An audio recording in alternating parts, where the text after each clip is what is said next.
Going to be going live here. There we go. Councilman Gebhardt and Councilman Foley, we're going to be starting in a few minutes. Or actually, we're going to be starting in a few seconds. When Lynn jumps on, or I can verify that Lynn is on, and the police department will be up first. I am here. Wonderful. Thank you. Thank you. No, thank you. We are set, Councilman. Thank you very much. I'll go ahead and open it then. It's 5 o'clock.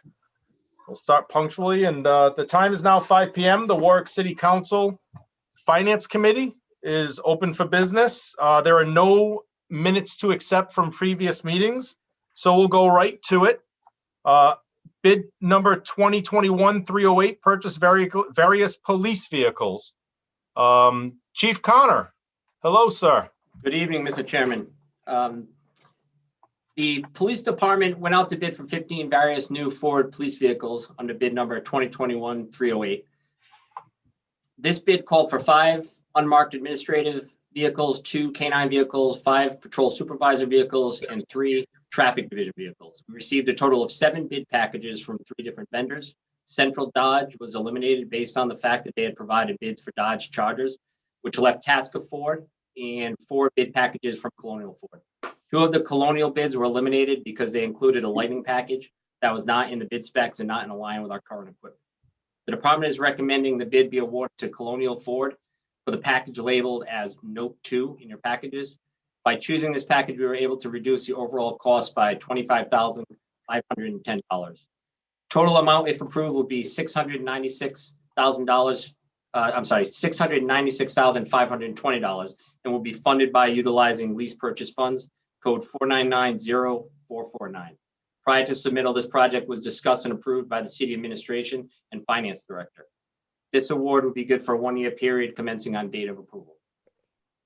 Thank you, Chief. And I appreciate you saying that. I would also like to identify and recognize Mr. Schaefer, who thank you so much, Mr. Schaefer, for sending the members of the committee and myself the information of the intent to purchase these vehicles under lease purchase, and that it was already worked into the budget for the year to upgrade. And this is just one step of that we've been talking about updating our fleets in a gradual system.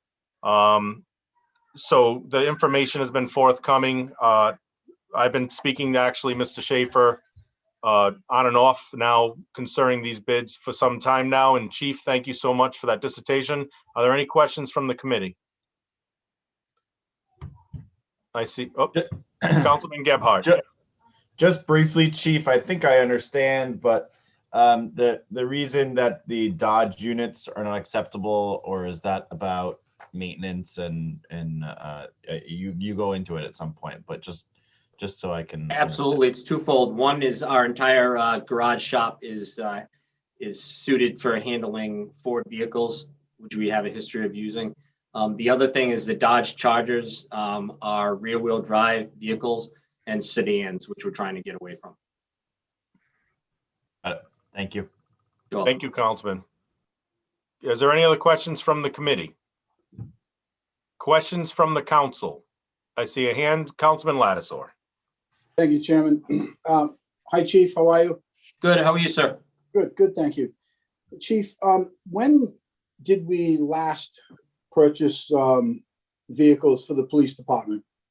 So we just purchased 11 patrol vehicles. That was coming out of fiscal year 2021. We received those earlier this year. Before that, our fleet only received in the prior 2 years 7 in one purchase and then an additional 4 in another purchase, which were 2018 and 2019 vehicles. Mm-hmm. The last purchase of vehicles, I don't recall, was that done through the council? Or was that done through with a 3-3? I'm not aware. I believe it was a 3-3.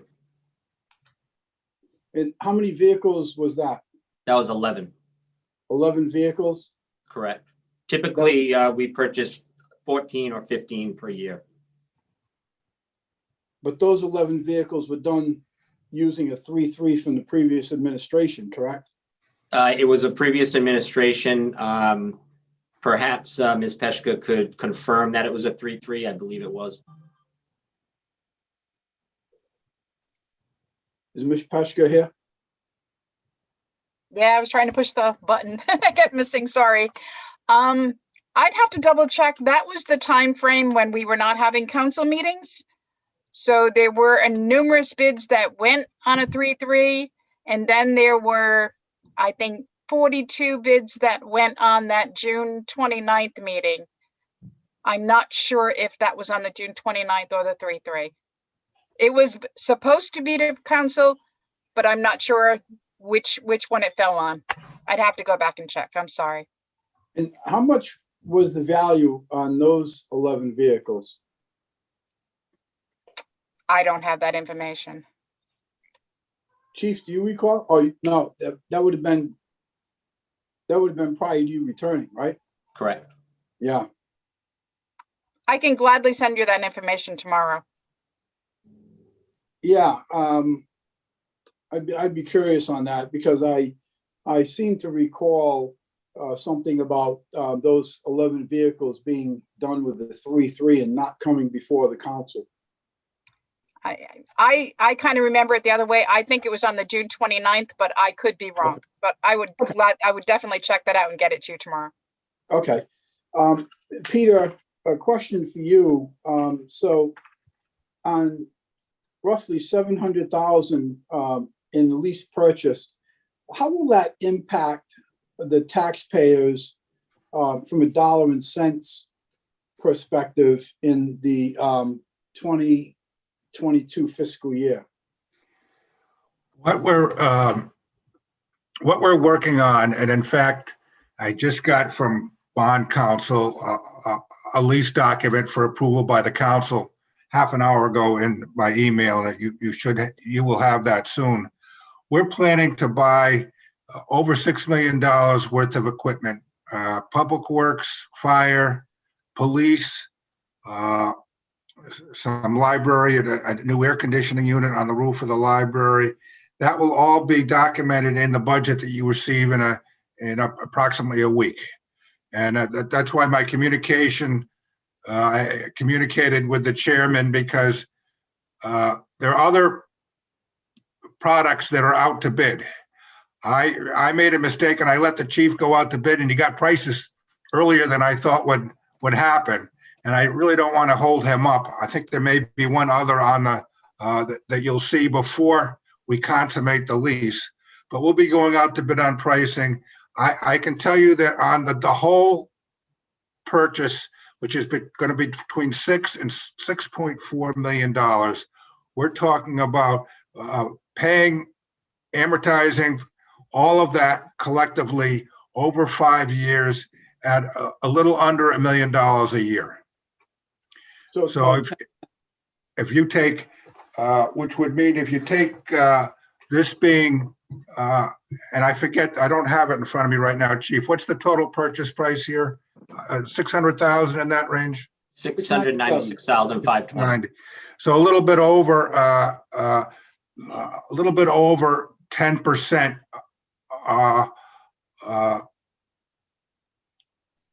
would be for the police cars, because that's their proportion of the total planned lease purchase acquisition.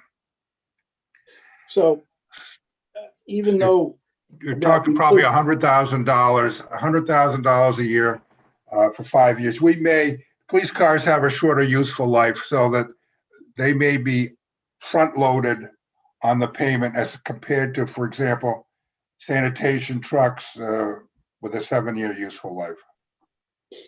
So if we're looking at about $1 million a year in a payment, that reflects to the tax base of about 10 cents per thousand, correct? Well, yes, but of course, we're paying off we're paying off debt and other lease acquisitions at the same time. But that's probably the right, in the ballpark, Councilman, yes. Yeah, so the high end would be about 10 cents per thousand on the high end for $6.5 million worth of vehicles and equipment. Yes. Okay. Councilman, I'm going to stop you for a moment and just ask, is there anyone else on the council? You've asked, exceeded 2 questions. Anyone else on the council or on the committee want to follow up with a question? Okay, seeing none, Excuse me. Councilman? Chairman, excuse me, did you say I exceeded, I already asked 2 questions? Yes. What does that mean? Well, I want to give everyone the opportunity to ask questions. So you asked 2 questions. I asked if anyone else had questions and I went back to you. Just give So, everyone an opportunity to talk. okay, that's fine, but I'm in the middle of asking some questions and I was interrupted because now we have a 2-question rule. Is this what we're saying? No, we don't. Oh, okay. Mr. Okay, Councilman, well, I'm going to answer your question now. There technically is a 2-question rule, and it's in the Robert's Rules of Orders. What I did is you asked some good questions, but I paused for a minute because I noticed that the councilwoman had her camera on. I wasn't sure if she wanted to ask a question. I want to give everyone in the committee and the council an opportunity to ask a question. There were no follow-up questions, so I went back to you. so I thought we had a 10-minute rule for I'm asking. not, it is at the discretion of the chairperson, and all I did was ask if other members of the council would like to ask a question. Now it's back on you. So, Chief, I noticed on another item that the Dodge vehicles were approved by the police department. I'm curious as to why it was okay. It's okay for that particular vehicle, but not for these vehicles. The other vehicle, I'm assuming you're talking about one of the other bids on the agenda? Yes. That's a special use vehicle. That's not a frontline police vehicle. It'll be used for investigations. Okay. And in your position paper, it says that it's worth noting that we were able to save an additional $25,510 by purchasing 10 K9 Super, et cetera, as traffic vehicle has 21 stock vehicles, as well as accepting 5 model year 2020 administrative vehicles. Would we be able to save additional monies if we were to go with more 2020 vehicles? They're not available. In fact, They're not? the vehicles that are left over is the stock 2021s that we were looking for the supervisors and the admin cars and K9 cars. There's only a few of those remaining as well. So the manufacturer was looking for a date. If we were to put these off anywhere more than 2 or 3 months, it's likely that those vehicles, those stock vehicles, would not be available as well. But there are the only 2020s left are the administrative vehicles. All right, thanks, Chief. Appreciate it. You're welcome. I'm all set, Chairman. Thank you. Thank you, Councilman. Is there any other questions from members of the council? Members of the committee? Members of the public? Questions from members of the public? Not at this time, sir. Thank you. May I have a motion? Motion for favorable action. I Second. have a motion for favorable. I'm Mr. sorry. Chairman, pursuant to the rules changes of how we treat the consent calendar, the item does not need That's right. any individualized attention unless it's being either pulled off of the agenda or if it's going to receive a recommendation other than favorable. Force of habit. Thank you so much, Solicitor. I appreciate it. Okay. So hearing none, we'll move on to item number 2. This item is also over $50,000. It is bid number 2021-299, City Park dugout installations, and this is a grant for $135,500. And is it Luke? Yes, Mr. How you Chairman. doing, Luke? Good, how are you? I'm well, thank you. Thank you. Right, so I'm here to present on this matter. This is relating to the City Park dugout installations. As many of you may or may not know, this goes back to a grant that we had received in 2016, which derives from the 2014 Green Economy Bond. We had received a grant for $350,000. We subsequently, in 2017, had gone out to bid and purchased 8 dugouts, 2 shade shelters. Unfortunately, due to staff limitations, and we quite frankly just haven't had time, some of the dugouts are still on the ground. We got 4 installed by DPW, We had a combination of our private contractor and DPW work to install 2 additional shelters. But this grant runs out on its 3rd extension come September. And we're coming to a point where we're going to lose that $350,000 if we don't finish the work. In addition, DEM has required some, and rightfully so, closer attention to accessibility standards, ADA. So they've required as a condition of the grant that we install pads under the shelters and provide pathways to those. So that will be also covered under this contract. So it includes not just the dugouts, the fencing, the pads under the dugouts, but also pads under each shelter, walkways to the shelter, and some ancillary improvements, some finishing up some work that we didn't do with DPW on the other 4 dugouts, some shade headers and some additional fencing. So it's a little bit more than just installing 4 dugouts. If anyone had any questions on that. Our low bidder came in at $135,500.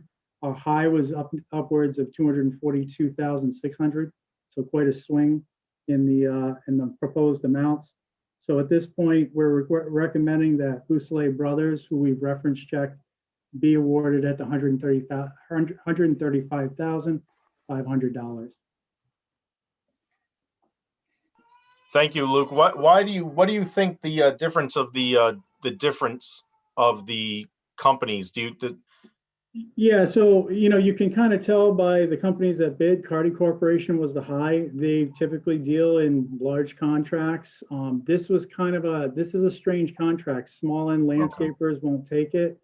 Large contractors don't want it typically unless they throw a high number at it. Bousselet is more of a paving general contractor, and they're they're a smaller company who fits with this and probably has much lower overhead.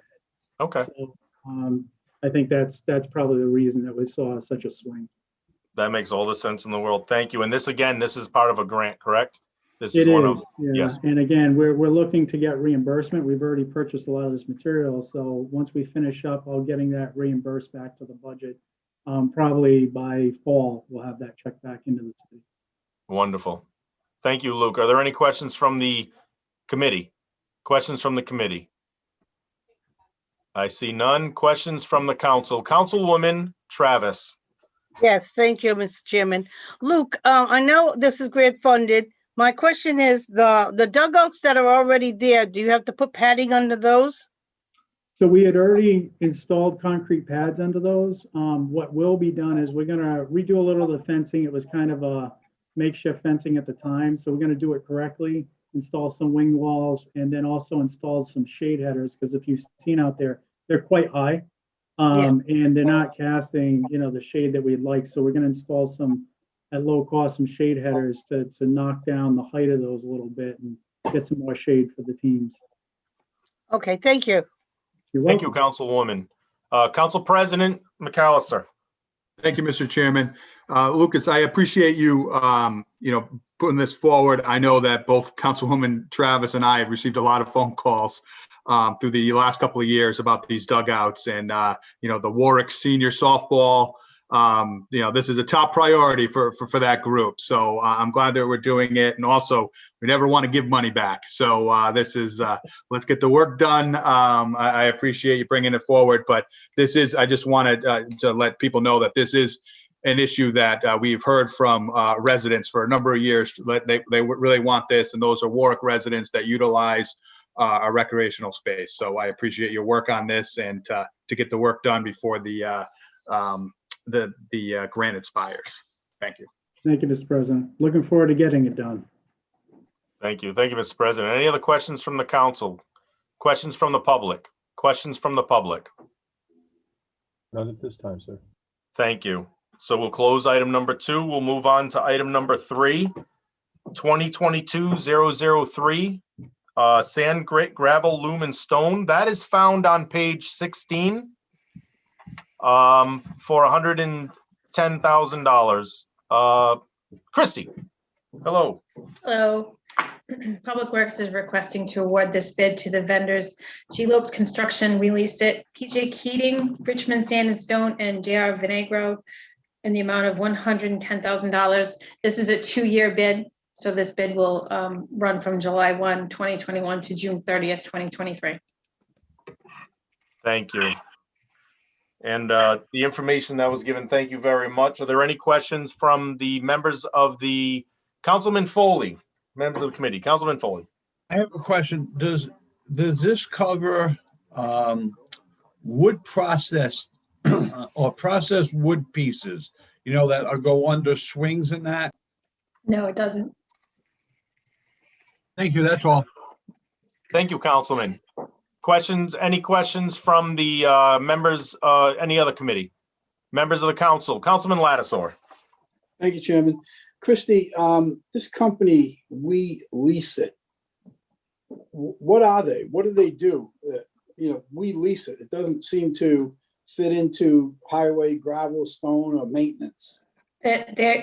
We've actually used them for several years now. They do have product. They're located down in, well, Peacedale, the Richmond area.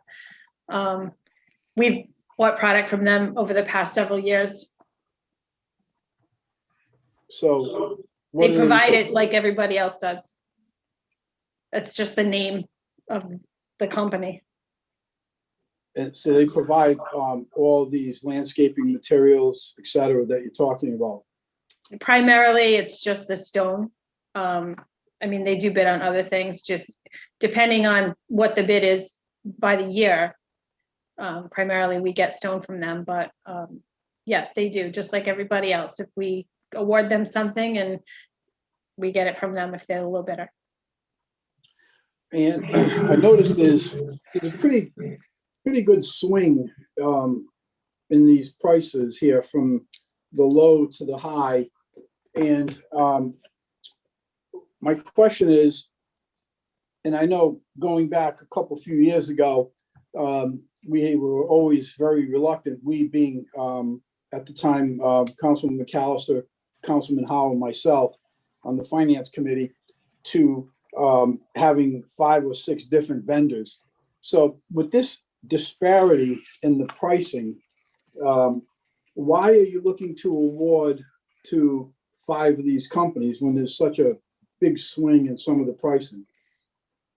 So basically, the way I weighted these bid responses is that I am requesting 2 vendors for each product, because if I can't get, and I'm off the top of my head, I don't know, but say if I can't get gravel from PJ Keating for some reason, and we are doing a job, or water has an emergency break, or, you know, any host of reasons why we would need it, and we can't get it from one company, I need an alternative to get it from. So the way that the way this bid is awarded, the request is that it's for 2 vendors per item, but it's the 2 lowest vendors. Okay, does that say that in here? I don't see where it says that in here. So could you let me know, could you tell me what are the 2 items that each one of these vendors will be considered for? Which 2 items go to each one of them? I actually made a spreadsheet that I don't have with me. It's on my work computer. I'm on my home computer right now. I can send it to you tomorrow if you'd like. Everything's highlighted as to who gets what, which is something that I also pass along to the highway department so they know who to order the material from. Okay, so great. You don't remember what 2 items Lopes get, or we leased it? Or I could go through the spreadsheet, but we're gonna be here a little bit. You know, there's all these That's okay. vendors. For 110 grand, I'm here till midnight. Councilman Christie, excuse me 1 second. I will say that this is a conversation that I did have, and this was something that was brought up. I understood it would be brought up, but you're right. We started this back in our time when the council president and myself were on the committee. This was discussed, and as far as this committee is concerned, we're content and happy with the information that she presented. She'll be happy to mail you the information, but as far as this committee, we feel comfortable about the information given as we did our research. Well, then maybe, Mr. Chair, maybe then you can tell me what the 2 companies are, because as a member of the city council, I want to know. I'm asking the questions. as to what- Absolutely, absolutely. But what within the committee, the answers have been answered. So when it So- goes to council, So, does that mean the members of the council now, we can't get answers to our questions? I'm well, no, it asking, means, what it means, honestly, Councilman, is that when we saw this and we reviewed our bid package, when we noticed it, we called and asked the questions before the committee meeting. well, that's good. I didn't do that. And I'm asking the question now, which is my prerogative to ask the question, my responsibility to ask the questions. So I'm asking the questions now. I didn't bring up the two items per vendor. So now I'm asking what 2 items are going to each vendor. What's wrong with that? There's nothing wrong, but you're asking the department to identify certain items that she already stated she doesn't have here in front of her. So I don't understand the purpose. I think what she just said was, I can go over the spreadsheet with you, but it's gonna take a while. I think that's what she just said. And My within, response was for 110,000, I'm here till midnight. and within this committee, we've done our research, we've done our due diligence, and we're not going to be here till midnight on this. So you are not going to, you're not interested in putting this out there right now then, what those 2 items are per vendor. I don't think it's prudent to Okay. what we're getting ready to do. Okay, could we have a PCR on this, please? I will not call for that, but I'll leave it to a member of the committee. I'm calling for it. I'm calling for a PCR on this item, 2022-003. I'm calling for a PCR. This isn't, correct me if I'm wrong, Councilman Walsh, but since this is in committee, it would be the committee to request the PCR? Pursuant to the changes, any member of the council can request an item to receive individualized attention in the form of a PCR. Thank you. Okay, then that's fine. He'll call for a PCR on. The committee would still need to make a recommendation as to what the committee feels its recommendation to the council will be, and then it'll appear separate from the consent calendar before the council later this evening. Thank you. Okay, so if I may, Lynn, we'll just cut through this right now. If I may have a PCR on 2022-003. PCR 6921, please.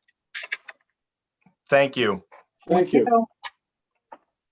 Hey, Chairman, before we move on, Councilman. I would just say, given that we've got a bunch more to go through here, Christy, any chance that you might have any info either, later or be able to send us anything before we vote tonight, just so this doesn't get tied up? I can log into my computer through the I can get into my computer from home, but I can't be on the Zoom call. So I can certainly get off once the committee is closed and send you the information, but I can't do it while I'm doing this. Okay. I think that would work. Thank you. Thank you, Councilman. Thank you, Christy. Okay. Any other questions on PCR 69-21 that used to be bid number 2022-003? Okay. So this got a PCR now. Do we have to make a recommendation on this separate now, correct? Solicitor Walsh? Yes, I would ask for public input, and it would be in order for the committee to make a recommendation. Right. Okay. Thank you. So now, there any comments from the public? Any comments from the public? Not at this time, sir. Thank you. May I have a recommendation from the committee? I'll move favorable. Second. Thank you. We have a move for favorable. We have a second. All those in favor? Aye. Aye. Thank you. Item number 4, bid number 4 is 2021-289, Rocky Point State Park improvements. That is found on page 21. Thank you, Mr. Chairman. Luke Murray, Principal Planner, here to present on Rocky Point State Park improvements. This again is an oldie but goodie. This goes back to the same grant round, 2016, same green economy bonds from 2014. We've been making steady progression. It included a shade shelter for Rocky Point Park, which we have installed. Unfortunately, we haven't done the pad underneath and the ADA access and other things. We've been in constant contact with DEM, and we had originally gotten a $100,000 grant. Over the past year, they gave us another $50,000 unsolicited to do additional improvements and do those ADA improvements. So we were very lucky. We had 8 bidders on the project. The spread was very close between the bidders. I would say between $2,000 and $5,000 per bidder spread. But ultimately, Shalvey Brothers Landscape was the lowest. And we've worked with Shalvey before. They're an excellent contractor, has always completed stuff on time and in accordance with their budget. So we feel very comfortable recommending them. So this will afford a variety of improvements, 6 benches along in the vicinity of the new pier, some fencing along the head walls of the pier, the concrete pad underneath the existing shelter, a couple ADA spaces that will be in the state parking lot. I believe I mentioned the pathway going to the shelter, and then also power washing the shelter and some things that we weren't able to do when we installed it the first time. So I think it's a win, and we're looking to get this done as soon as possible for the summer enjoyment. And if I'll entertain any questions you have. Thank you so much, Luke. It's good to see that this grant money is being utilized and going to some I like the initiative that's been started over the last couple of years of starting to rehabilitate our recreational areas. That's encouraging. Members of the committee, any comments or questions from members of the committee? Seeing none, members of the council, any members of the council? Councilman Lattisaw. You're muted, Councilman. Sorry about that. All right. Luke, thank you for returning my call this morning. And yeah, I just wanted to compliment you on the job that you and your colleagues are doing with not just with Rocky Point, but with all of our parks and rec areas throughout all of our wards. And I also want to give a shout out to DEM. This is my personal opinion, but I think DEM has been a great partner with the city of Warwick and have been very forthcoming with their assistance to us in many, many venues. It's not just financial. So I look forward to getting this grant well used, as well as the other grants for the other parks throughout our community. So thank you for that, Luke. Thank you, Councilman. Thank you. Are there any other, I'm sorry, Councilman, are you all set? Yes, sir, I'm all set. Okay, all right, thank you. Are there any other questions from members of the council? Any other comments or questions from members of the council? Comments or questions from members of the public? Members of the public? Not at this time, sir. Thank you so much. We are now moving on to item number 5, which is hydraulic parts and repair, bid number 2022-013. For the amount of $60,000. This is found on page 37. Christie. Public Works is requesting to award the bid for hydraulic parts and repairs to Tri-Power Sales and Service for a 2-year period, July 1st, 2021 to June 30th, 2023, in the amount of $60,000.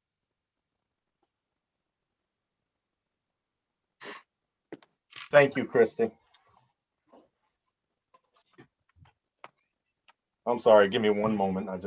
Okay, I had my notes.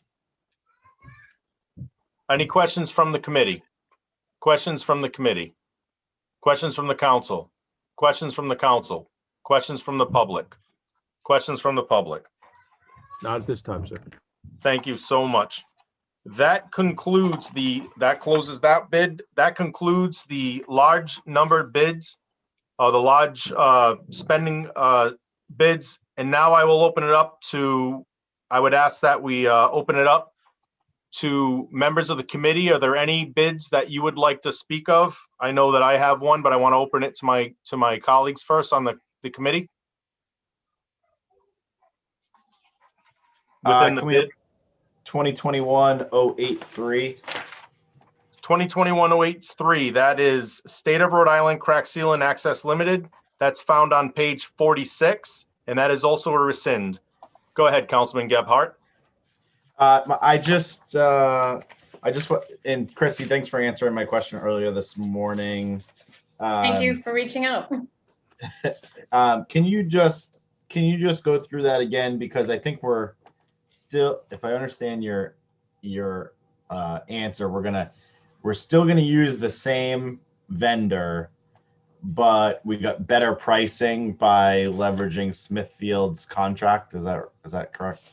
Correct. So we had been awarded the contract. We piggybacked the state contract for for crack sealing with Steel Coating Incorporated in the amount of, I don't know, 40. It was a multiple year contract. I think it was like $100,000. We had done some at one point. The company actually reached out to us and said, hey, if you have a way to do it, you get a better price if you use the town of Smithfield's contract. So instead of paying 14 and change per gallon for the product, we're only paying $10.99. So we're getting a quarter more, and just by changing the contract. And I know that this contract, we're asking to rescind, but the one we're asking to reaward will expire on June 30th, but we will have this completed before then. So I'm sure that's, you're probably like, why it's only 2 months, but we will definitely have it done before the contract would expire. All right, thanks, Christy. I was just trying to follow the bouncing ball. That's the first time I've seen that one before, so thank you. Thank you. Councilman Lattiser, is this on this item right here? Your hand up for this item? You're muted. Yes, it is. Okay, if you could hold on one moment, Council President McAllister. Oh, no, you're all set? Thank you. Okay, Councilman Lattiser, thank you so much. All right, thank you. Christy, is the amount that you're looking to go with the new contract, 40,000, is that the same amount that was with Seal Coating Incorporated? Both contracts were with, well, the one that we're rescinding was with Steel Coating, and that was for, I stand corrected, it was for $80,000 that would expire this December, in December 2022. We are requesting to rescind that contract and award $40,000 to Steel Coating under the town of Smithfield's contract, which gives us a much better value. We get 25% more product on the roads. So Okay. that's. So 40,000 was already spent in this Previously. Okay. So Chrissy, this is, I think it's a really good move, by the way. And this is something that people have been hearing me complain about for 9 years now, about always saddling on to the MPAs. We're going to go with the MPA because of whatever. You just proved a very good point that the MPAs, as I've been saying for years, is not always the best deal. It might be the easiest deal, but you've just shown with putting in this extra effort that there are better deals out there. So, I'm pretty excited about this. It's the first time that I've seen this happen since I've been on the council. And, I would really like to see this type of thing go on as we go forward. MPA isn't always the best deal.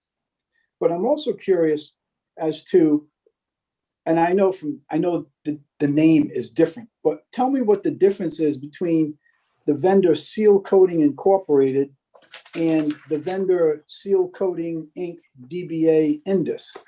The vendor changed their name at some point within the last year or so. So that's the only thing that happened. So when they submitted a new W-9, it said Seal Coating Inc. DBA Indus. So I don't know why, but. Okay. Yeah.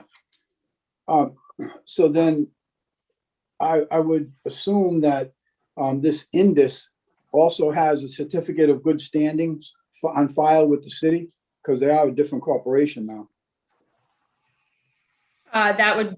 They'd have to provide that under, I imagine, as with any other, unless the town of Smithfield also requires it. I'm not sure. I don't know if Pat has any insight on that.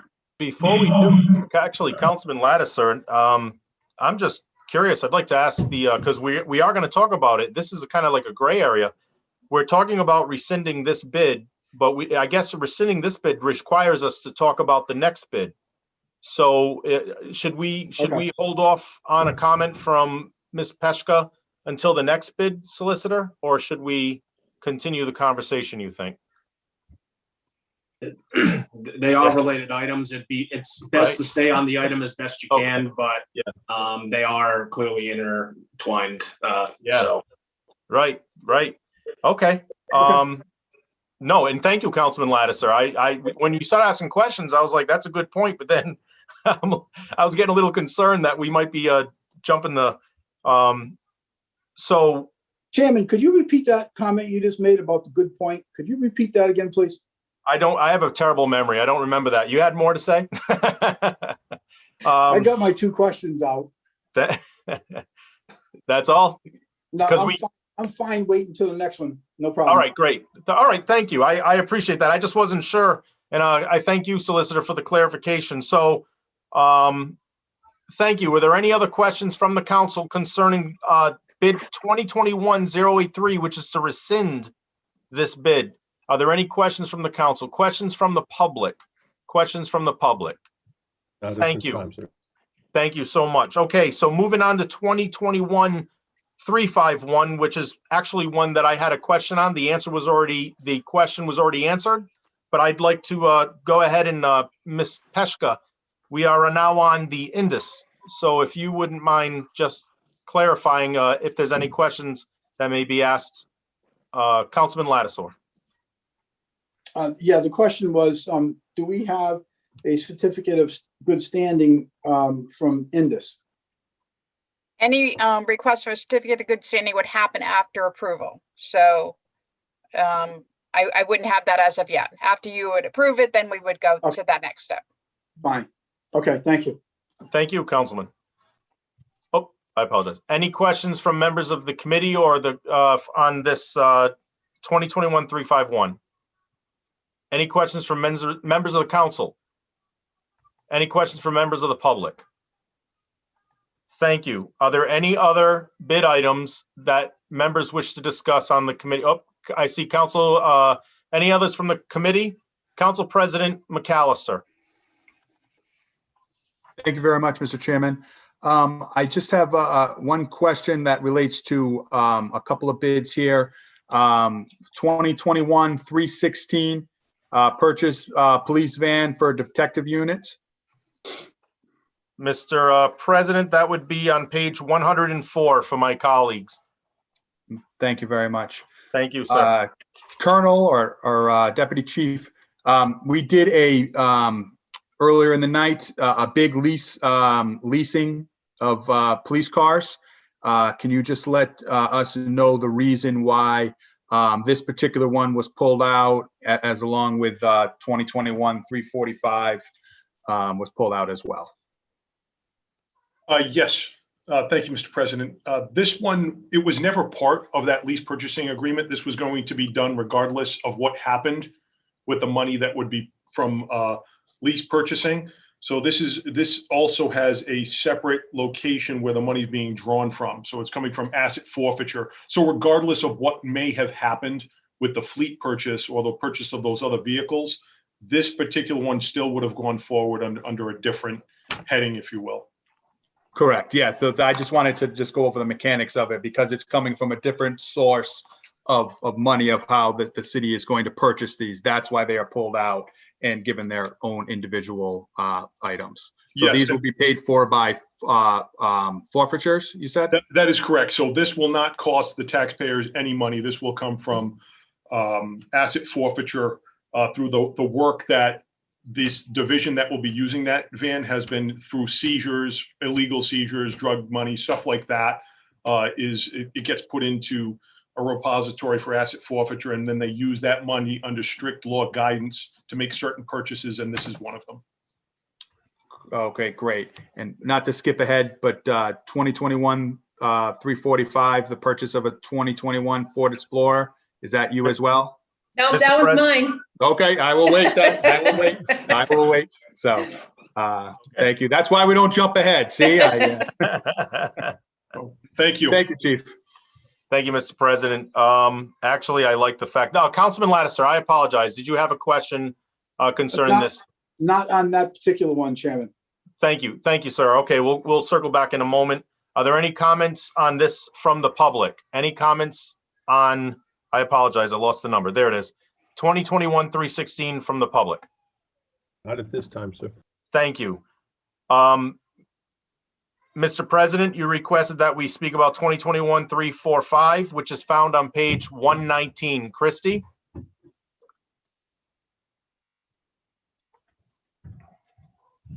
This request is to purchase a 2021 Ford Explorer for the Director of Public Works. He currently has a 2014 Chevy Tahoe that will be transferred to the Highway Division for one of the supervisors. That said supervisor has a vehicle that is I know it's very old. It's a 2004 Trailblazer. He is currently having issues with the rear end. It is completely out of alignment. It shuts off when it feels like it. And this is one of the vehicles that was acquired from the Rhode Island Airport Corporation, and it has well over 200,000 miles on it. So it really needs to be retired. So we are requesting to purchase a new vehicle in the amount of $35,366.04 for the director, who is the director of not only Public Works, but water. So that's why the funding is coming from 84,799. Thank you, Chrissy. Mr. President, did you have a follow-up? Thank you. I also see that we get a 7.103% savings, and there's no fees additional on top of that. Right. We're using the Sourcewell contract, which is the government contracting. It's anyone in the country that's a government agency can use this. It's handled by Minnesota initially, but yes, I did get the quote.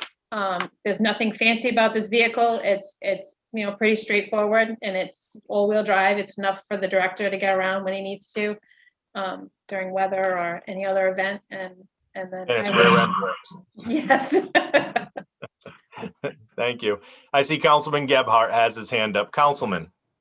I just had a quick question, because I know in reviewing one of the earlier bids from police that we have this process of hand-me-down cars, and given the purchase of the 14 or 15 that we just talked about, I didn't know if anything was flowing that way. I'm assuming behind the scenes you guys are all having these conversations, but just wanted to confirm. Might not be best to replace one very old vehicle with another, but just figured I'd give you the chance to comment on that. They do trickle down to either, Public Works or any of the other departments that need city vehicles, whether it's building assessors, Parks and Recreation.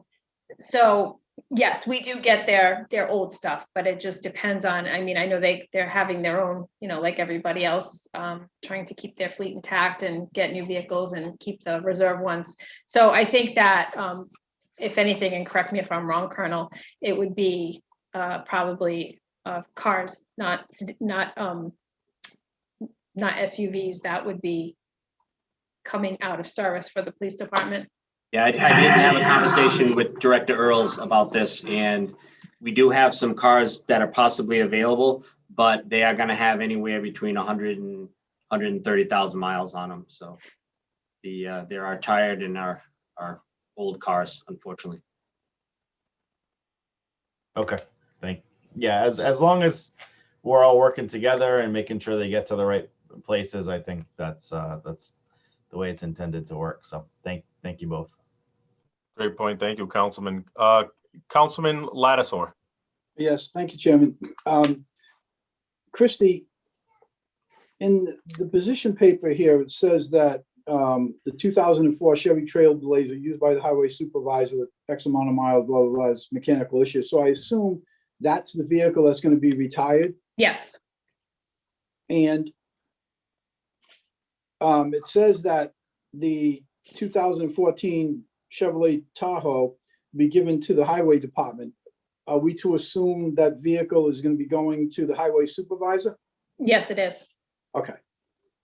And to follow up on Councilman Gebhardt's comments, I'd just like to put it out there. Our building department, our minimum housing folks, and our assessors, those vehicles that we have sitting over there in that parking lot in Buttonwoods, they seem to be in pretty sad shape.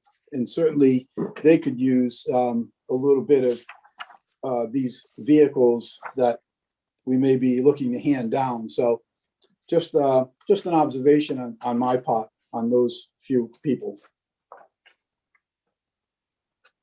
I'm all set, Chairman. Thank you. Thank you, Councilman. Any other questions from members of the? I do have one more question. Oh, sorry, you missed it. You missed it. No. I know. That's okay. Don't throw that Robert rules at me again. Christie, how many miles on that 2014 Chevrolet Tahoe? Definitely not 200,000. I don't know specifically, probably in the neighborhood of, I'd say probably 40,000, 50,000. It's not, you know, it was, when we first bought it, it was used quite a bit. And then the directors that came through after that, one didn't use it so much, one maybe used it a little more. So over the last few years, it hasn't had a lot of miles put on it. So it's certainly suitable and it'll do well for the highway department because as well, it has more storage space. So if they need to bring something out to a job or it'll certainly serve them much better than the director. So you're saying it's about 40,000 miles? I don't know. I don't want to say specifically. I know it's not over 100,000. I know that. I can get it for you tomorrow, but. Yeah, that's fine. Okay. Thank you. Thank you, Councilman. I saw no other members of the council. I do see a hand raised. Phil, from the public. Go ahead, sir. You can unmute now. Thank you, Chairman, committee members. One question, is this an outright purchase or have you looked at a lease program or is that, does that make any sense at all? It's an outright purchase. Does it make sense to look at a lease type situation? I don't know. I'm just asking the question. If it's something that's viable to pursue. Well, under the contract that we're purchasing it under, we are already saving 7%. I can't really speak to the finance side of it as far as, you know, putting it under a lease, but I would imagine that what we're saving on the vehicle and the 7% is not equitable to put it in a lease purchase. But I don't really know. Okay, well, thank you. Just a question. Thank you. Thank you. Actually, that's a great point, Christie. You're right. We one with the other, and we got some major changes we need, like, you know, as far as the lease purchase that's going on. So, okay. So Councilman Lattiser, is this a follow-up to this item, or do you have another item? Oh, it's a different item. Thank you. Then I'll close the discussion on this one. Councilman Lattiser, you have a bid item? Yes, 29, actually I have a few of them. 2019-046 on page 41. Okay, give us a one moment, please. Sure. Okay, that is 2019-046 is State of Rhode Island toilets portable rental on page 41 for a contract award of $3,000. I believe that's Miss. There she is. Hi, Director Wiley. Councilman, go ahead. Hi, Director. How are you? Good. How are you? Good, good. Director, I'm gonna be reflecting back in history a bit. I know it was before your time, but looking to find out where we spent $7,000 that was approved for this item on December 10th, 2020. It says that has been used in its entirety, I believe, and now we need another additional $3,000 from December until April. I don't know, it just seems strange to me that we could have used $7,000 in these portable toilet rentals, given, I think the park was closed a good part, or parks were closed a good part of the time. So this 7,000 or this 3,000 that we're looking for now, is that to pay any old invoices that hadn't been received? Yes, it was. The 7,000 was to pay an old invoice in December of 2020. Also in December of 2020, the previous director was informed that there was not enough money. It wasn't going to be enough money to, we had run out of money in the bid. There wasn't going to be enough money to be able to put the portable units out for the couple of months before the new bid came into play. And nothing was done at that point. That I wasn't made aware of that until we were preparing to put the portable units out this year. One of the reasons why the expense was higher than normal was due to the pandemic. Once things did open up last summer, they required more cleaning and more maintenance than they would have normally had under normal circumstances. Because of the pandemic, they were cleaning them and servicing them more regularly. And this $3,000 is to get you through the next period? Yes, it's to get us through till June, till the new contract, which you awarded last month. Okay.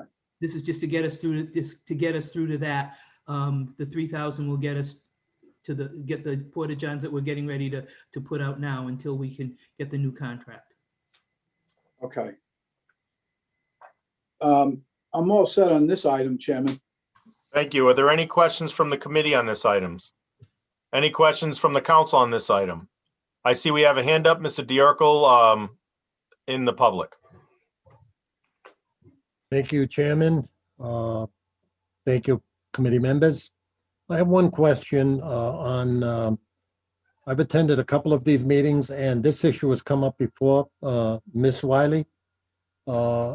As far as Parks and Recreation's paying old invoices, I guess there's a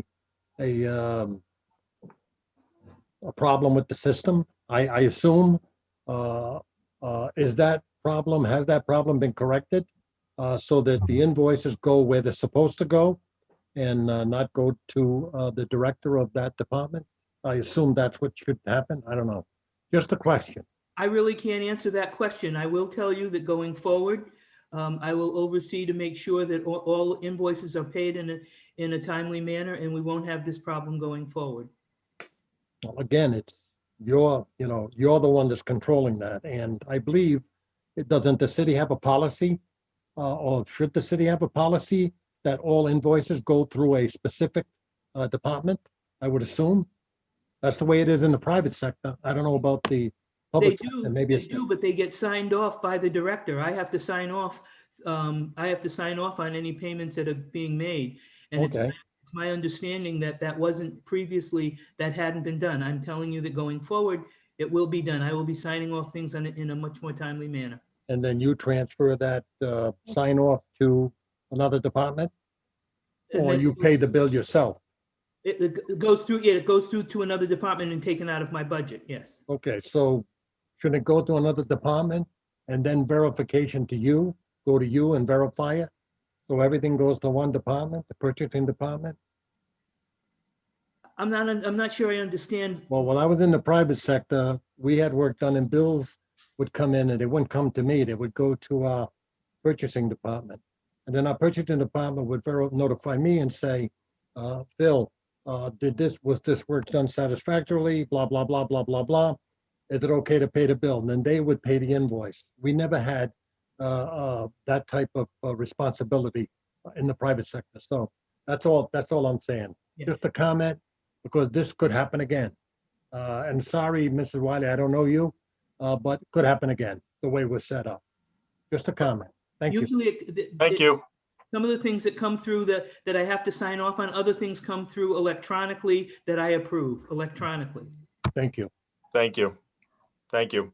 Any other comments, questions from the public? Seeing none, are there any other Councilman Lattisaur. Yes, thank you, Chairman. If I could, I'd like to ask one of our solicitors for a clarification on a question here regarding this bid, if I may do that. The bid that we just spoke of, or the bid you're going to bring No, up? the bid package as a whole. Oh, okay, go ahead. Okay. So I added up how many of the items that fall under that $50,000 threshold in this bid package alone.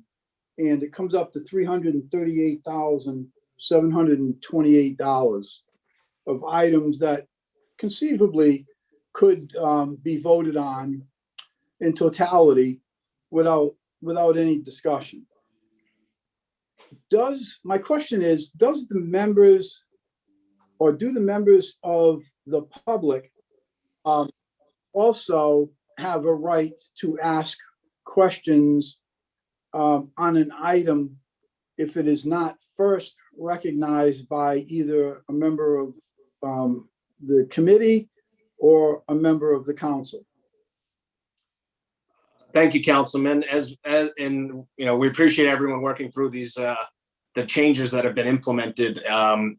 As was done in the prior meeting, I believe the practice appears that it may be that at the conclusion of when council people have raised specific items on things, the chairman will entertain a last call for items from the public on anything that wasn't previously reviewed.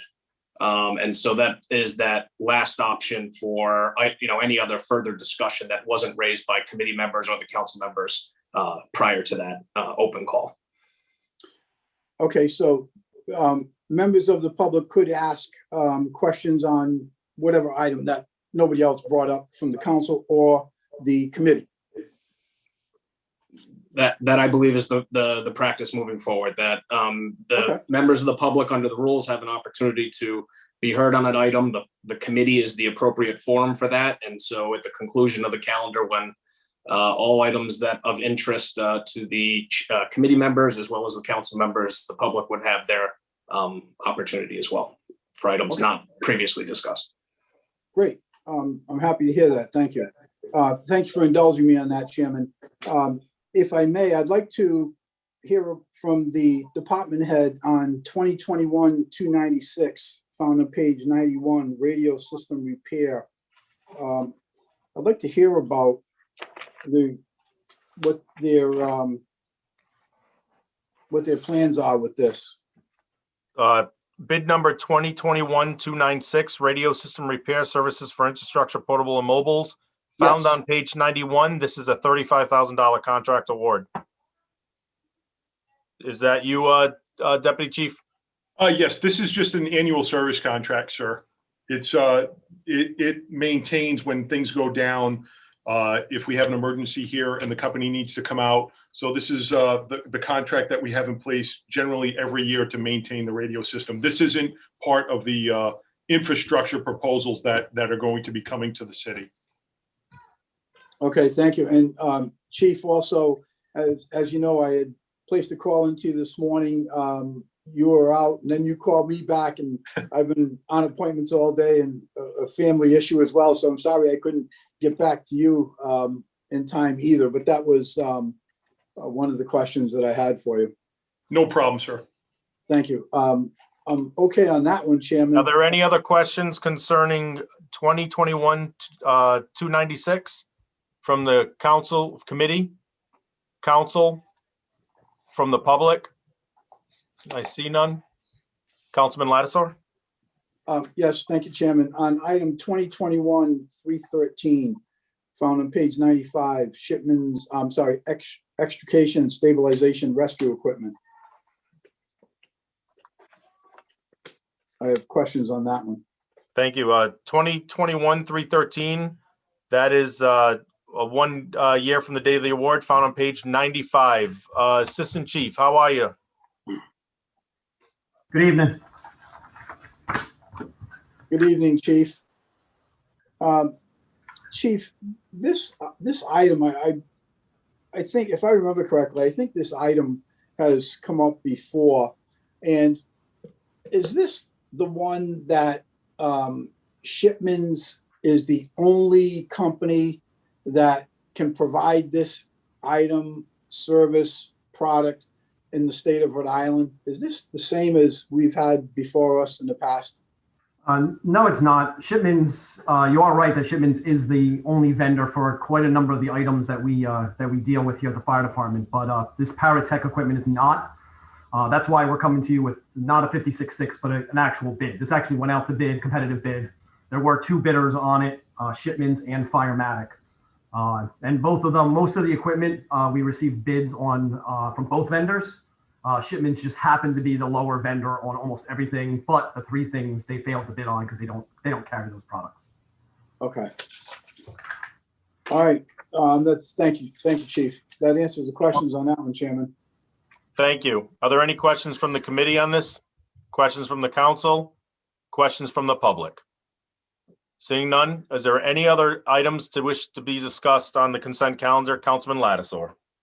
Thank you, Chairman. Item 2021-349, found on page 129, replacement rebuilt engine. Yep, 2021-349 on page 129. I'll give everyone a chance to get to that page and give the opportunity for Christy. There she is. Hi, Christy. Councilman Lattisaur. Thank you. Christy, okay, so I got to admit, I couldn't figure out the numbers on this one. So how did you arrive at the $10,977 for the purchase of this engine?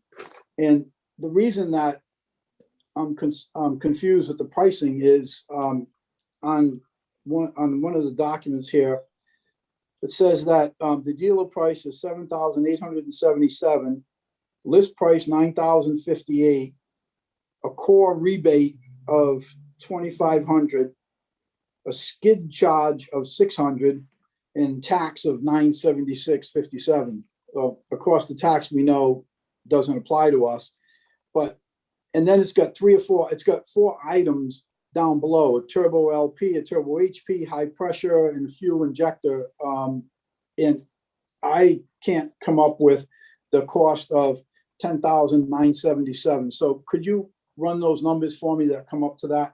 I can. So the cost of the engine itself is $7,877. Okay. There's a $2,500 core, and then the $600 skid. We don't include the tax, like you said.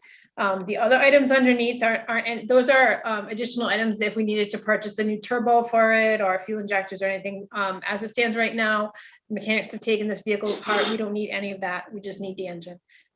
So with that being said, if the core that we return to them is good, they'll credit us back the $2,500. However, I don't like to be risky with stuff like this. So my ask is to include the core, and then if we get the credit back, great, it's $2,500 less we're not paying. If we don't, then I'm not coming back to you saying we should have included it in the first place.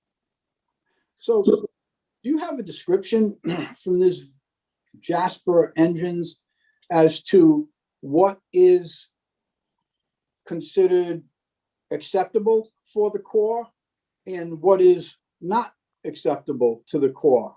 I mean, how do you know up front in advance what is acceptable and will get us back to 2,500 and what is not acceptable and will not get us to 2,500? I'll be honest with you. That's not something that I am very well versed in. I would prefer to have one of my mechanics explain it. But basically, when the core, if we return it, as long as there's no parts missing, that should be. We just did this with another vehicle. As long as there's no parts missing that are supposed to be included when you send it back, as long as the block's not cracked or anything. So basically, what they do, I'm assuming, is they rebuild this engine they take it back and rebuild the engine. So they can use that. So they give us the $2,500 credit. If they can't use it when we send it back, then we have to pay the core charge. So it's kind of like batteries, and it's like we have a lot of things that we have core charges that we get refunded on. And this is the same. But my concern is that we're left up to the mercy of them. If we don't have a description from them as to what is acceptable and what is not, then we're at the mercy of them telling us after the fact. In my business, I know clearly what is returnable to my suppliers. Open cases, unopened cases, dirty this, dirty that, cut panels, you know, whatever, damaged product. I know very clearly what is returnable and what is not returnable. So it's concerning to me that we have a $2,500 amount of monies that's like hanging out in the wind, and we don't know what is, in other words, we don't have a basis for saying, yeah, this engine meets all of your criteria. This engine block meets all of your criteria. It's got this, it's got that, that's on it, this is on it, no broken this, no cracked pans, et cetera, et cetera. So we get the 2,500. It's concerning that that is left up to Jasper Engines and Transmissions, and we don't know. I understand what you're saying, but I'll be honest with you, I have all the confidence in the world and in our mechanics that they know, you know, this is their area of expertise. This is what they do. They know whether or not a core is good. And I think one time, and I've been doing this for a long time, and I think there's only been one time where we had a core that we sent back for something major like this that wasn't good. I don't, so I can't, I wouldn't doubt the mechanics. And if they're telling me that the core is good, then I'm gonna go with that. And if Jasper comes back and says, your core is no good, we're gonna say, prove it. Okay. Tell us why it's no good. That's the Oh, answer. I'm a fighter when it comes to these vendors. That's, don't misunderstand or misinterpret my questions. I am not questioning any of our staff at DPW. I'm not questioning their ability, their skill, their knowledge. I'm questioning from my many years in business and how all this credit stuff works. That's what I'm questioning. So I was in no way Just said- inferring that you were questioning, and I apologize if that's how it came across. yeah, no, not at all. The point is well taken. If our mechanics say this core is exactly what it should be, and Jasper or Casper or whoever else says it's not, then they got a fight on their hands. That's what I wanted to hear. Well, I Now- just argued with another vendor over a warranty thing. They tried to tell me that, you know, something wasn't covered, and I said, oh, it absolutely is. and I won. Good. Okay. Chrissy, the skid, is the skid what, the engine block that we're gonna get, it comes on a pallet, a skid? I'm not sure what their skid is. We just got an engine from Coastal International for one of our rescues that literally comes in this big, it almost looks like a tub that has a cover. It all latches together. So I'm assuming that that's what this is for. You might want to check on that, because again, when I get deliveries to my job site, one of the products I use has a skid that's about 4 feet wide and it's about 13 feet long. And it's for their convenience in delivering the material. Doesn't do me any good whatsoever. This is their convenience for using a Moffett tow motor to deliver the material. They charge me up front $90 for that skid, 4 feet wide and 13 feet long. And then when the job is done, they come back and they pick that skid up and they issue me a credit. So putting this skid, my skid, and thinking about what they have for a skid, $600 seems to be an enormous amount of money. And my other question is, do they come pick the skid up after? We don't have any use for it. Well, the thing is that we have to send the core back. So we have to send, so kind of like the one that we just got.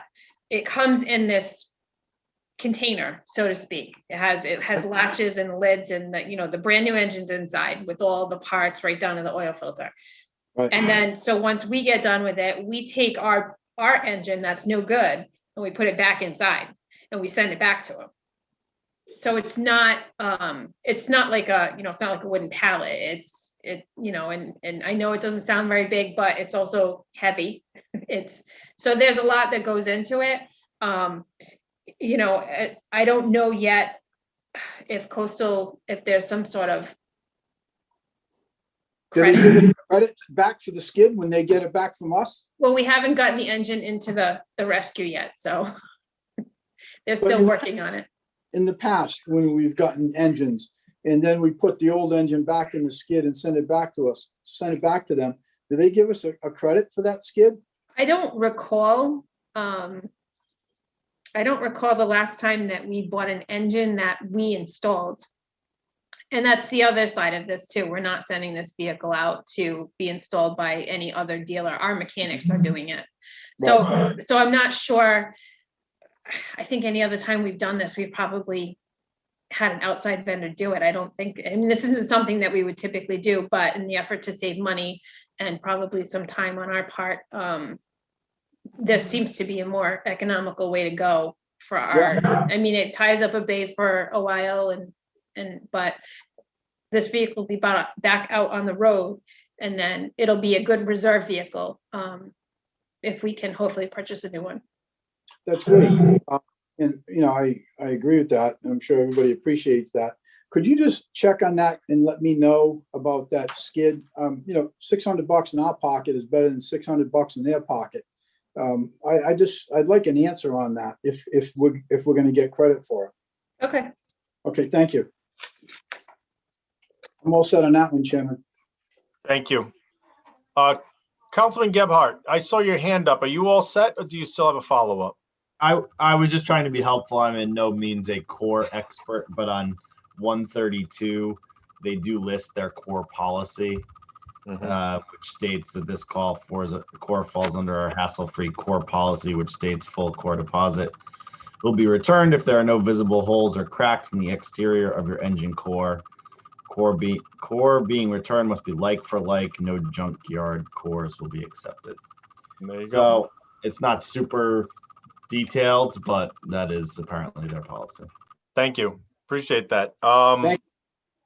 So we'll close that. Oh, wait a minute. Is there any questions from members of the council? Questions from members of the public?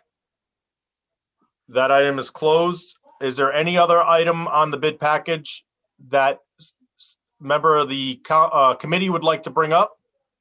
Is there any item on the bid package a member of the council would like to bring up? Is there any other item on the bid package a member of the public would like to bring up? Hearing none, may I have a motion on the bid package? Motion favorable action. Second that. We have a motion for favorable. We have a seconded. All in favor? Aye. Aye. Thank you. We now move on to the committee agenda. And there's no acceptance of minutes from the previous meetings. So we will go to item number 2 is a PCR 67-21 resolution relative to abatements. Can't put my sentences together. Hello, Neil. How are you? Good evening, Mr. Chairman. Very well, thank you. Mr. Director, the floor is yours. Go ahead. Thank you very much. This month, we have abatements for you in the amount of $2,736.67. There's only 2 actual abatements, and both were board of review hearings, and this is the conclusion of the board. But I'll answer any questions that you might have. Thank you so much. I reviewed them, and this was you said pretty straightforward. Is there any questions from members of the committee concerning the abatements? Any questions from members of the council? Any questions from members of the council? I put together the sentence. Any questions or comments from members of the public? Any questions or comments from members of the public? Hearing none, may I have a motion? Favorable action. I'll second that. We have a motion for favorable. We have a second. All those in favor? Aye. Aye. Thank you. Item number 3, PCR 29-20. Councilman Sinapi, this has to do with the resolution, General Assembly to enact legislation not to issue not to exceed $10 million in general obligation bonds. We can go ahead and punt that for another month. What month would you like to punt it to? What month is it? It's May, so I guess June. Beginning first meeting, second meeting? Go with June 21st, please. Thank you very much. We have a motion per request of the sponsor to hold till June 21st. You're gonna be, whoop, Was there, do I have a motion? Move hold to June 21st. Second. All those in favor? Aye. Item number 4, PCR 41A 20, resolution addressing fiscal requests for education in the fiscal year 2020-2021. This is not drafted. Councilman Sinapi. Same thing, please, June 21st. We have a request from the sponsor to hold until the June 21st meeting. May I have a motion? Move hold June Hold. 21st. Second. Seconded. All those in favor? Aye. Aye. Item number 5, resolution regarding ratification of the Cooper Building lease. Councilman Sinapi. So still waiting to hear back from the Boys and Girls Club as to them reaching an agreement. So for now, I guess we'll hold till June 21st. Roger. Per request of the sponsor, hold until June 21st. May I have a motion? Move hold June 21st. Sorry. Seconded. We have a motion. We have a second. All in favor? Aye. Thank you. And the time is now 6:21. The Finance Committee is closed. Thank you, everyone.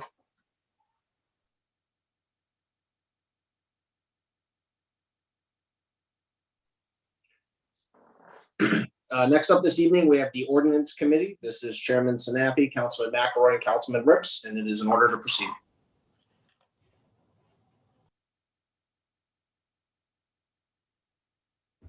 Just give me one moment, please.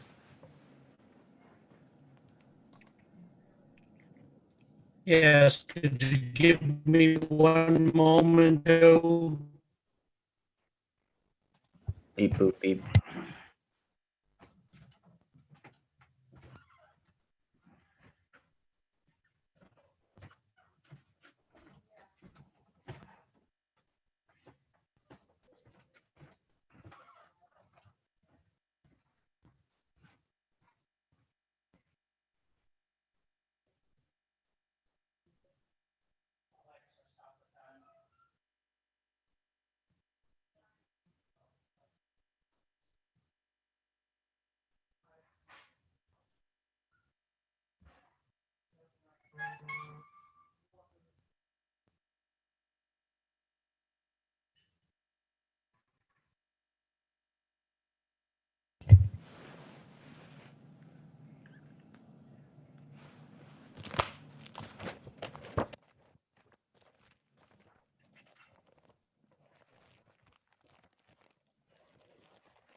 You good, Jim? All set, thank you. All right, so ordinance will convene at 6:24 PM. First thing, we don't have any minutes, so we can go right to PCO 10-19, ordinance in regards to water discharge. That's not drafted, Councilman Lattiser. Yes, thank you, Mr. Chairman. I've spoken to Pro Temp Travis on this, and we're gonna hold till June 21st, please. All right, I'll move the hold till June 21st. Do we have a second? Second. Motion made and seconded. All in favor? Aye. All right, Second. I'll count that as an aye. All right, next we have PCO 2-20, an ordinance relative to forming a commission to establish LED signage guidelines. Councilman Lattiser, it's not drafted. Yes, thank you, Chairman. This is another item I'm working with the planning department on with Luke, and for the time being, I want to ask that this be put in the pending file. Do we need a vote for that? All right, I'm seeing the yes. All right, so I'll move this to the pending file. Do we have a second? Second. Motion made and seconded. All in favor? Aye. Aye. Next, we have PCO 5-21, ordinance in regards to the authority of the council regarding the addition, removal, or significant alteration of streetlights. First passage. This is me. Basically, this was at the request of the planning department to basically come up with a process and procedure, ideally similar to how we do traffic signage. That way, when we have all these new lights up, the LEDs, that we're ready to go, and that when the request comes in, there's a process in place rather than just kind of willy-nilly and ad hoc. And it is modeled off of the same way we have the traffic ones. That was the goal. The only difference being that now DPW obviously is in there, and some of the Board of Public Safety as potential parties that can have some swing on this. Any questions from members of the committee? Chairman, if I may. Of course. I'd like to thank you for your work on this. I think that this has been needed for a long time. I love the process here. It's a matter of putting this out to the parties that have here in the city that may have relevant input. However, unlike the process for putting up street signage, which would require a traffic study and the like, it makes sense that we don't necessarily have to delve into that sort of more complicated process just to have a street light turned on or altered. There's been, and I'm sure that this is true for many wards, not just Ward 2, but there have been several lights in Ward 2 that have been red capped over the years. And the current process that we have for altering that has been unclear. Supposedly, a lot of the red capping was done to save the city some money. But now that we have these far more efficient LED lights, that justification for turning off these lights that potentially, although some would say that certain red cap lights are not entirely necessary to have turned on, there's a reason why all of these lights were constructed in the first place. So I think having this simplified process that allows all the parties with knowledge the opportunity to weigh in, and having this done by resolution as opposed to ordinance, everything here makes sense to me, and I'm in full support. I should add too, I didn't realize this until we were going through the council rules when we were amending them. Apparently, based on the rules, the council actually used to handle this because it's in there from before. So we're basically just kind of picking that back up and actually having a set process, because obviously there wasn't a set process before, because at least none of us have heard of it before. And then Luke, I saw you come on. You want to chime in? Sure. I just wanted to talk about it in the context of the streetlight project. So as many of you know, I'm handling that project. Hopefully rolling trucks this month. My shipments of lights have been delayed. It's a little further along than I'd like. COVID is throwing a little hitch in the plans. But to Councilman Ricks, to your concern, all of the lights, including all of the red caps, will be coming on. In discussions with Councilman Sinapi about 6 months ago, I expressed my concern that there wasn't a process, clear process of policy on how to approve either requests for new lights or requests for them to come down. And it is likely when we go through this conversion, we're going to get those requests potentially en masse. Some people aren't going to like the lights going up, and some are going to want new lights. And so to deal with this in advance, I had recommended, I don't care really what the policy is as an administration person here. It's just I felt it needed to be some policy regarding this to create some lanes on how that process is handled. So from my perspective, from the day-to-day here, the boots on the ground, I appreciate the discussion.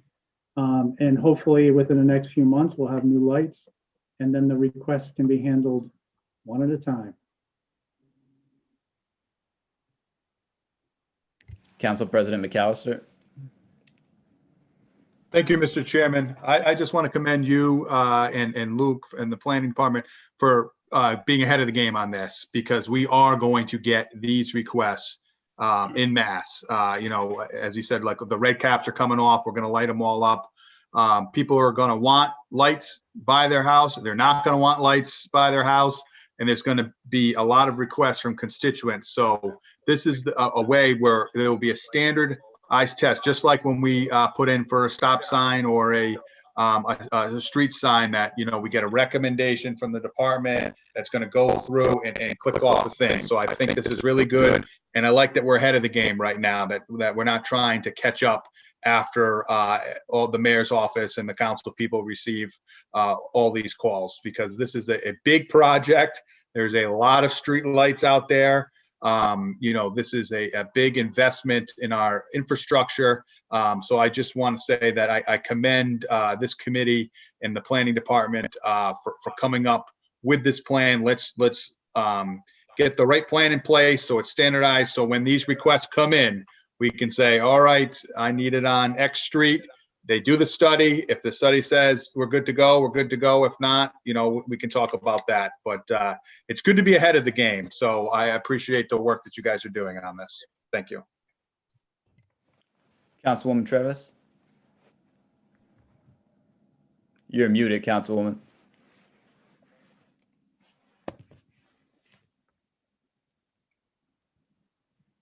I'm sorry. Yes, prior to the red caps, we always did it that way. We would request the street lights, and they would do the study, and it would be multiple ones because of the different wards.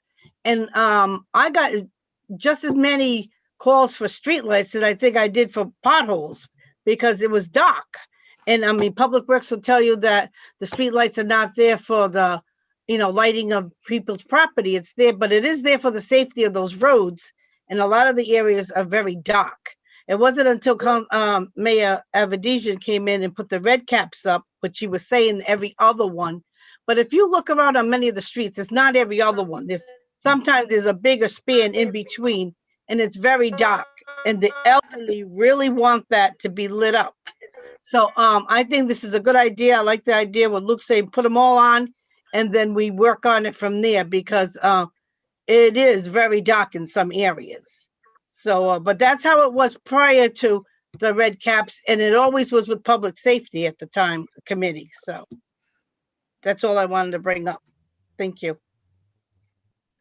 Councilman Lattiser. Yes, thank you, Chairman. I will be supporting this ordinance, and good job to you and the committee and to Luke. Certainly a very worthwhile project. And I absolutely agree.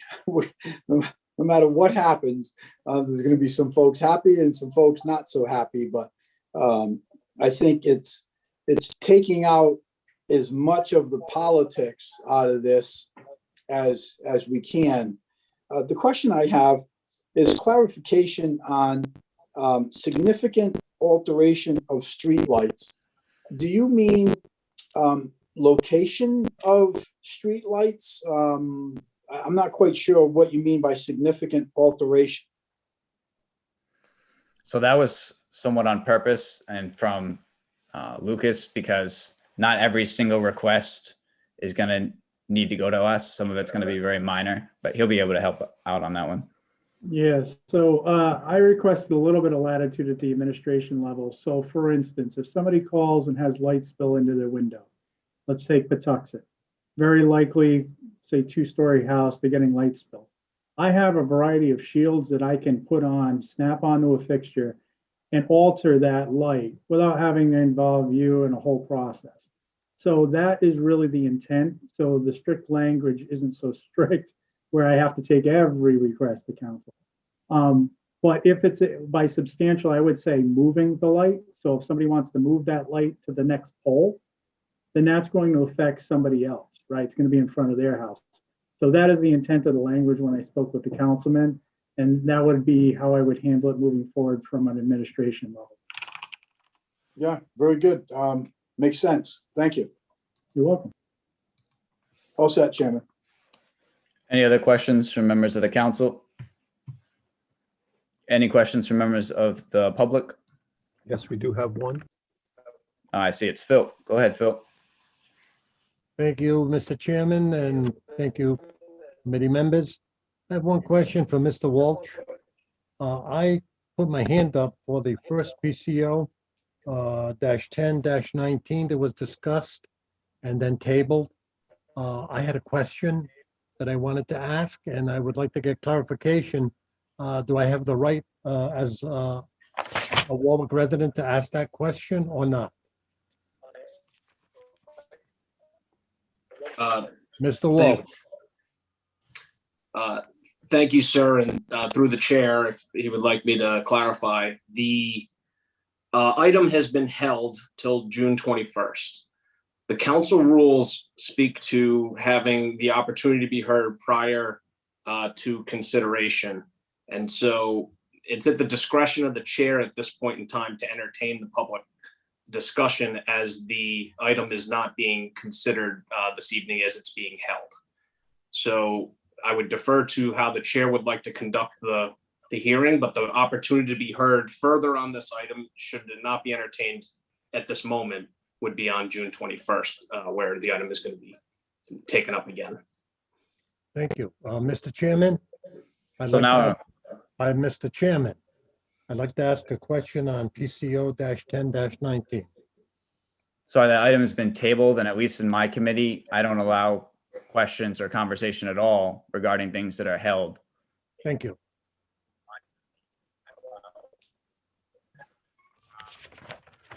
Any other questions, members of the public? Seeing none, I move favorable action on this item.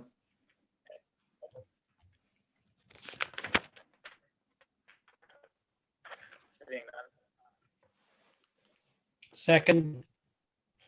Motion made and seconded. All in favor? Second. Aye. Aye. Aye. Next, we have Aye. PCO 9-21, an ordinance requiring this Warwick City Council to receive 60 days notice prior to taking a vote on any contract or benefit package in the city of Warwick. Councilman Lattiser, this is not drafted. Hold May 17th.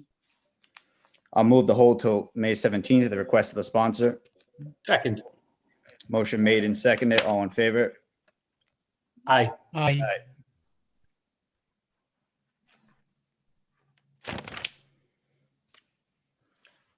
Next, we have PCO 11-21, ordinance amending section 10-8 of the City of Warwick Code of Ordinances, adding a prohibition on the sale of gasoline products to unregistered off-road recreational vehicles.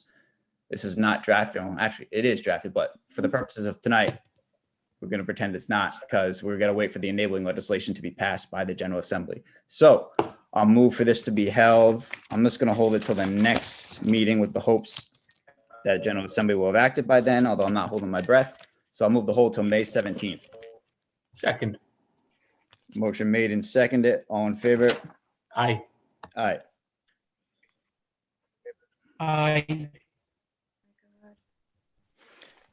Councilman Lattiser, I apologize. What was the date for yours to be held to? I want to make sure I read it in my notes.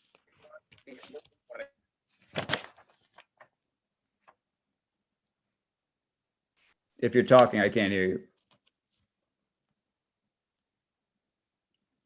That's because I was muted.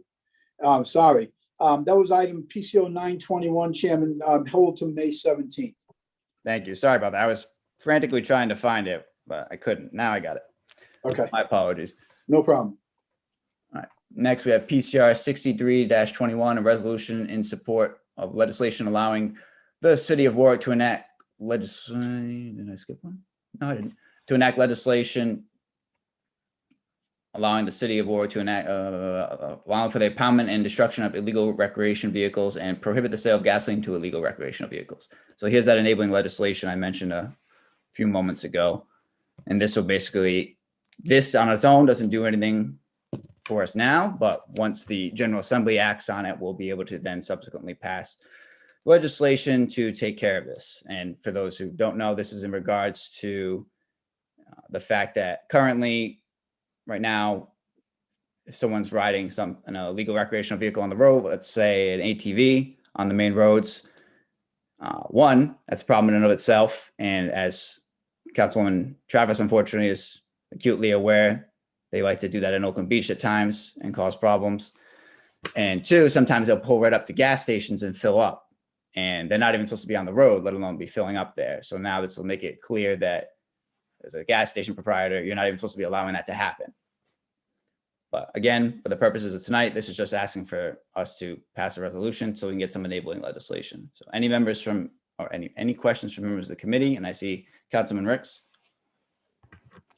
As a co-sponsor and otherwise, I certainly support this resolution. And I'll add a personal anecdote to this.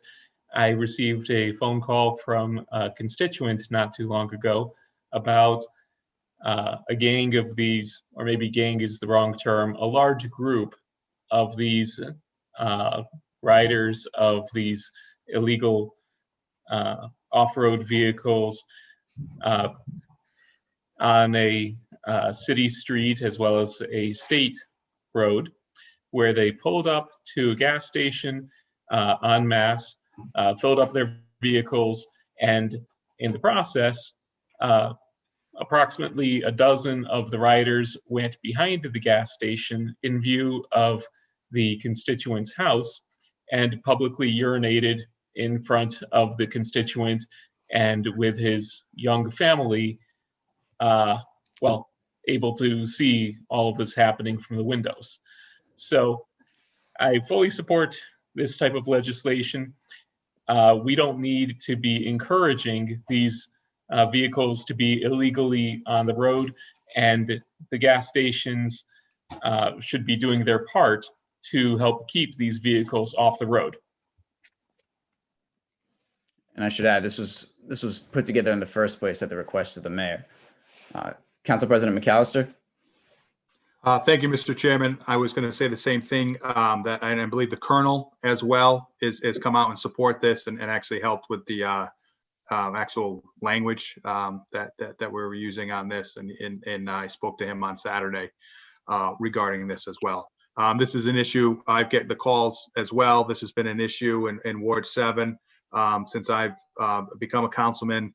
We have that area where the airport took all those homes, and now it's just a big space, so it attracts that kind of riding and stuff like that. And I've gotten a number of calls through the years from neighbors, similar things that happen, unfortunately, as Councilman Ricks has talked about. So I just wanted to say I also support this, and I did want to mention that I did speak to the Colonel regarding this as well. Thank you. Councilman Lattiser. Yes, thank you, Chairman. First of all, I'd like to be added as a co-sponsor on this, if I could, please. Absolutely.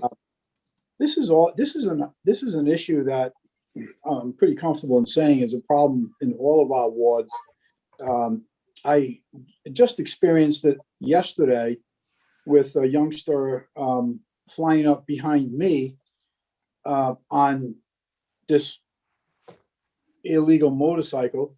And this youngster is just weaving back and forth behind me. He's in both lanes and just having a good old time. And I was just very concerned for this youngster, particularly as I was coming up to a stop sign. I wasn't sure if he was going to be able to see the stop sign and stop before running into me. The other thing that's concerning, and why I wanted to co-sponsor on this as well, not only is it a good piece of legislation, but I'm actually amazed at the amount of times that I see an adult riding one of these unregistered recreational vehicles along with 2 or 3 youngsters riding along with the adult. And that's pretty alarming. But we see it more often than we care to. The question I also have is, and this was just something that I saw again today. I think I've seen it many, many times. Today, I happened to be, actually, this vehicle, pickup truck with a trailer, pulled past me, happened to be a boat trailer towing an aluminum boat. He went flying past me on West Shore Road. No registration plate, no license plate on this trailer. The trailer just swerving back and forth, and I'm just waiting for this boat to come flying off the trailer. And these illegal recreational vehicles, would that be something that would be included, or would you consider including in this as an illegal vehicle? Describe me what the vehicle is again to make sure I understand. It was a boat trailer, a trailer, for taking a boat. And it happened to have, I don't know, I'm going to say it was probably a 12-foot aluminum boat on the trailer. The trailer was not registered. Matter of fact, had no lights on it whatsoever, no street lights, directional lights. It wasn't registered. And this thing just looked like it was going to be falling apart at any moment, including the boat perhaps flying off the trailer. So, I don't want to complicate what you have here now in this ordinance because a resolution, because I think it is very good. But is this something that the committee may want to consider adding to it or doing something separately? I don't know. Mr. Chair, if I may. Sure. Rhode Island general law, the traffic code already addresses unregistered trailers. It would also address any specific equipment violations if it wasn't properly lighted, didn't have stoplights and such. So we wouldn't need to add that to this ordinance. All right. Thank you, Colonel. You're welcome. I'm good with this, Chairman. Thank you. Good job. Councilwoman Travis? Yes, thank you, Mr. Chairman. Back in 2017, I believe Councilman Lattisaw and Councilman Howell joined me when I put in legislation for off-road vehicles, especially the recreational vehicles, whatever you want to call them. But these are like vehicles that are not registered, and they are causing, whether it's the dirt bikes or it's the ATVs or the 3-wheelers, but they are all over the place. They're going into the beach, they're going digging up the dunes and sand, they're on the road. They do not stop at stop signs. They come flying out on main roads. So I think with your legislation, they'll probably put more teeth in it, and hopefully it's going to address all the problems that we're having. But this is only getting worse daily. They're doing it now already down here. And they know they do it up in City Park. They do it all over the whole city. I have friends of mine from other sections of the wards that's saying that, oh, what are you guys doing about dirt bikes? But I look forward to supporting this and getting this, putting the teeth to it finally. Thank you. And just remember, for everyone, that this legislation that we're passing tonight doesn't actually itself do anything. We have to wait for the General Assembly to take action, and then the other things I have docketed, we can move forward on and formalize it. But this is how we get there. So it is a necessary first step. Councilman Gebhardt? Just briefly, Councilman Chairman Snappy, would this also cover golf carts? We've had some issues with that up in my area, less so of the nuisance factor, but I think folks don't always recognize that, you know, when children are on these things, that while they seem fun, that there is danger. And we actually had a child fall from one last summer and got pretty seriously injured. So I just want to see if that would also fall under what the eventual ordinance would be. So normally the whole definition is a vehicle means it can be operated, and a golf cart certainly can be operated. Just be a matter of a question of if we're going to miss it, the nuances. Can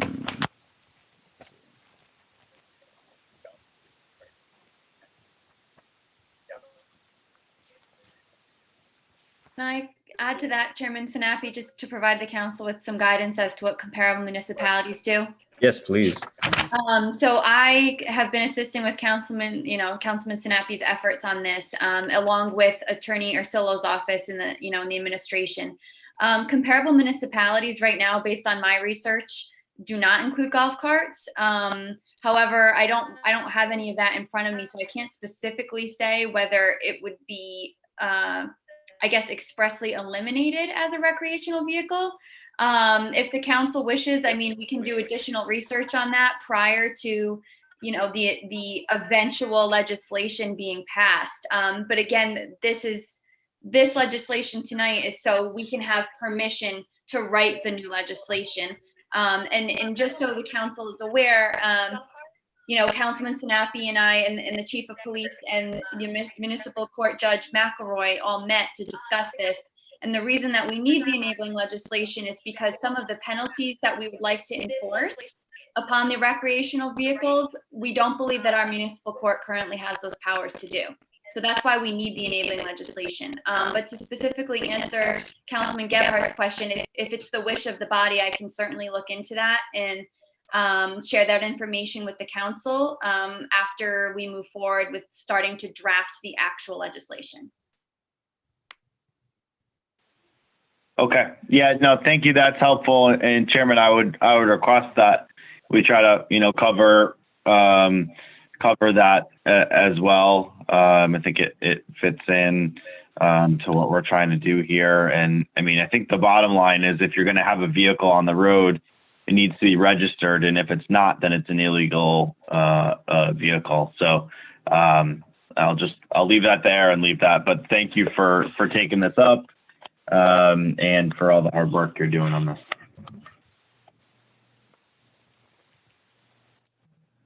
I think that's it for members of the council.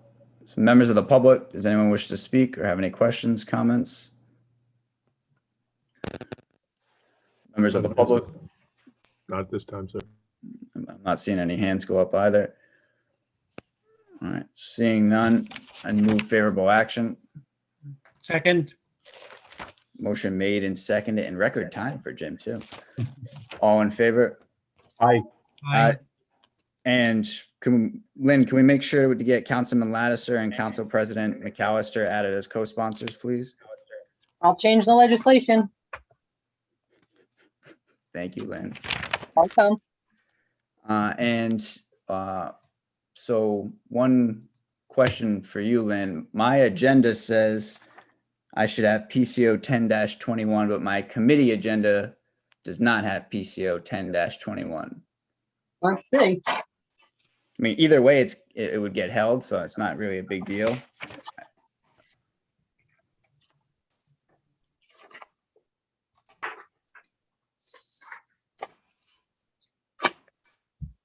PCO 10-21, Yes. intergovernmental.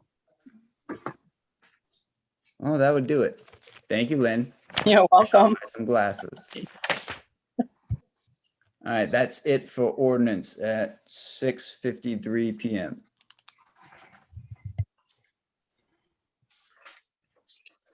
President? Yeah, Mr. Walsh. Why don't we pause on this, take a 5-minute break, let people use the facility, stretch their legs, and then we will call the full council meeting at 7. We will do the Pledge of Allegiance, executive communications, and general communications, and then we will come back in to finish committees. That works for everybody. We'll see you at 7.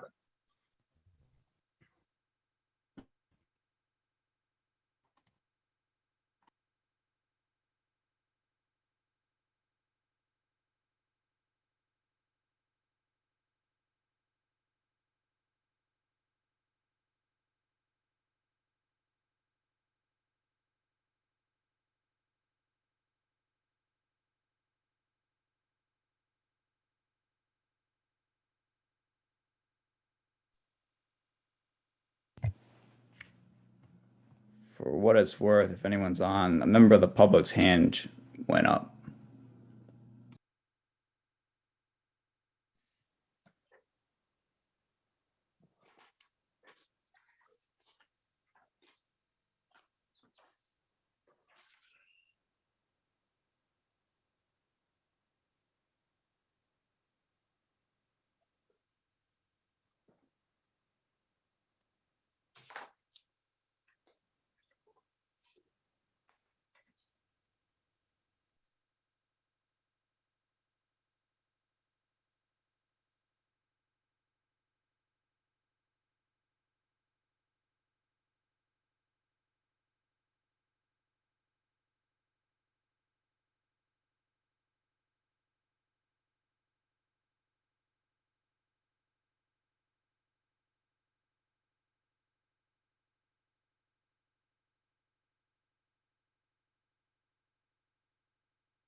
Phil, do we know if the hand raised was on trying to speak on that last item? It might I be did a not- I claimant didn't- based on the name. Can we unlock that person to find out if that was a delayed item or if that's just to understand where we are? Okay, hang on. Go ahead. Hi, my name is Shannon Randall. Are you able to hear me? Yes, Yeah, we we are. can hear you. Okay, I know this is a quick little break. I just apologize. I've never done this before. Will you be addressing the safety pothole reimbursement issues? Yes, the Public Safety Committee has not yet convened this evening, so it'll be on our agenda later this evening. Okay. At 7 o'clock, the full council is going to convene to address some general items. And Yep. then at that conclusion, we will return, and that will be the first committee that comes up upon the return of everybody, or the conclusion of that first phase. So, Okay, thank you, sir. please bear with us. Thank you. Thank you.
Good evening, Council President.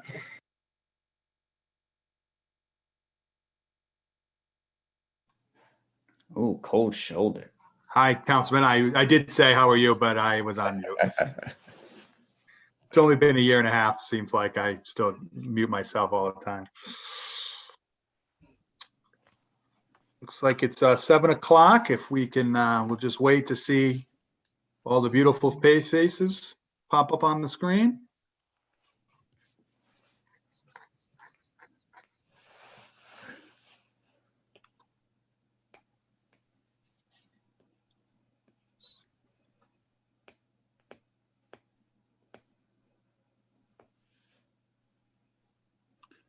Let's see here. Councilman Ricks, are you ready to rock and roll?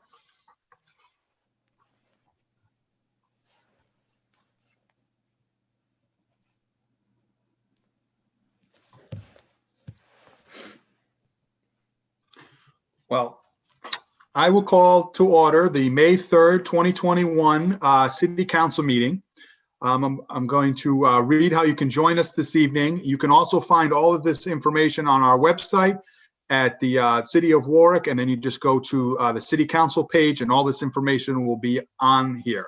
So the following options are available to access this meeting. You may access or participate in the meeting using the Zoom application on the smart device or on a PC via the web at zoom.us and clicking on Join a Meeting in the upper right hand of the page. The webinar this evening ID number is 978-8786-9794. Again, all this information is found on our website as well. Anyone wanting to participate via telephone only may call one of the following numbers, non-toll-free numbers. While most mobile phone carriers do not place an extra charge on customers for toll calls, it is up to you to check with your carrier concerning potential charges you would be responsible for. The first number this evening to join us is 1-646-558-8656. The next number is 1-301-715-8592. The next number is 1-312-626-6799. The next number is 1-669-900-9128. The next number is 1-253-215-8782. And the next number is 1-346-248-7799. Again, all these numbers are listed on our website. You can also join us this evening toll-free numbers from anywhere in the United States. The first number is 1-877-853-5247. The next number is 1-888-788-0099.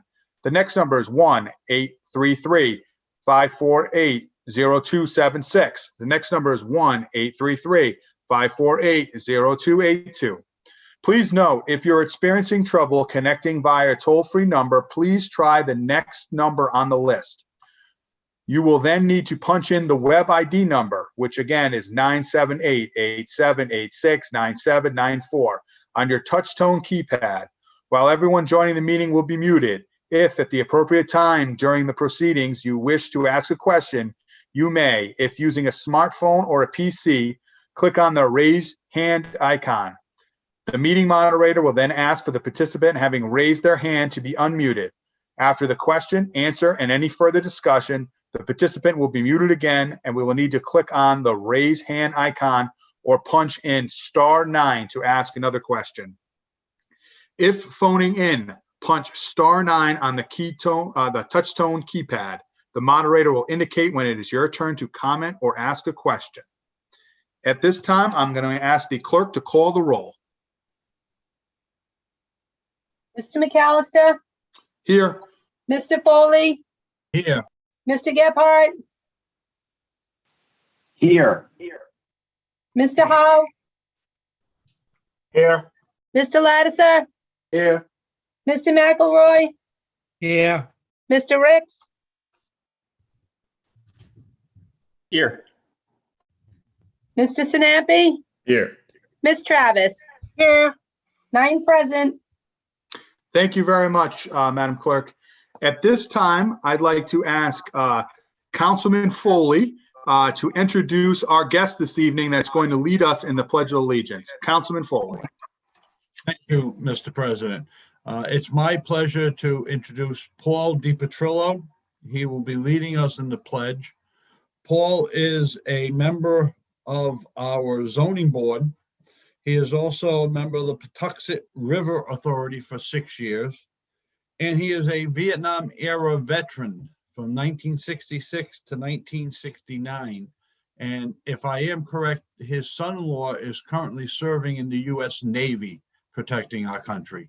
It is my pleasure and my honor to introduce Paul DiPetrillo to lead us in the Pledge of Allegiance. Woo!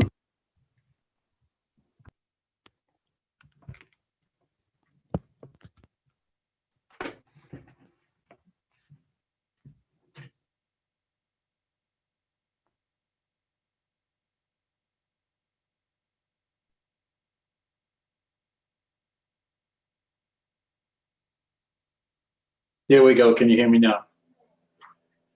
Yes, we can, sir. Thank you. I pledge allegiance to the flag of the United States of America and to the republic for which it stands, one nation under God, indivisible, with liberty and justice for all. God bless America, and God bless the great city of Warwick.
Thank you. Thank you very much. Mr. DiPetrillo, thank you very much, and thank you to your for your service, not only for your country, but to the city of Warwick as well. And also, please thank your son for his service as well. We really do appreciate you and your family, and I'm really pleased that Councilman Foley asked you to join us tonight, and it's great to hear from you, sir. Thank you to the whole city council. I appreciate it very much. Thank you. Thank you. Have a great evening, sir. And you as well. Thank you. Next up on the agenda is executive communications.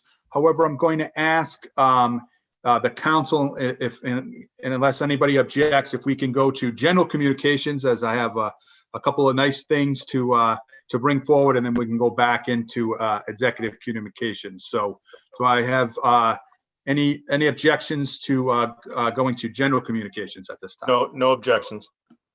Okay, hearing no objections. I would like to congratulate one of our own, Councilman Ricks, who was married last week. So very, very exciting. Congratulations to you, Councilman. We wish you the best of luck. And I know it must have been a heck of a time trying to plan a wedding the last 2 years. So if you guys make it through that, you're golden now for the rest of the time here. So I'm sure I am not the first or the last person that will congratulate you, but that's very exciting. So congratulations, Councilman. Thank you. Thank you. I also want to congratulate another Warwick person that was in the news today, Kwity Paye from Henderson, who was drafted in the first round of the NFL. The first time in the modern era of the NFL, someone from Rhode Island was drafted in the first round. It went to Michigan, but he played here at Henderson. So that is outstanding, representing Rhode Island and Rhode Island football. So that was very exciting news, and we want to congratulate him and his family as well, and I hope they do great, except when they play the Patriots. So I'll be rooting for them every other time. So very exciting. And then on a kind of a somber note, I would want to make mention of Senator Coughlin. Our thoughts are with you right now. Please, if there's anything that myself or the city council can do to help you, we want you to recover fast and to get back to representing the city of Warwick. We're all here for you, and we wish the best for you, Senator. And finally, for my remarks, I just also want to thank the city of Warwick and the residents of Warwick and the city council and the mayor's office. We did a dedication on Saturday of the Warwick PAL building to Gloria Fairbanks. And it was just really, really great. Gloria had passed away a few years ago. She worked for the city for over 20 years in youth and family division. She ran the PAL organization for a number of years. She was on West Bay board. She was on a number of different boards in the city, the Trudeau Center. She was a really great person who just gave back to the city. That was a big part of her life. I want to thank Mayor Picozzi for being there. Mayor Abedisian came. Mayor Walsh was there. Mayor Flaherty called me. He was in Florida. He really wanted to attend, but he couldn't make it.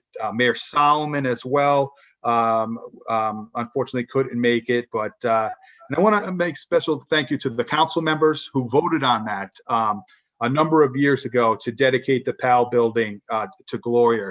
And her good friend, Councilwoman Travis, spoke at the event. It was great to hear. They go back a number of years, and they served on numerous committees that addressed the family. So I wanted to thank her. Councilman Lattiser was on the council at the time as well. Councilman Howe was.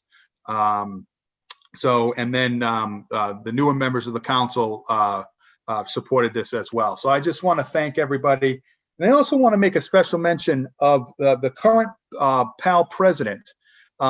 She has been on the board, serving on the PAL board for 40 years. So she knew Gloria. Her kids played PAL football in the 80s, and she's still involved in the organization at this time. So that's what makes our city so great, is these community people, these people that are just serving, that are helping our youth, are helping our members of the community, and they don't get the praise that they deserve. So I just want to thank. And with that, I open it up to any other members of the council that have anything under general communications. Councilman Lattiser. You're on mute, Councilman. Thank you. You bring up a good point, Mr. President, that oftentimes we don't extend kudos as much as we would like to. And I want to just give a shout out to an individual who certainly meets the criteria of some of the people you're talking about. And that is Patricia Cousineau. She is the principal of the Warwick Next School, which is in Ward 5. And when I first got elected, I had reached out to her to see what they had for a wish list and, where the city could help with different things with the school. I met with her, and she asked me at that first meeting, she says, "Do you have a son named Brian?" I says, "I do." She says, "Well, he was in my very first class. It was a 3rd grade class. Now, my son is 43 years old, to give you a little time presence here, right? 3 weeks later, I meet with Patty and some of her staff as a follow-up. And the first thing she does, and Mr. President, this is going to, I think, resonate well with your wife, being an educator, a Golden Apple recipient, etc. When I arrived at Patty's office, she showed me a picture that she had of my son and 2 of his classmates from her first 3rd grade class. Now, that is dedication to your profession. That is dedication to the kids, to the city of Warwick. And, oftentimes, for whatever reason, we voice criticism, but I think it's certainly warranted that we extend the kudos at least as much as we do the criticism. So a great big shout out to Patty Cousineau and all of the other people that work in her profession who are just so dedicated to our kids that you still have a picture of people from your first class, some whatever it was, 35 years ago. I'm all done, Mr. President. Outstanding, Councilman. Thank you for sharing that. That is great. And there's stories like this across the city. So we love to hear that. So thank you. Anything else under general communications from members of the council? Okay, seeing none, we're going to move back into executive communications. So we have two things under executive communications. First off, we're going to have the Historical Cemeteries Commission. They're going to introduce themselves formally to us and update us on the work that they are doing. So this is the first of a new initiative that the City Council is going to be doing, where we're going to be inviting our boards and commissions, all these appointments that we are appointing people to. We want to hear about all the great work that they're doing. So I asked them to join us this evening to give us, 5 or 10 minutes of update on what they're working on, all the great things. Told them to have an ask too. So, you got a council here. So how can we help you as well? And then we are happy to follow up with you after the fact. So we just want to hear from you right now, take in the information. And then I know this council well, and we're all going to want to participate. So we will follow up after the fact. So Phil, if you can unmute our guest this evening, and we'll let Peggy introduce herself. You can go ahead and unmute, please.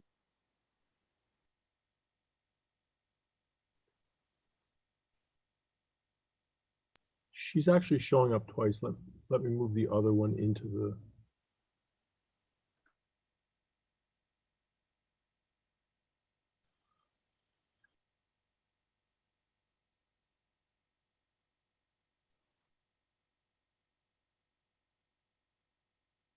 I see you in the bottom of my screen. We just need you to unmute.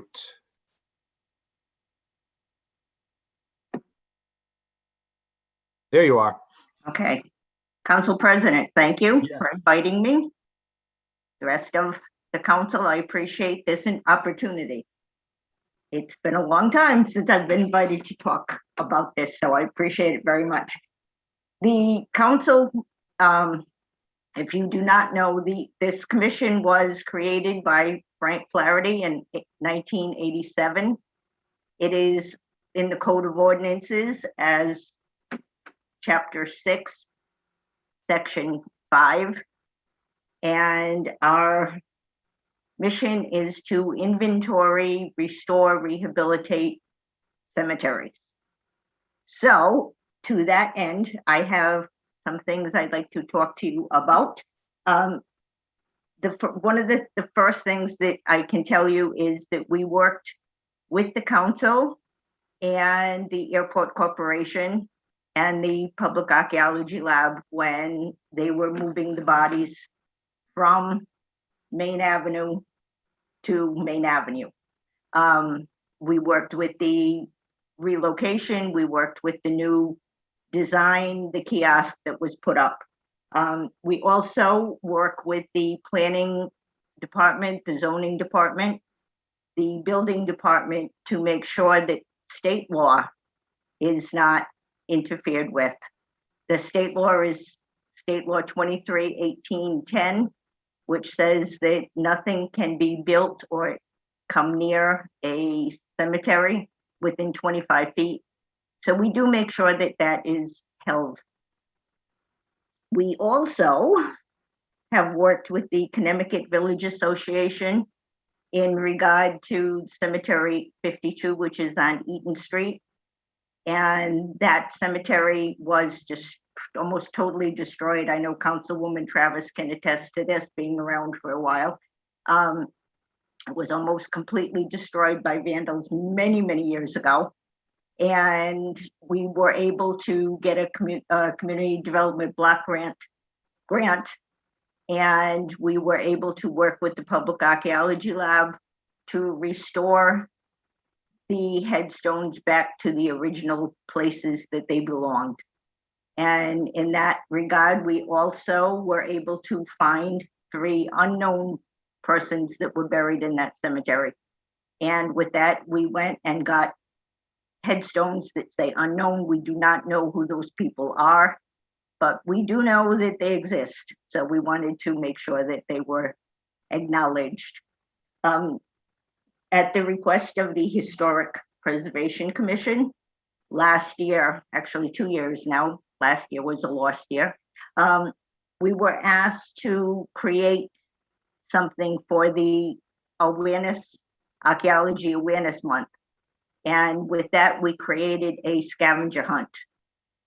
And we asked people to come to Brayton Cemetery and find things to really appreciate the beauty and the history that can be found in a cemetery. So we had 20 people or so on kind of a cloudy day, but they did show up and they really did appreciate what we told them. And then with the Historic Preservation Commission, again, we were asked this year to do something for the Historic Preservation Conference. And we put a video together, which I had asked Councilman Steve to send to everyone. And I hope people got a chance to look at it. And if you didn't, I hope you do look at it. It kind of told a little bit about the folks that reside at Brayton Cemetery and the history that is involved there. So again, if you haven't seen it, I hope you get a chance and do look at it. That's we've also, with the Sons of Union Veterans, we apply for and install new headstones for veterans. If the headstones are broken, damaged in some way, we apply for a new one. We send an application down to Quantico, Virginia, and then they send it back to us and we install the new headstone at the veteran's grave. We've done that for many, many folks.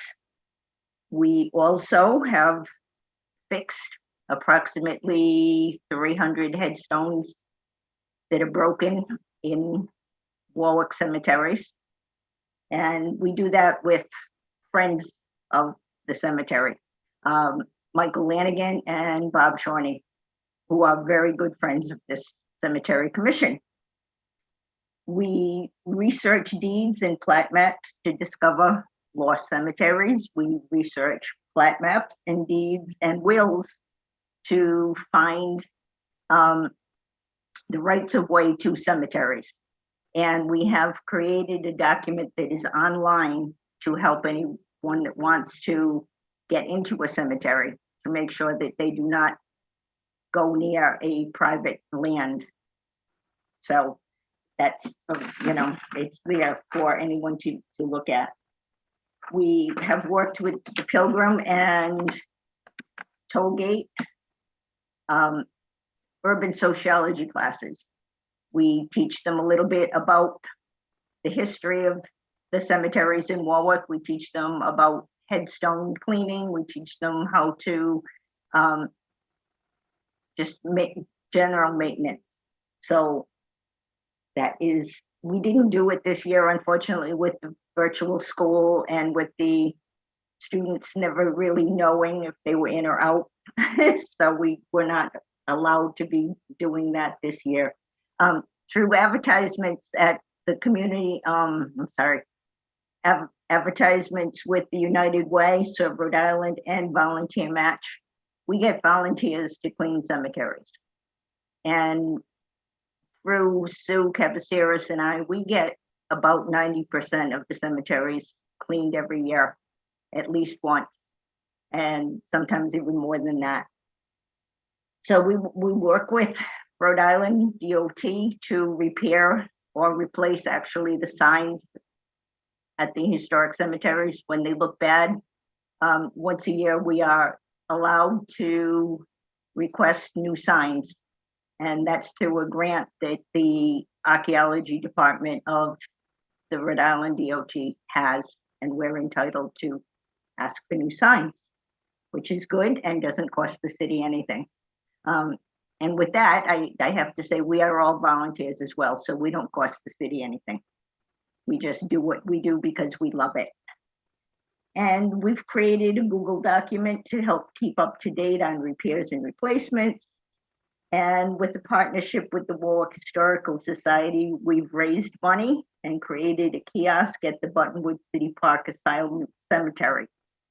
And we raised the money through GoFundMe. We knocked on doors, we called everybody we knew, and we were able to get enough money to get a kiosk.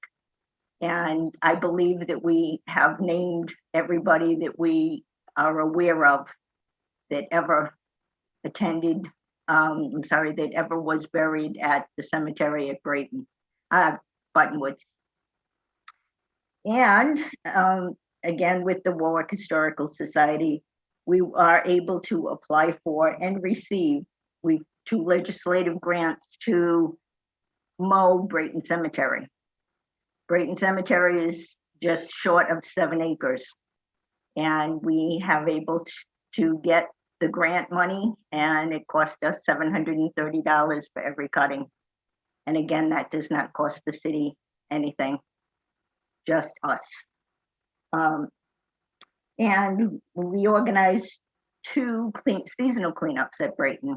One right before Mother's Day, which we had 2 weeks ago, and some folks on the council were there to help us. And we do that just before Mother's Day, and then the second one right before the snow flies. Make sure that we get most of the leaves up and about. And most of us have adopted our own cemetery. So that's something that we do. And again, that's on our own time and our own dime, and we all love it. So, and with that, I'd like folks to also know that I'm the chair of the state commission, the State Historic Cemetery Commission. And as such, I get to go to a lot of meetings and see a lot of different groups. And our commission has been the model for 2 different commissions that were organized, one in Warwick, one in Cranston and one in West Warwick. So I want everybody to know that we do a good job. I think we do a good job, and other people. Absolutely. So, Yes, absolutely. Thank you so much for all that you're doing, and you're being modest. I mean, when you guys are doing these cleanups, you are really rolling up your sleeves. You are picking up trash. You are pulling weeds. You are raking. You guys do just unbelievable work to our city. So I just want to thank you very much, and I will make sure to send out that video as well to the council. And I believe when we talk to the mayor, once he gets the sign off from you, I think he's going to put that out on social media as well. yeah, as of, I think, the 30th, we were allowed to distribute. All right. Well, we will follow up with him. So, And just quickly, if I may, if there's ever any money around, good. I said bring an ask. I love it. Yes, So yes, you did bring an ask. You said to bring an ask, and Yeah. here's my ask. We have been doing a lot of work at the George Sayers Green Cemetery.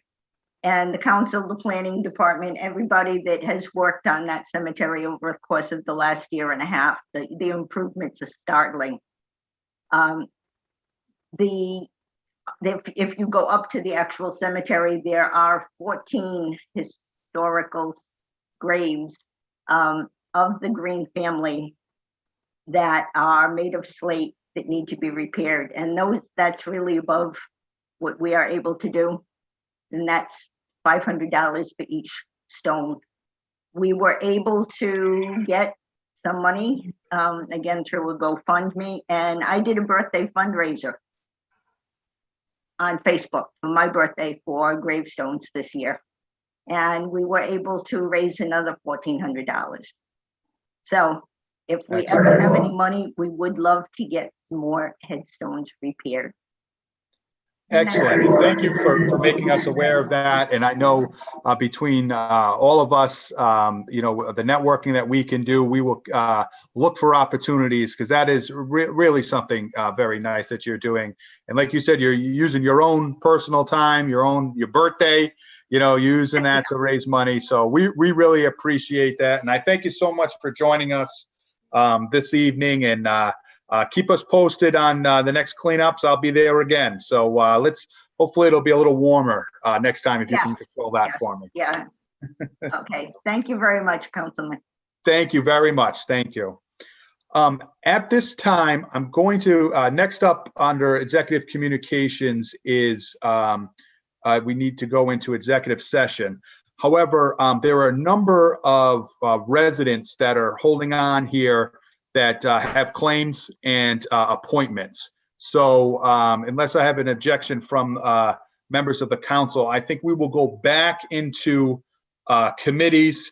So the people that are waiting for their claims to be done, and then for the appointments to get done, then we will come back into the full council meeting, and we will go into executive session to handle those claims, and then we'll come back after executive session and go through the regular council meeting. So sorry about all the moving parts here, but I think that's best, because I do see that there are a number of residents that are holding on that are here for claims and appointments. So seeing no objections, we will go back into committees at this time. Thank you. First up, we have the Public Safety Committee. This is Chairman Foley, Councilman Ricks, and Councilman McElroy. Councilman McElroy, are you with us? Thank you. Meeting is called to order at 7:32. The first item is acceptance. There are PCR 68, PCR-21, relative to claims. I'll second the motion for the acceptance of the minutes. Were there minutes, or? I didn't see any. There are no minutes. Oh, There are no minutes. thank you. That part didn't quite come through. Thanks. There we go. That might be better now. Thank you on that. And the first up is PCR 68-21. The first claim is Melissa Arnold. And I'm just cross-referencing.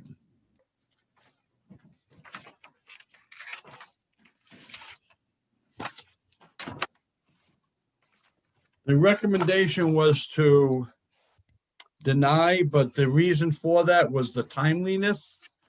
I looked at the dates and it's not outrageous. So I am looking for, first, are any questions or comments from the committee? Any questions or comments from the council? I have one. All right, and Councilman Sinapi first. So I have a question, I guess, for any of the solicitors. Do we have the ability to deviate, given that it's state law that's being cited? And the law says it shall be made within that time frame.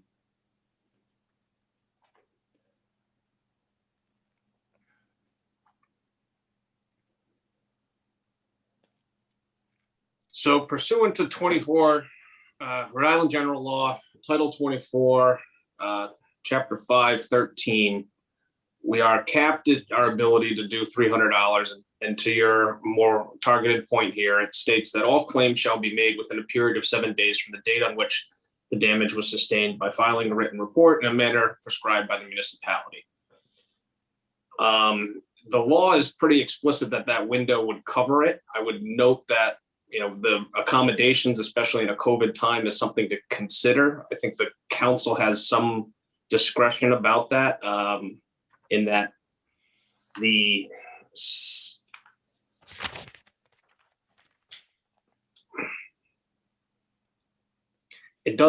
language does not speak specifically to what happens outside of it. It's saying that it shall be made within that period of 7 days. In this case, the statute was written and last updated in 1994. And given that there were a global health pandemic, I think it's in the discretion of the council to provide some accommodation on an item that is limited to a $300 recovery otherwise. Perfect. All right. Good. Also, if I may, to 2 points on that, and I saw you, Councilman Ladder, so I'll get to you in a second, is on the form that Miss Arnold filled out, it supposedly happened on 3/14, and she dated the form 3/18. So I don't know what they were talking about. And then in her letter, specifically this claim, she states that she submitted it, was told to submit it to the state, and then the state told her to submit it back to us. And so I had a problem with that timeliness issue. And I'm not a lawyer, nor did I stay at an extended stay last night, but when I was a union president and negotiating, shall does not mean must. Shall gives you some flexibility. Am I right, solicitor? Shall is actually more rigid to be interpreted. The may would be the discretionary, but the instances that you talk about the affidavits filing do appear to differ from what the department is recommending. So there are varying dates here that conflict a little bit, and I think that's what gives you the discretion to be able to interpret this as timely filing, given that the signature of the claimant here in the affidavit is dated as of 4 days of the incident. And now, Councilman Ladder, sir, you had your hand up. Yes, thank you, Mr. Chair. So I'm not sure who's going to answer this question, but we have 2 documents, 3 documents. We have a bunch of documents on this claim. My question is, the document that is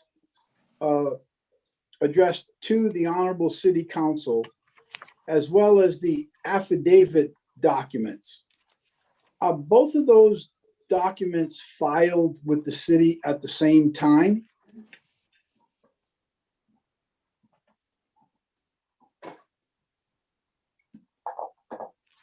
To one of the solicitors, do you have any knowledge of? I would defer to how the departments received the documents. All I can speak to is the file that we have been presented with does present a series of different dates that conflict. And so it's unclear as to which dates are the most accurate representation of how things were received. We have some emails here that are within the March 19th date. We have the affidavit, which was actually the affidavit was sworn on April 10th, but the prior information was submitted on the 18th within 4 days of the item. So I would defer to the departments. I believe it's received. Is it finance that or treasury that receives the request here? And then It's finance, yes. finance. They handle them down there. I don't believe anybody is on. All right, so again, the question is, are these all filed at the same time? The letter addressed to the Honorable City Council, the affidavit, and then also I draw your attention to a claim that appears to have been filed to Rhode Island DOT on March 30th. So my point is, if these documents are all filed at the same time, you're right, there's conflicting dates all over the place. In one spot, it was dated 3/18, and then on the affidavit, which is directly following that particular to the Honorable City Council, sworn and notarized on April 10th. Letters to the Department of Transportation on March 30th. I mean, I don't know, the dates are just all over the place, so. And then we have a letter to the city of Warwick on April 5th. So it is within the discretion of this committee and the council to try and decipher these facts and identify if it fits within it. What we have presented to us is documentation that suggests that the initial encounter was within the 7-day period, and there were supplemental back and forths, as we've often seen, whereby things were either missing or sent to the wrong entity and back again. And so those clarifications have been routine during our tenure here. So it's in the discretion of this committee and to the council as to the interpretation of whether this meets that standard of 7 days. Any other questions or comments from the council? Any questions or comments from the public? No, sir.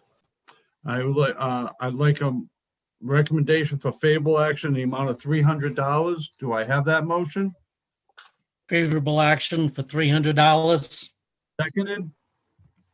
That was Councilman McElroy. Seconded by Councilman Ricks. Thank you. All in favor? Aye. Okay, thank you. The next one is Sandra Smith. Recommendation is for favorable action in the amount of $168.27.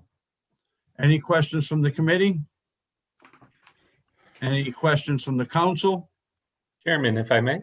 I'm sorry, I did not see your hand, sir. Councilman Ricks. Thank you. Yes, I do agree with approval of the claim as recommended by the department for $168.27. I do see one estimate on the recommendation memo of a lower amount of $129.18. However, that $129.18 by Monroe, as stated on the memo, is not actually reflecting the full estimate stated on Monroe's estimate. The full estimate comes to an amount of over $200, which would not be the lowest amount because the Monroe estimate includes the alignment as well, which is a necessary part of replacing one of these tires and making the claimant whole. So as the invoice is for the $168.27, and that would be less than the other two estimates, I would be in favor of approval in that amount. Thank you. Any questions from the council? Any questions from the public? No, sir. A motion for favorable action in the amount of $168.27. So moved. Councilman Rick, seconded. Second. Councilman McElroy, all in favor? Aye. Aye. Next is John Sylvia. That is the replacement of the mailbox. And the recommendation is for approval in the amount of $50. And it states there because of those follow the state of Rhode Island DOT guidelines. Any questions from the committee? One question. I'm not sure if a representative of the DPW is here to answer these questions. I do not see anybody.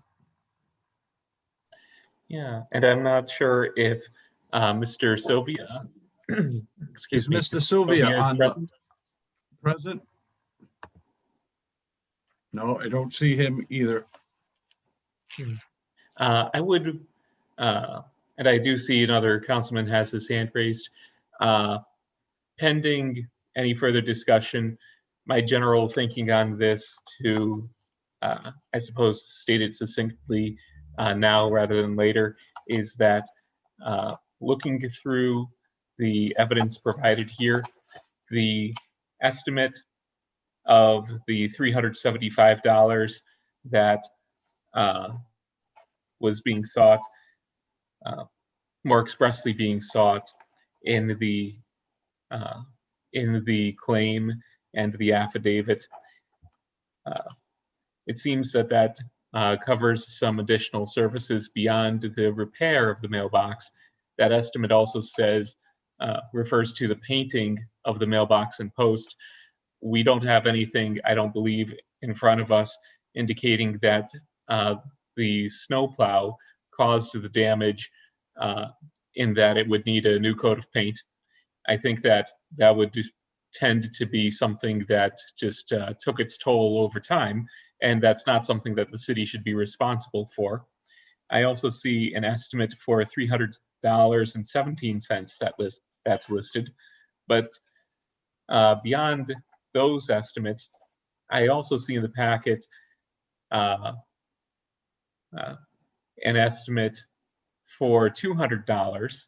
So generally speaking, I think that I would be comfortable with that $200, especially as this statement appears to be from a person registered with the Contractors Registration Board here in Rhode Island.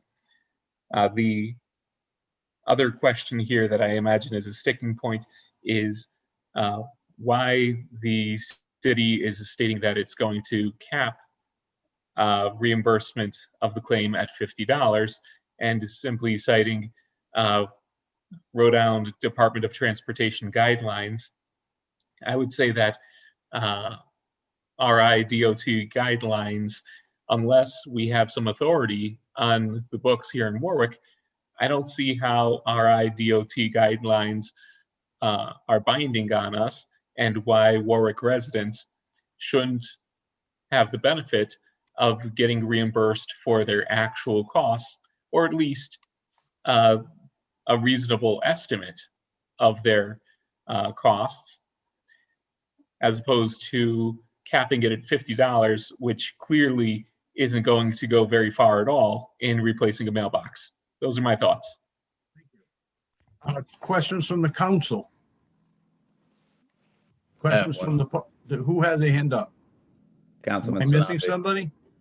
Councilman Sinapi, is that you? Yep. Thank you.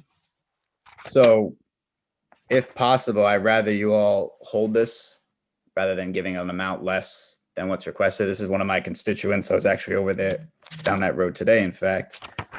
And I can give them a call and find out some more information.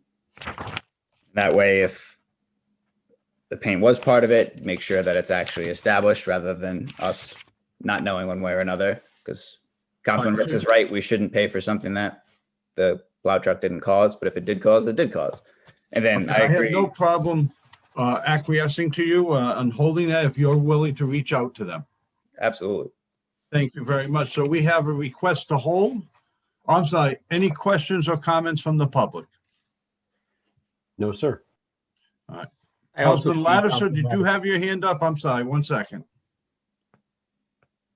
You're on mute, Councilman. Yeah, yes, I did have a question, Chairman. There you go. Councilman Sinapi, when you are looking into this, could you just ascertain or let us know if in fact this mailbox has been replaced with a new mailbox, or just simply uprighted back into its original position? I'd just be curious on that. Fair enough. Thank you. So do we have a motion to hold? Move to hold to May 17th. May, so let me make, Councilman, you need a PCR on that. okay, and what do we have, Len? Okay, you're gonna take PCR 70-21, please. I'm sorry, say that again, the numbers. 70-21. Hold till, what's the first meeting in May? I mean, June? Oh, sorry, I thought you said June. June 7th. June 7th. June Thirty said May 7th. So 17th, no? PCR 70-21, hold till June 7th. Second. Seconded?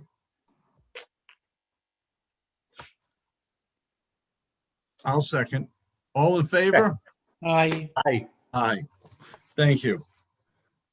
And I'm sorry, I wrote down, give me 1 second, please.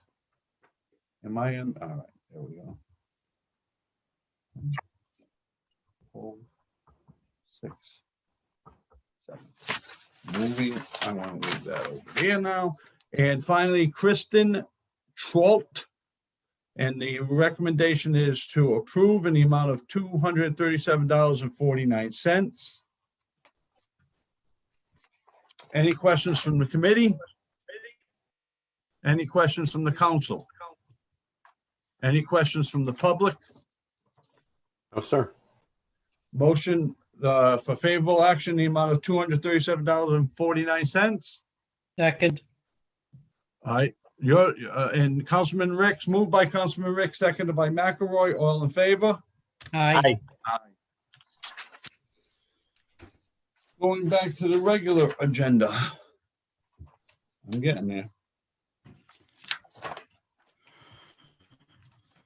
And PCR 95-20 resolution in regards to erecting stop signs on the secondary roadways of Grimshaw Place, Hackman Place, Worth Street, Crystal Drive, and Lockwood Street.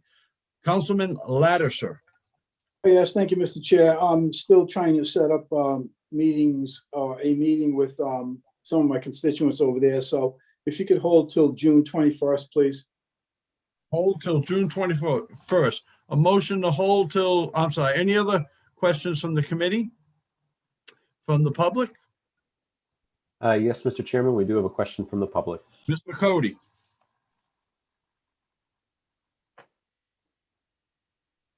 Hi, my name is Shannon sorry. Randall, and you you finished the safety part of the pothole reimbursement? No, I'm sorry to interrupt you, miss. No, you're the next item on the agenda, as a matter of fact. Oh, I'm so sorry. I thought you No, meant don't moved on be, to something don't be. else. It can get confusing. Thank you.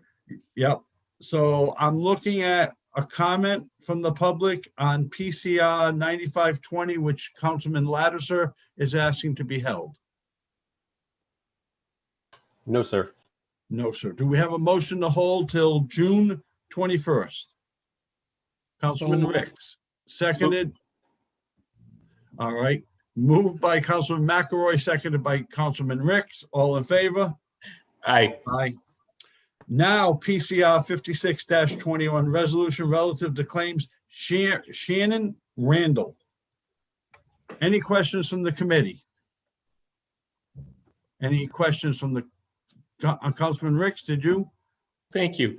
Yes, I have a question for Ms. Randall. If she could give an explanation of exactly how the accident occurred on, let's see, on Harding Road, and then where the car was towed from. Hi, Councilman Mr. Ricks. Harding Road is where the pothole was hit. And there is nowhere to pull over once we realized we had a flat. So we took a right onto Cohasset Road.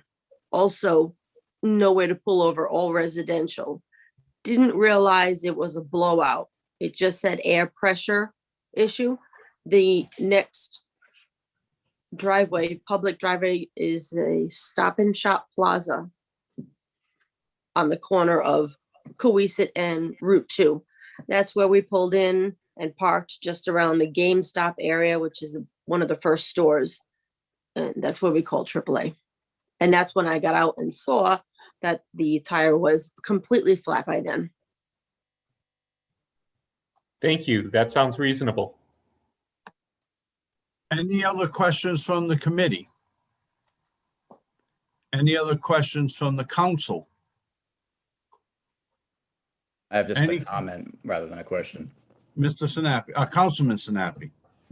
I was just going to say that I've had experience where I got the beginning of a flat when my air pressure thing came on, and I still could get some distance before I actually had to stop. So that's not a unheard of situation. And Harding Road, I think we're all fully aware of the state of Harding Road. So it's not, unfortunately, a terrible large surprise that. Thank you, Councilman Sinapi. And good news, by the way, Ms. Randall, it's being paved now, at least part of it. Awesome.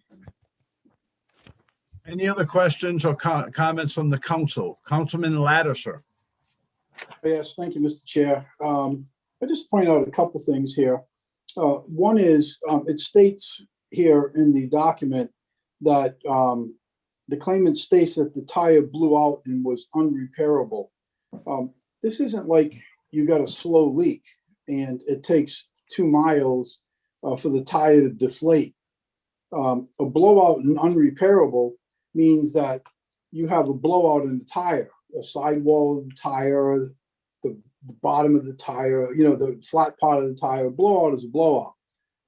And 2 miles is a long time to travel. 2 miles is from Warwick Neck Avenue going towards City Hall up to Main Avenue. That's 2 miles.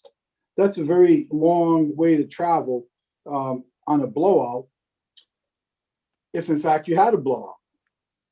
I'm not going to be supporting this because of the statements that are made. The blowout was unrepairable and the distance of travel was 2 miles before anything was done about it. Just wanted to point those out. Thank you, Chairman. Any questions from the public? I have another Yeah. question. I'm sorry, excuse me, Councilman Sinapi. We'll be right with you, Ms. Randall. Thank Ms. you. Randall. So Ms. Randall, this is for you. And I don't know about you, but I don't actually know the formal definition of a blowout. Thank you. That's exactly what I was going to say.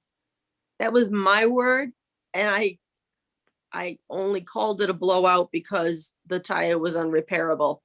I don't really know the levels of flats. I've had nails in my tire, and then don't even know why I had a flat one time, but there was a hole we don't know what from.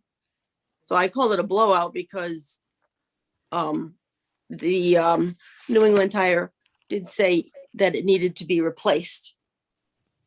And the way I hit the pothole, I mean, it jarred my jaw. So I may have been a little dramatic. I apologize. Fine. Thank you very much for your input. Is there anyone else from the public wanting to speak on this? No, Mr. Chairman. Thank you. I would like a motion, not for the $300, but for the low bid, which was $317.80. Ms. Randall has waited for 2 months and she took her time to appear before us tonight. I'm not looking for a recommendation for approval in the amount of $317.80. Do I have a motion? Chairman, I'll respectively make a motion for the $300. I would, if it were possible, be glad to make the motion for $317.80, the lowest of the three. But under state law, we are capped at the $300, so I'll make a motion for that amount. Second then at the $300 amount. Second. All in favor? Aye. Thank you. That concludes the business for the Public Safety Committee, and the time is 7:59.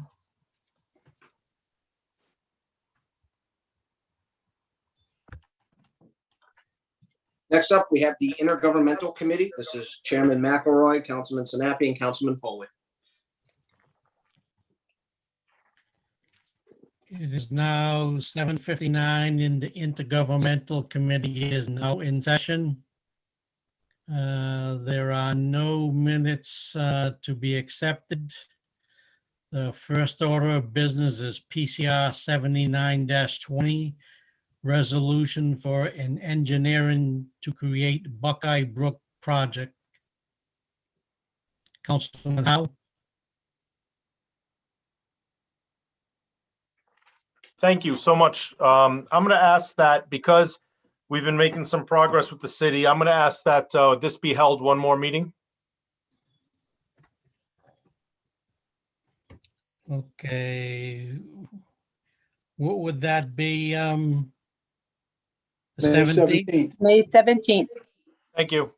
Okay, make a motion to hold to May 17th. So So moved. moved. All in favor? Aye. Next up is PCL 127-20, a resolution to discuss recommendations of Chapter 4 Commission PCR 36-19 relative to Chapter 4 of the Warwick Code of Ordinances entitled Animals and Fowl. Councilman Ricks?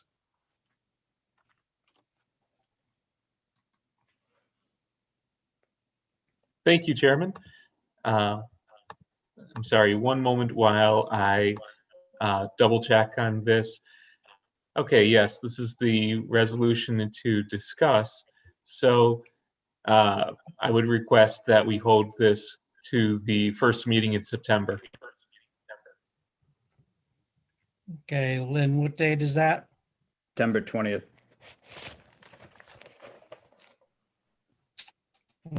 Okay, I move to hold the September 20th. Second, no. Wait a second.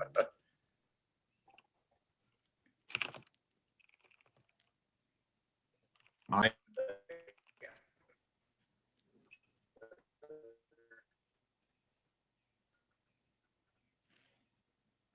All in favor? Aye. Aye. Aye. Next is ESO 21 ordinance amending section 40-33.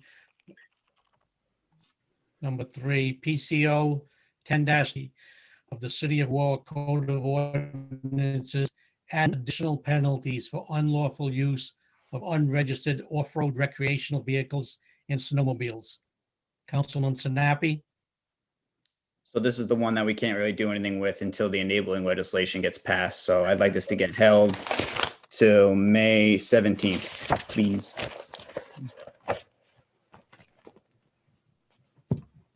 Okay. Motion to hold to May 17th. Seconded. All in favor? Aye. Aye. That it is now 8:03 and that concludes the intergovernmental committee. Next up is the Appointments Committee. This is Chairman Gephardt, Councilman Ricks, and Councilman Sinapi.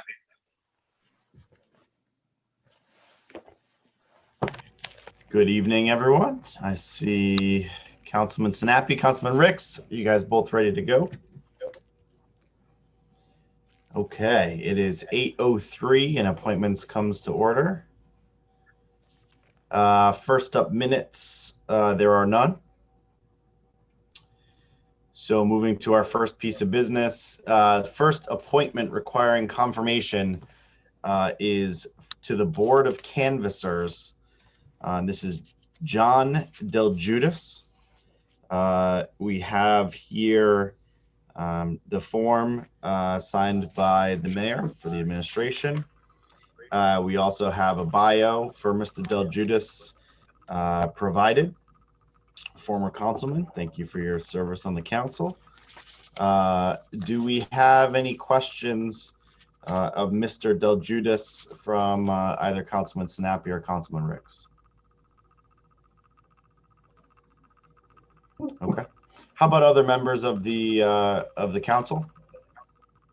Councilman Lattiser? Yes, thank you, Mr. Chair. So I've known former Councilman John Del Judas for a very long time.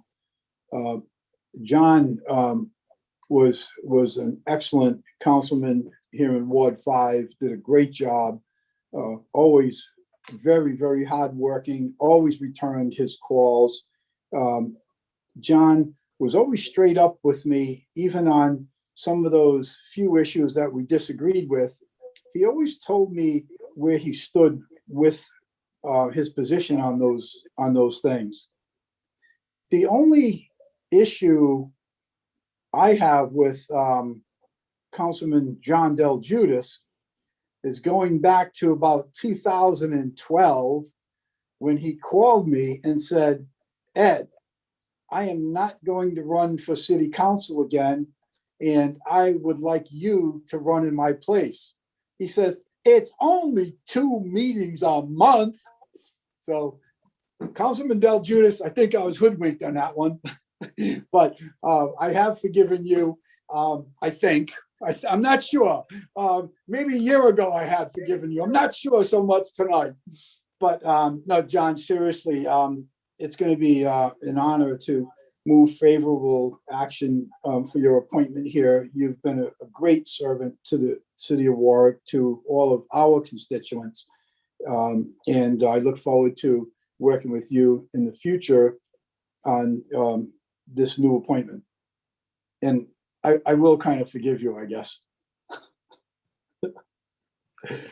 Thank you for the some kind words there, Councilman. Thank you very much.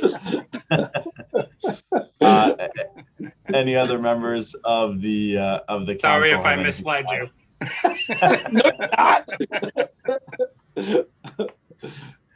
Any other members of the council wish to say anything? Councilwoman Travis. Yes, thank you, Mr. Chairman. I had the pleasure of working beside John Del Judas. He was a great councilman. He cared about his ward. He cared about his people. I think this is going to be a good fit for John. I would say I miss you, John. I know Ed will probably be mad, but I mean, but I wish you well with this position, and you definitely have my support. Thank you very much, Councilwoman. I appreciate that. No problem. Great, thank you, Councilwoman. Any other members of the council wish to say anything? I will just add that in the Board of Canvassers, we're going to have a lot of work upcoming with Miss McCarthy's anticipated retirement. Those are big shoes to fill, so glad we have another experienced member joining the board. It's a very important part of our government here.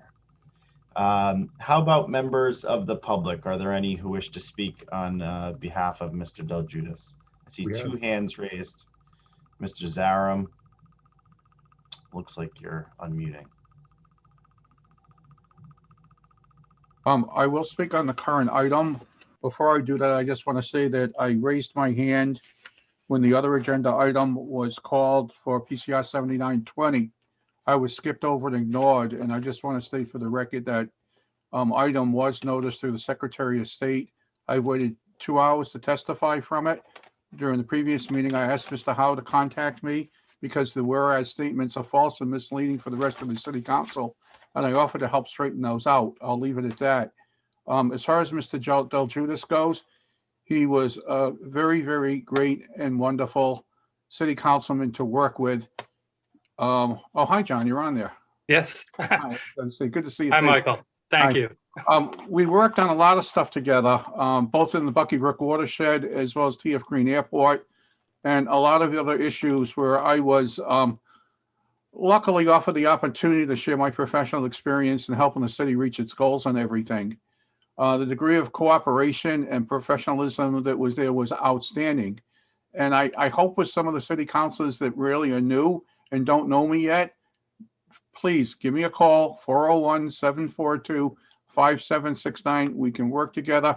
There are a lot of specialty areas within the city where I can offer expertise and help out. And as always, thumbs up to you, Mr. Del Judas. You were a great council person. I thoroughly enjoyed working with you and the legacy that you've left behind. Thank you. Thank you. Thank you, Mr. Zarum. Any other members? I think we have one other member of the public with their hand raised. Philip Durkol. I didn't know Mr. Del Judas. I don't know if I pronounced that correctly, but I also was muted and not allowed to speak in the intergovernmental meeting on PCR 79-20, and was not able to ask the chairman, Councilman McElroy, if I would be allowed to speak on an issue that was being tabled. So just so you know, for the record, that, again, don't call me, okay? Thank you very much. Thank you, sir. At this time, I do not see any other hands raised. I believe everyone at the, Mr. Donovan, all right. Thank you, Chairman. Former Councilman Del Judas, I just wanted to wish you the best of luck in your new endeavor on the Board of Canvassers. I too wanted to express my sincere good luck wishes to you. I had the pleasure of serving with you for many years on the Warwick City Council, and things have changed, as you can see, John, right? I mean, Yes, yes, they have. I've come a long way from being in the chamber, which hopefully we'll be back in soon. Maybe you'll all be in soon. It's a beautiful chamber, beautiful building, but I wish you the very best and Godspeed with your new endeavor. Thank you, CJ. Thank you, Mr. Donovan. If there aren't any other members of the body or the public wishing to speak, I would entertain a motion for Mr. Del Judas.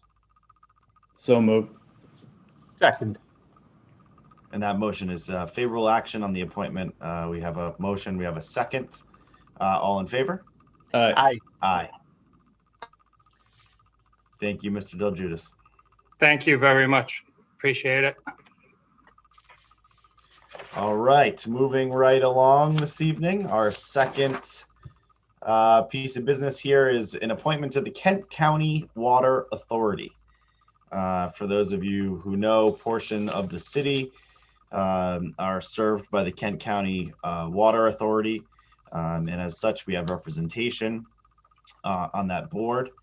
We were very sad by the loss of Mr. Galucci. And so these are, again, big shoes to fill. And tonight we have before us Mr. Donovan, CJ Donovan. I have the appointment form here, as well as a resume attached. Everything appears to be in order.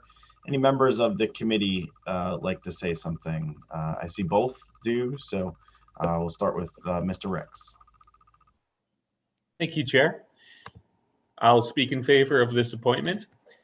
Former Councilman Donovan is hardworking, and I think that with all of the issues that our constituents have brought to our attention with the Kent County Water Authority, we need someone there who's going to be doing the hard work. I think that our former colleague is more than qualified, and I'd like to thank him for stepping up to volunteer to take on what's often a thankless job. Thank you. Thank you, Councilman. Thank you, Councilman Ricks. From the committee, Councilman Sinapi. CJ actually was nice enough to actually call me about this and talk to me, make sure this was going to work out, which I greatly appreciate. A lot of appointees don't do that. And I think he's going to be great for this commission in particular, because they need a lot of help there. I know at least a few of us on the council attended one of their meetings, and we did not like what we saw. I'll leave it at that for now. So good luck to you, CJ, and I'm going to find the notes I have from that meeting and send them to you. I didn't forget yet.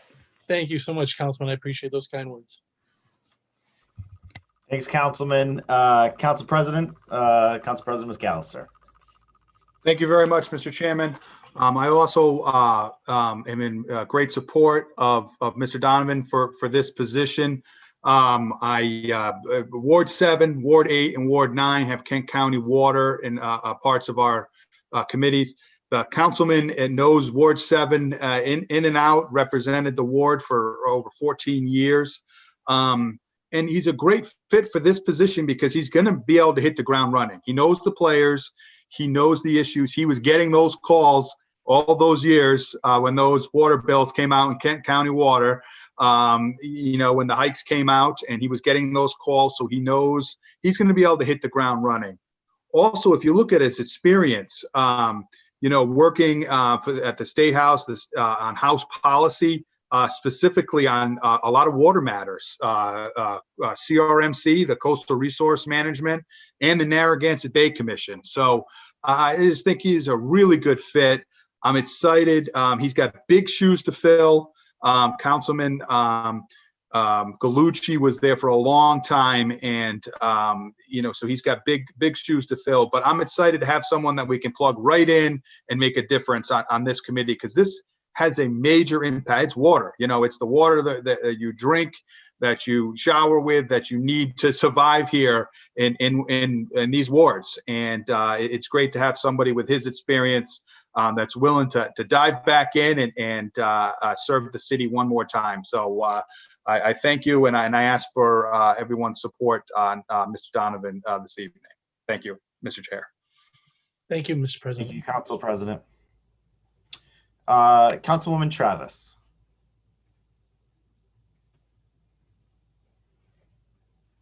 Thank you, Mr. Chairman. I also served with CJ, sat beside him all those years. I know how hard he worked, and it's absolutely true what the president said. He was the one in that seat that was getting all the calls from those water problems.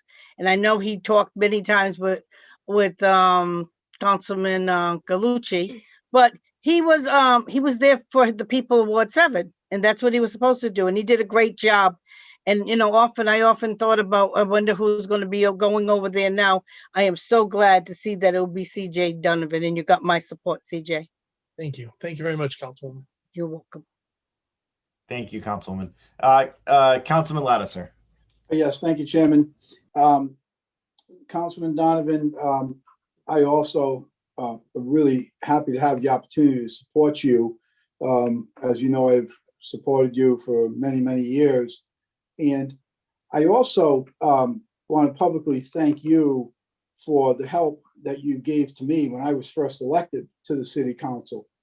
As some of our new members of the council know, it's rather confusing, intimidating, etc. when you first get on the council. Just understanding the process and learning the process, and you were always there to reach out when I lost my place in where we were, and I was always very grateful for that. And I'm sure that your compassion, in your due diligence, in your desire to do the right thing is going to continue with your position on the Kent County Water Authority.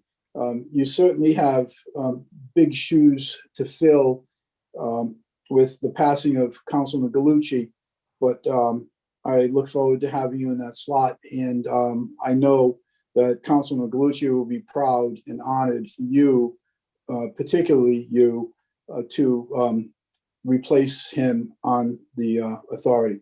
So good luck, CJ, and I certainly will be supporting this appointment. Thank you very much, Councilman. And Councilman McElroy. Thank you, Chairman. I just want to say I've known CJ and his family for many years, and all I can say is nothing but positive things about him as a councilman, as a person. I am sure he would be a perfect person in this position. He will do an excellent job, and I wholeheartedly support this appointment. And I welcome you back into public service for the city of Warwick. Thank you, CJ. Thank you, Councilman. Thank you so much, Councilman. I appreciate those kind words. All right, I think that's all the members of the committee and of the council. We do have some members of the public who wish to say. Mr. Donovan, did you have something you wanted to say also? I could wait till the end of the participation from the audience. Okay. Thank you. If we could unmute Mr. Zarum, it looks like he's the only member of the public with his hand raised.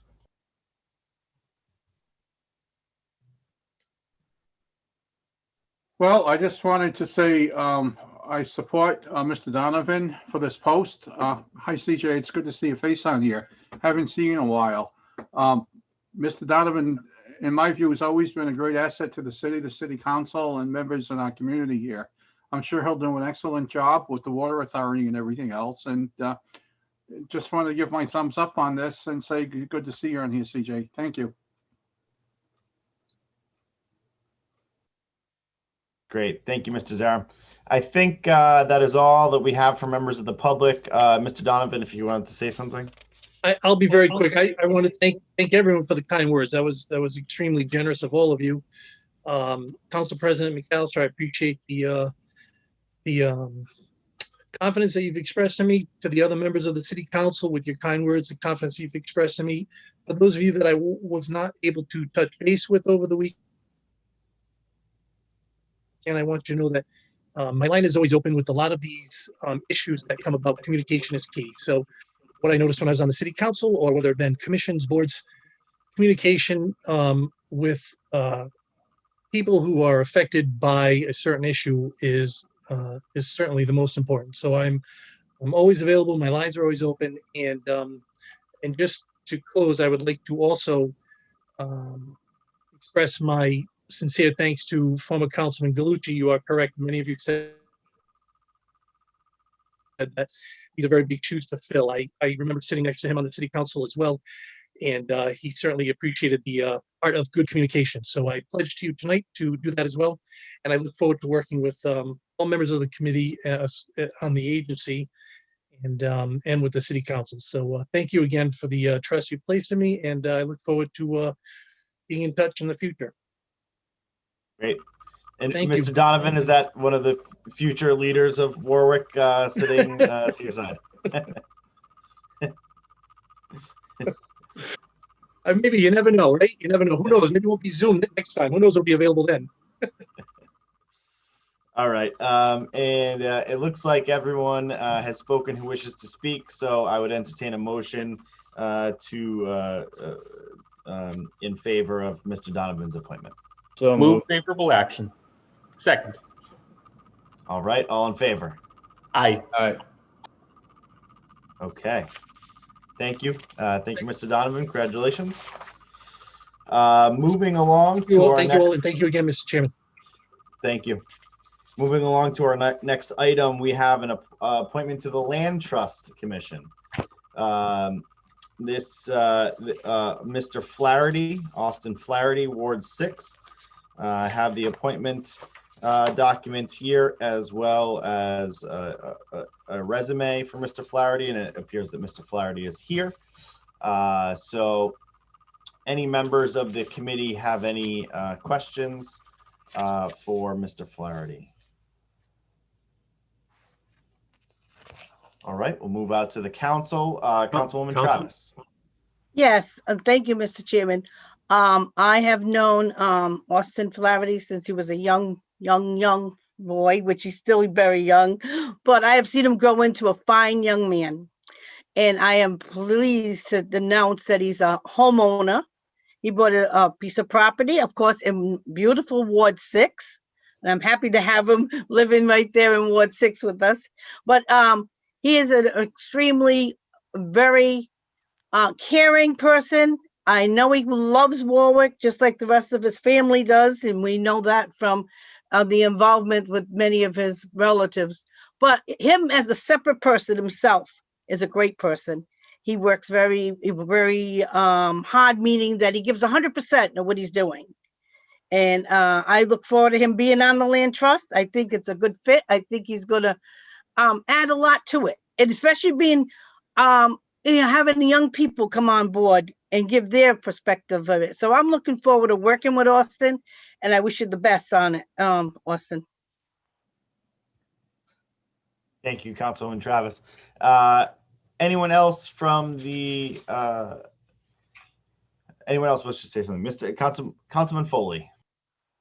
Just want to say that I know Austin also and his family, a fine young man, and I think he'll be a great addition. And thank you for stepping up. I appreciate it. Thank you, Councilman Foley. Any other members of the council wish to say anything on behalf of Mr. Flaherty? All right. Any members of the public? At this point, I don't see any hands raised, but this would be the time. Mr. Zarum. Unmute. I'm unmuted. I'm going to be very, very brief here. Michael Zarum.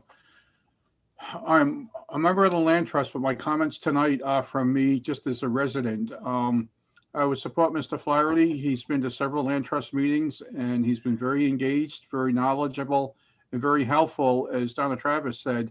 And I would ask you to approve his appointment because I think it's a good addition to the Land Trust and the whole city will benefit from it. So again, you all have my support for his appointment on this and hope it goes through. Thank you. Thank you, Mr. Zarum. Any other members of the public wish to say anything? Not seeing any hands. Mr. Flaherty, anything you'd like to add?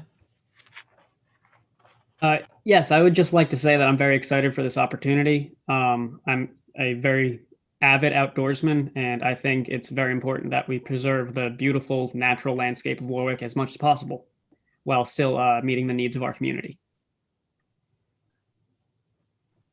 Well, excellent. Thank you so much. Appreciate you joining us tonight.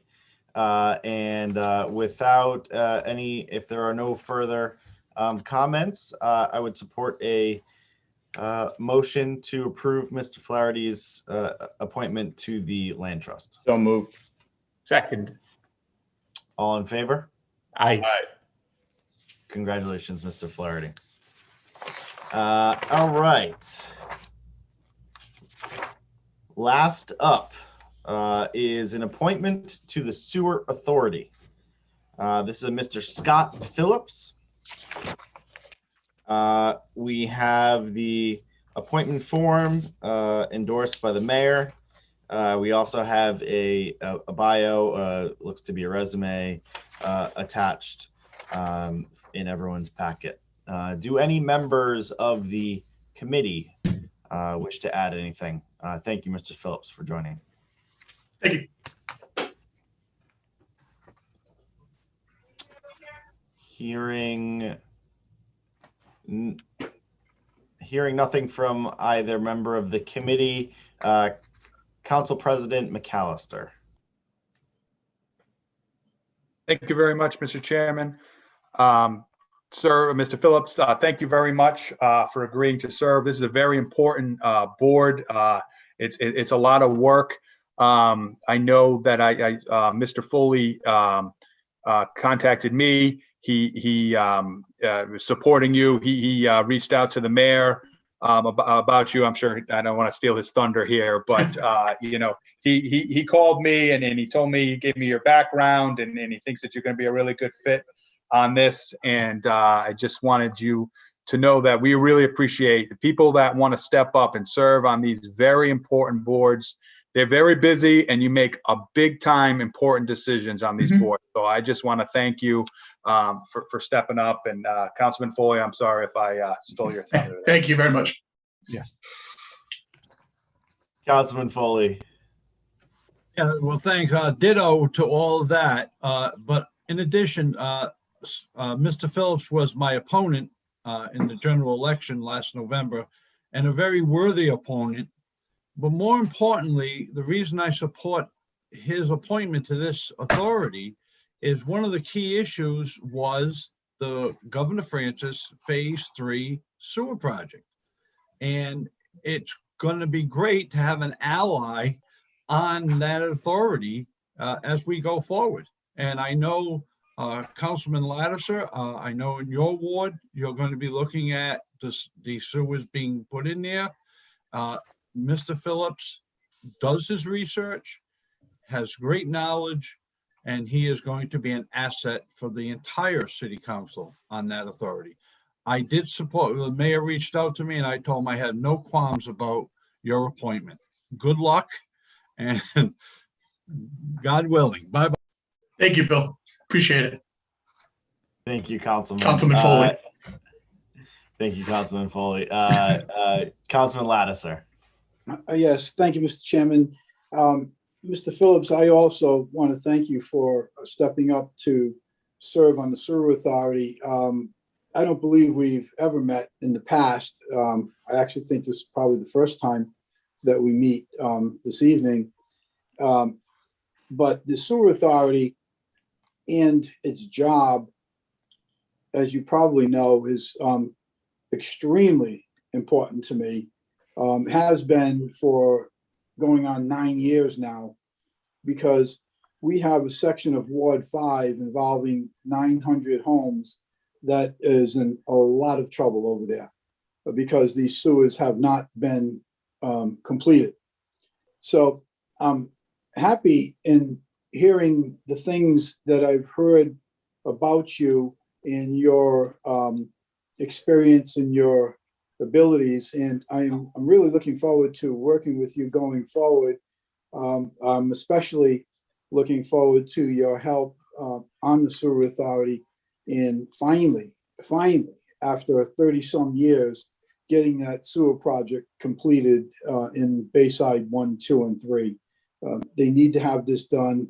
We need to have it done as a city and as a community. So I look forward to working with you and wish you a lot of luck in this venture. And thanks for serving, Mr. Phillips. Thank you. Thank you, Councilman Lattiser. Councilwoman Travis. Thank you, Mr. Chairman. I haven't had the pleasure of meeting Mr. Phillips, but I do appreciate you coming forward. This is a really hard committee to be on. And I'm glad to hear that you do your research. That's what we definitely need. I know we had a big problem with Sandy Lane, and we don't want anything like that to happen again, not even to mention the areas that are still looking for the sewers. So I wish you well. I look forward to working with you, and I just good luck. Thank you. Thank you, Councilwoman Travis. Councilman McElroy. Thank you, Chairman. I just wanted to thank Mr. Phillips for coming forward to serve on this important authority in the city. I just wanted to say that I was told by someone very close to me that they've known him, Mr. Phillips, since high school. And all I could say is good things about him. Again, I would just like to thank you very much for replying. I'm sure you will do a great job. Thank you. Thank you, Councilman McElroy. Councilman Ricks. I'd like to also thank Mr. Phillips for stepping forward. I don't believe that we've met, but it's nice to meet you this first time. And I think that your experience in finance, from your resume, managing budgets larger than that of the Sewer Authority, I think that that experience is certainly going to be very helpful to the authority. Thank you. Thank you. Thank you, Councilman Ricks. I think that we've likely heard from all members of the council who wish to say something. Anyone else? This will be the last call. All right, members of the public. I don't see any hands raised at the moment, but if you would like to ask a question or say something, please just raise your hand. All right, I don't hear anything from the public. Mr. Phillips, if you wanted to add anything. I just want to thank the mayor, Kokosi, for nominating me, and all of you for your consideration. I've lived in work almost my entire life, and living in Ward 1, I know the importance of sewers and the costs of them, and how important it is to have the projects be completed and make sure the tax as cheap as possible for the taxpayers and done well. So I'm looking forward to putting in the hard work, working with all of you, and hopefully being an asset to the Warwick Sewer Authority, the city, and to the taxpayers. So thank you very much for your consideration. I appreciate it. Thank you, Mr. Phillips. If there is nothing further, I would entertain a motion in favor of Mr. Phillips' appointment to the Sewer Authority. So moved. Second. All in favor? Aye. Aye. Aye. All right. Thank you very much. Thank you, Mr. Phillips. Congratulations. Well, Thank you.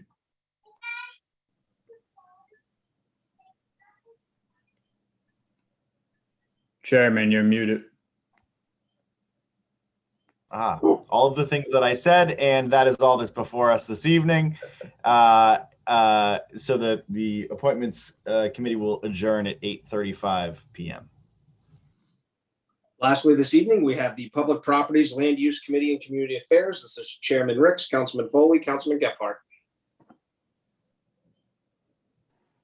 Thank you. It appears everyone is here. The City Council Committee on Public Properties, Land Use and Community Affairs comes to order at 8:35 p.m. There are no minutes to accept. First item, Councilman Snappy, PCO 30-19, ordinance involving state law regarding unutilized commercial property. This is not yet drafted. Do we have a suggested date for holding? So we're actually batting this one around now. The administration try to figure out some good wording. I think for now, let's go for June 7th, and I'm hoping we'll be done by then. Okay, do we have a motion? Motion to hold. Second. All in favor? Aye.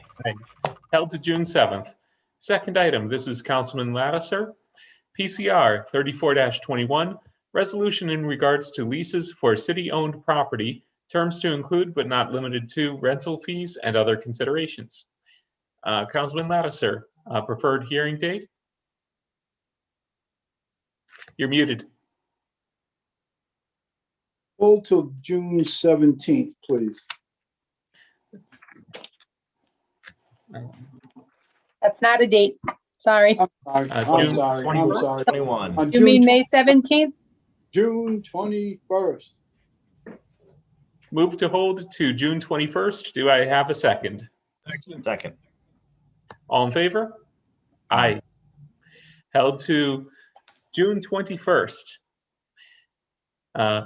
Last but certainly not least, this is Councilman Lattiser as the lead sponsor. PCR 42-21, a resolution in regards to designating a date to be determined at Joe Gallucci Day in the city of Warwick. Yes. Thank you, Mr. Chairman. I am in communication with Councilman Gallucci's family as well as the mayor's office in coming up with a date. And very recently, the discussion is to set up a day when we can recognize Councilman Gallucci for all it's worth. So hopefully things will be back to normal very soon. And I will have information for scheduling from everyone. I would also like to reach out to all of you on the city council for any dates that you think would be good for that. So having said that, let's hold until June 7th for the time being. Hopefully we'll be back in some sort of normalcy, back in the council chambers, and be able to do justice to designating Councilman Gallucci Day. Thank you, Mr. Chair. Thank you. Do we have a motion? Move hold to June 7th. All in favor? Aye. Aye. Now, there being no further business of the committee, we adjourn at 8:39 p.m.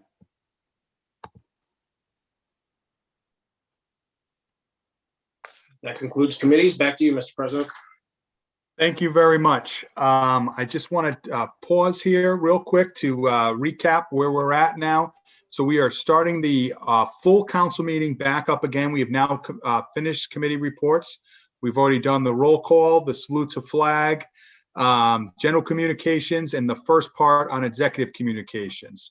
So just for planning purposes, I know there are a number of individuals of the public that are interested on something that we have under unanimous consent, which is actually at the bottom of the agenda this evening. Since it was under unanimous consent, it did not go through.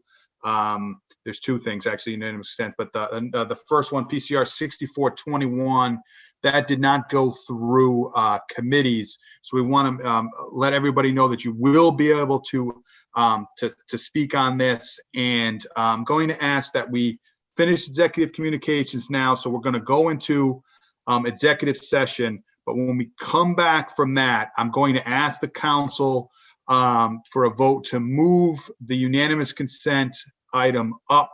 So we address that next, because there are a number of individuals that I believe are holding on here to address that topic. So for planning purposes here, we are at the executive communications level. We are now, as a city council, are going to go into executive session.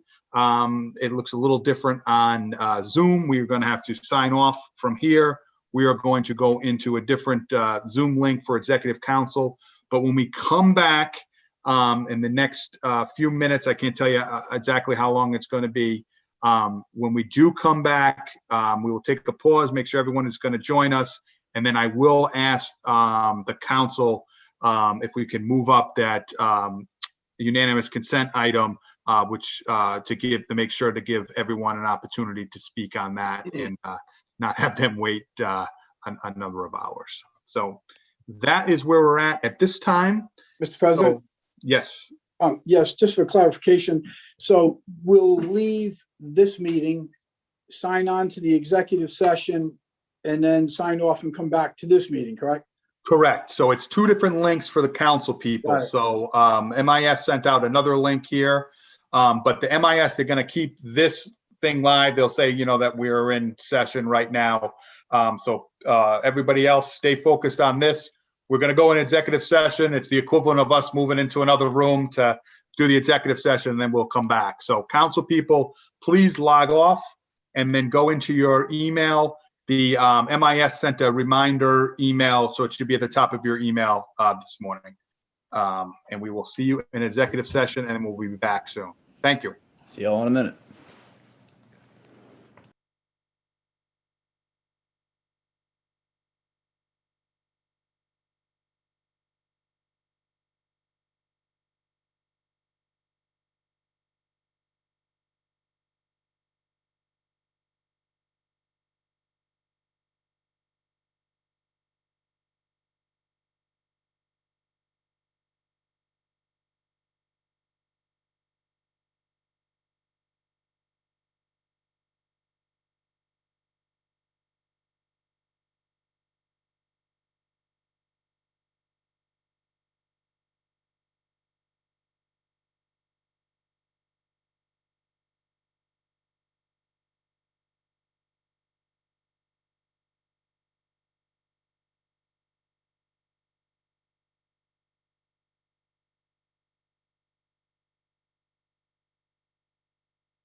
Just waiting on one more member, and then we will call the meeting back to order.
We're just waiting on one more member to join us.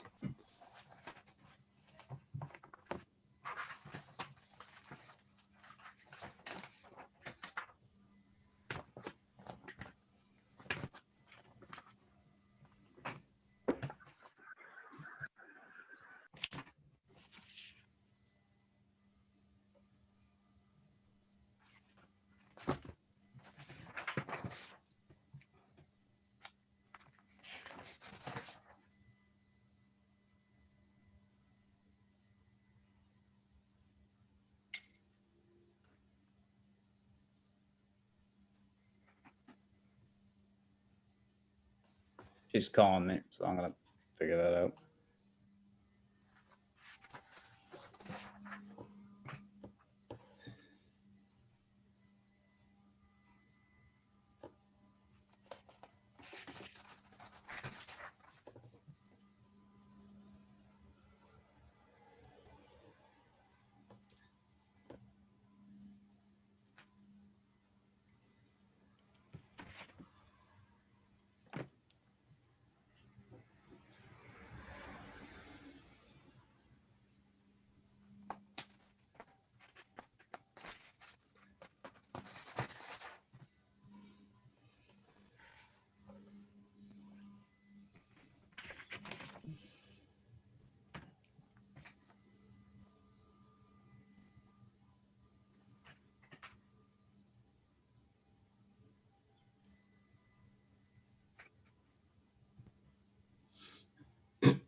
Again, we're just waiting for one more person to join us. We thank everybody for their patience, and we will reconvene the city council meeting as soon as possible. Just waiting on one more person to connect.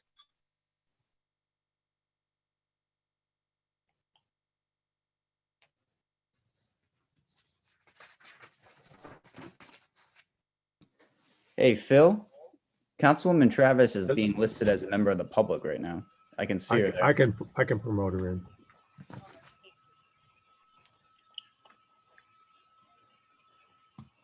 Go ahead, Councilwoman.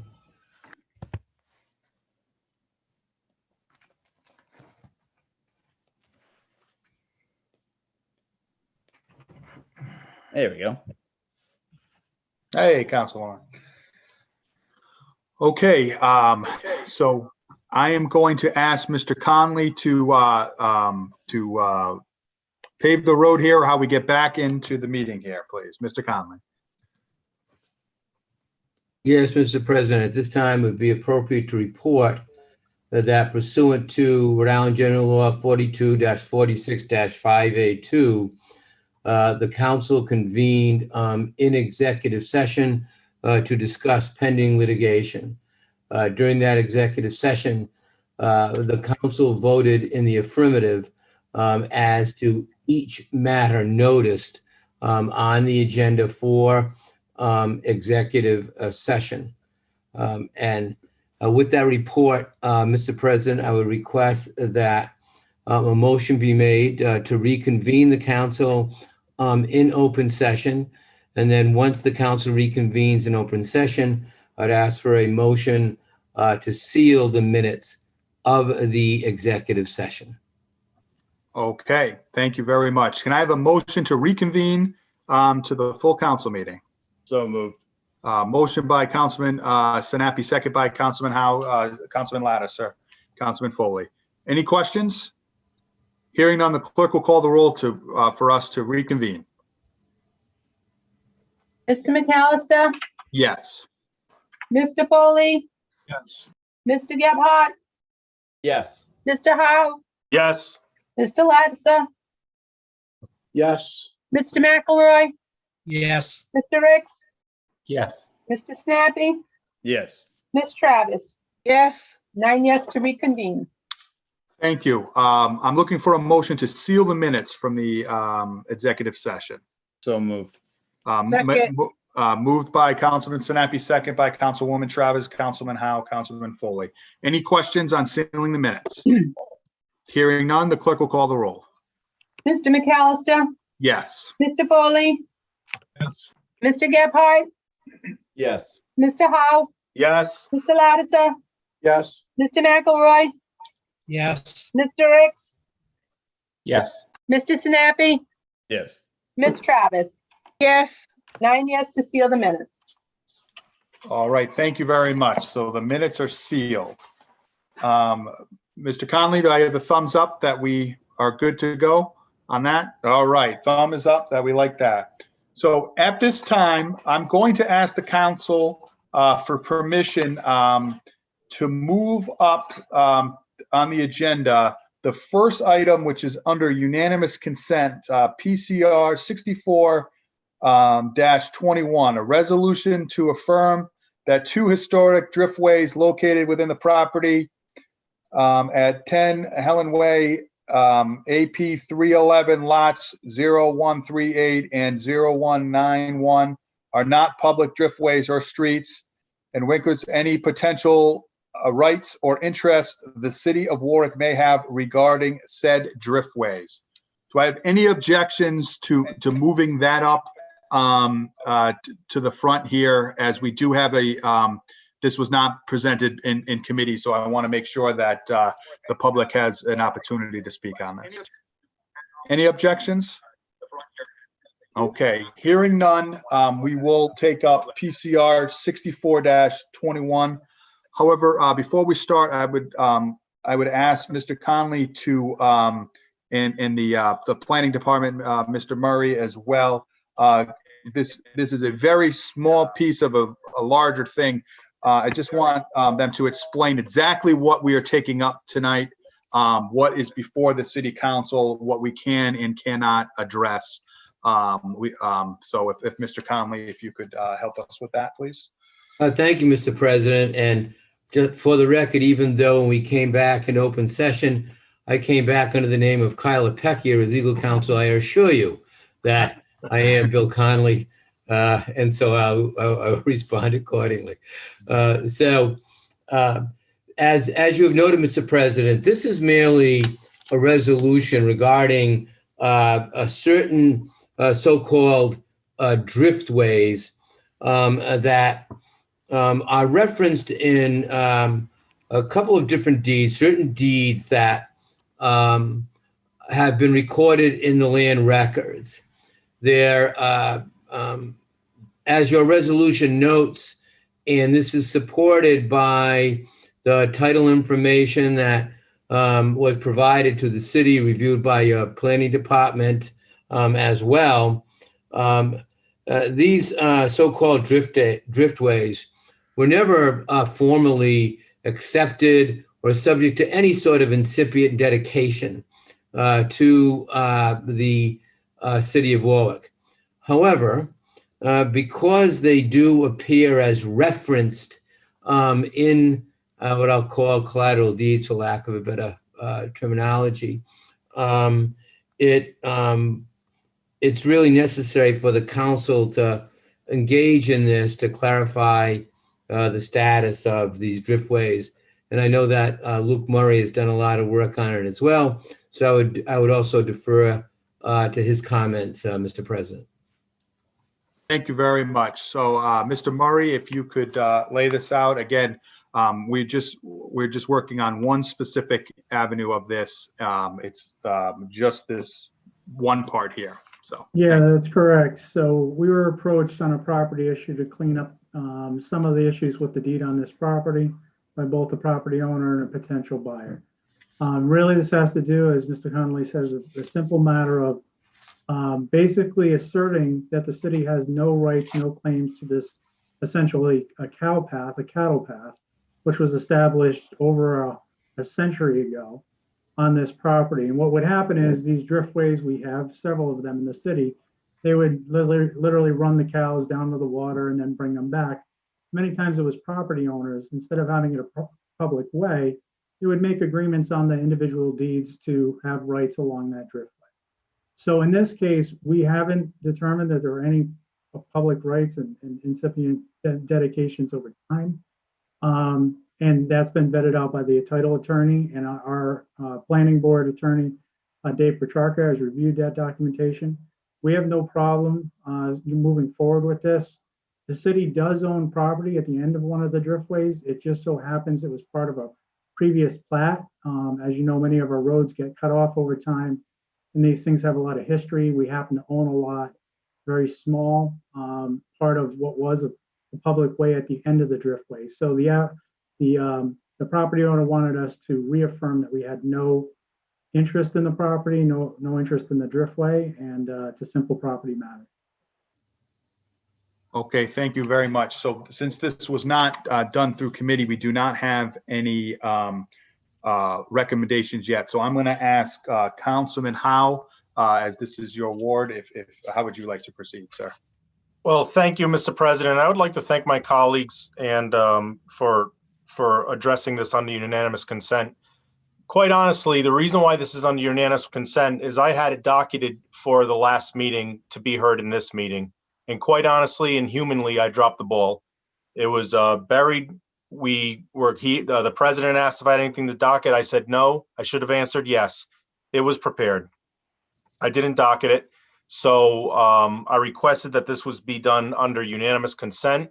I spoke again to Lucas and the legal, and again, it's something where we're modernizing our ordinance so that we can somehow bring economic development and jobs into the city. So thank you, Mr. President. Thank you, my colleagues, and Mr. Connolly and Luke especially for standing by and helping and assisting with this. Thank you, Mr. President.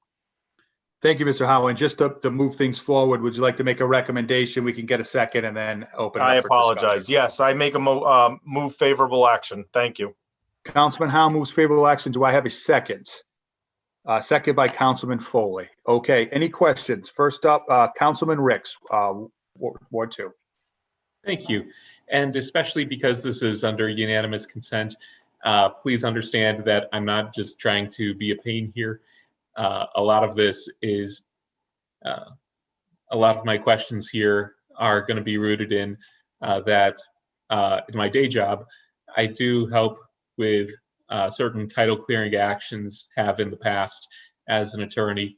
And so when I saw this, and granted, I'd also like to apologize in that I wasn't reaching out to folks with questions before today. I was out on my honeymoon. Out of state for most of this last week, and before that had the wedding on the preceding Saturday. But to cut to the chase, I took a look at the satellite images on Google Maps. I took a look at the city's GIS. It appears that the city lot in question, the one that's listed with the property card of lot 141, which is approximately 0.05 of an acre, about a bit over 2,000 square feet, more or less. From what I'm gathering, just looking at those satellite images and GIS images, it appears, and please, if Mr. Murray could correct me if I'm wrong. It appears that the brown dirt path that is being referred to as the Driftway is still a brown dirt path being reflected on the satellite images. So I'm actually pulling it up right now because, as you know, it was farmed, continues to be farmed. And if memory serves me correctly, the current path that you're referring to doesn't necessarily align with the Driftway, or actually, I should say, doesn't align with the Driftway that's on the actual plan. So if I can pull this up, I will, to show the Driftway. Yeah. And not to overly complicate this either while you're trying to look up one thing, but what I was seeing also on the GIS was that there appears to be a paper street called Green Acre Avenue. And Correct. I wasn't sure if that was aligned with the what appears to be dirt paths north of and south of the Lot 141. Just to the west of that small Lot 141. So I am, here we go. Apologize, give me a sec. No worry, Mr. President, may I make a comment to just maybe some clarification? Sure. Thank you. Councilman Ricks, I understand you're looking at a topographical. I don't have it in front of me. You were looking on the Google Earth. Believe it or not, there are some paths that are ridden by vehicles that we were discussing this evening, unregistered ATVs.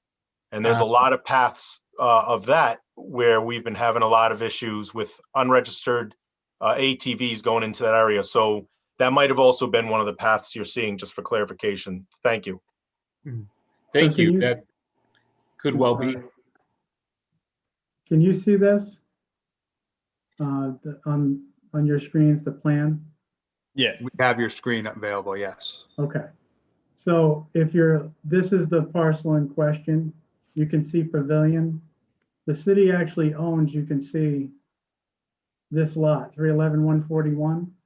If you look at the original plat maps, there was a roadway system that went through this property that had been platted, and it was never realized.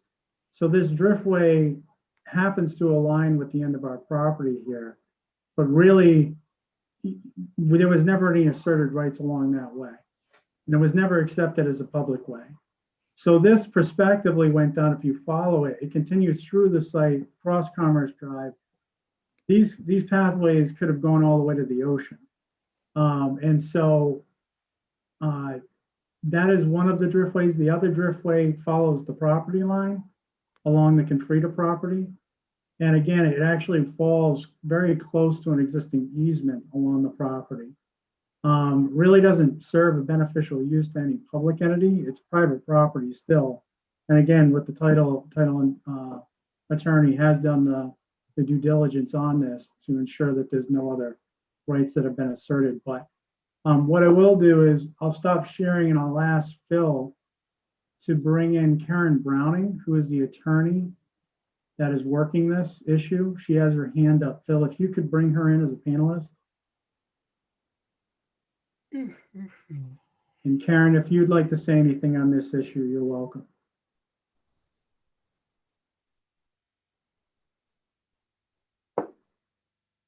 You there, Karen? There you Hi. Yes, I am the attorney, Karen Browning. I'm a partner at the law firm of Moses Ryan in downtown Providence, and we have put this matter in front of you. As discussed, it's a title issue, really. There's a contemplated purchase. As with most purchases, title insurance goes with it. And in order to address these two driftways on title, we needed to come before you to get the acknowledgement, which we see in the title records, that the city does not have an interest in these two driftways. Also, we have Chris Montalbano, who is a title attorney on the team, if we have any questions about that. To the question that was just raised from Councilman Ricks, yes, you can see from the aerial that there are dirt paths, just kind of a Google Earth view. And to Luke's point, yes, those both the actual driftways and the paths as well are both on the survey. There is a use of the property right now as agricultural. So the paths that you see, not necessarily the driftways, but kind of in the vicinity of some of the driftways, the paths that you see were being used as part of the agricultural use. With the new purchase and the future use of the property, we would anticipate that at some point when the agricultural use ends, those paths would no longer be used. So you can kind of see that that's a great one. So you can kind of see where the two paths to the north and the south basically sit at the edge of the field. Thank you. Councilman Ricks, you still have the floor. Thank you. Okay, so I'm much clearer now, having reviewed these images compared to the black and white that was included in the binder. I really wasn't clear on exactly what the two driftways were, and this is definitely helpful on that point. Let's see. Do we have any evidence of the public using these driftways, or does it appear from everything that it's strictly the property owners using it for that agricultural use, and it's not any other owners of abutting lots, and it's not members of the general public who are using this? That's right. We have no evidence of the public using these driftways. To absolutely confirm that, I have checked with the surveyor who was out there for some time doing the survey to confirm what he saw in the field while doing all of this work. And he confirmed, no, he never saw a single person using the driftway from the public. I asked him if there's any litter or trash to indicate that maybe people from the public were transgressing it. He said, no, absolutely not. But the current owner as well says no, there's no other right to do it. And based on my view of taking a look at that color shot that was displayed, it appears that the driftways are not crossing over the paper street of Greenacre Avenue. Greenacre Avenue would be to the west of lot 141. Running, I shouldn't say the precise direction because I'm sure I'll get it confused, and I'm sure it's a matter of degrees. No, you're correct. The driftway, both driftways actually terminate at the property line. Interestingly, lot 141, which is the terminus of the southern driftway, just happens to be owned by the city. We are not asking the city to give up any of its rights related to lot 141. The city will still own that as it does today.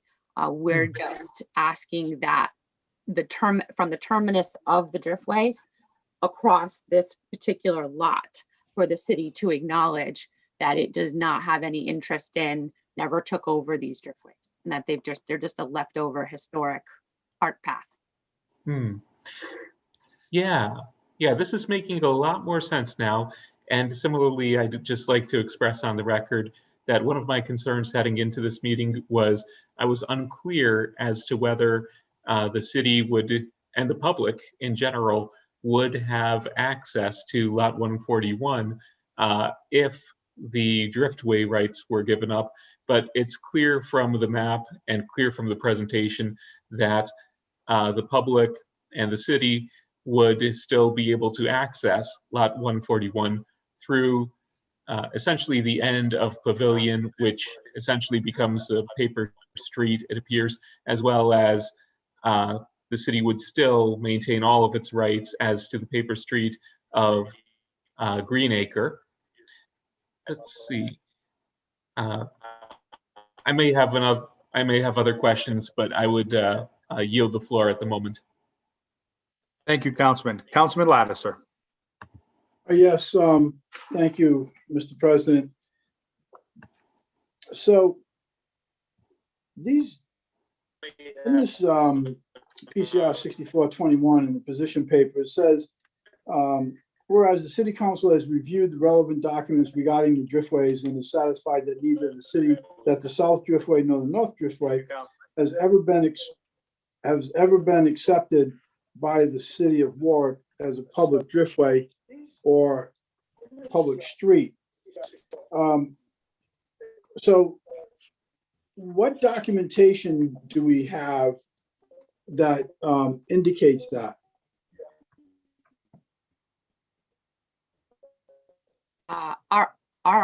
Lou can certainly tell you what's in the record. I can tell you that we submitted a full title documents, title analysis survey. I think, did I miss anything, Luke? No, there was a title report that came with the documents that had a pretty extensive research that Dave Petrarca had reviewed on the planning board side. We did have a group meeting with Mr. Conley on the matter. We conferred with it before we brought it to council, and all felt, again, I'm not an attorney. We rely on attorneys just as you do. All the attorneys for the city felt that it was an appropriate matter to move forward to council for action. So to that point, the most important documents that paragraph is referring to are the documents involved in title, the documents that have been recorded on title for the property.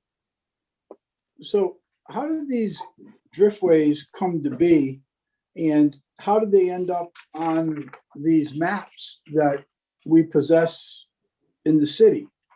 Who owned the driftways then? Yeah, it's a great question. It certainly doesn't come up that often. I would actually ask for if it's possible to bring in Chris Montalbano, who is our title attorney on this matter, and he can give you probably a little bit more history and understanding as to how that works. Bill, you bringing in Chris? Yep, just a moment. Thank you.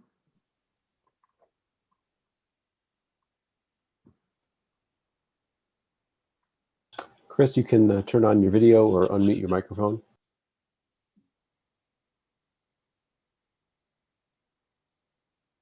I've unmuted, and I'm trying to start video, but it doesn't seem like it's letting me. Cannot start video. Please select another video. Sorry, I can't, it's not letting me turn on my camera, if that's all right with you. That's fine. We can hear you loud and clear. Okay, good. All right. Yeah, so to get to the councilman's question,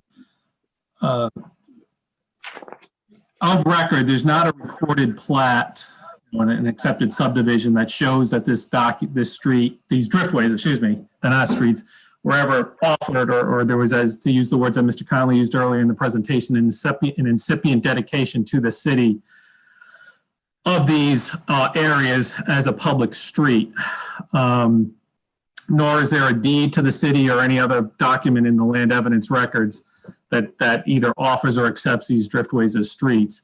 As somebody who had testified earlier, or not testified, spoken earlier, mentioned, driftways were historically done among adjoining landowners as sort of private agreements, usually in these agricultural settings, to move cattle or what have you across lands. And they were, at a time to try, when the cities were getting, and the towns were getting organized, and cities didn't have monies, for roads, for cow pastures, for cow paths and things like that. So they tend to be or generally were informally created, and then we being the title company and the title company who found this, which was were involved before my company was asked to get involved. There are references in some of the historic deeds that say, there's this driftway on the property. But those were the private deeds between private landowners back and forth, and nothing involving the public rights.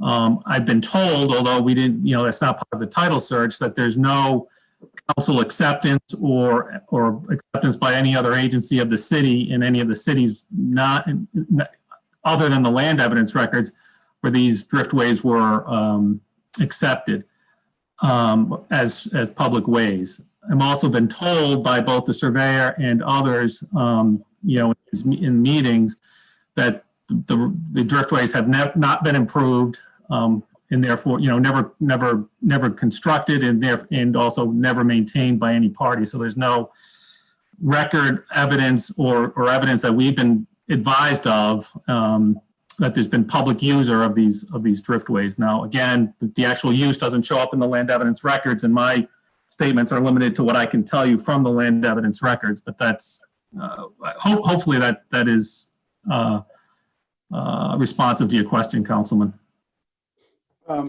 Yes, thank you.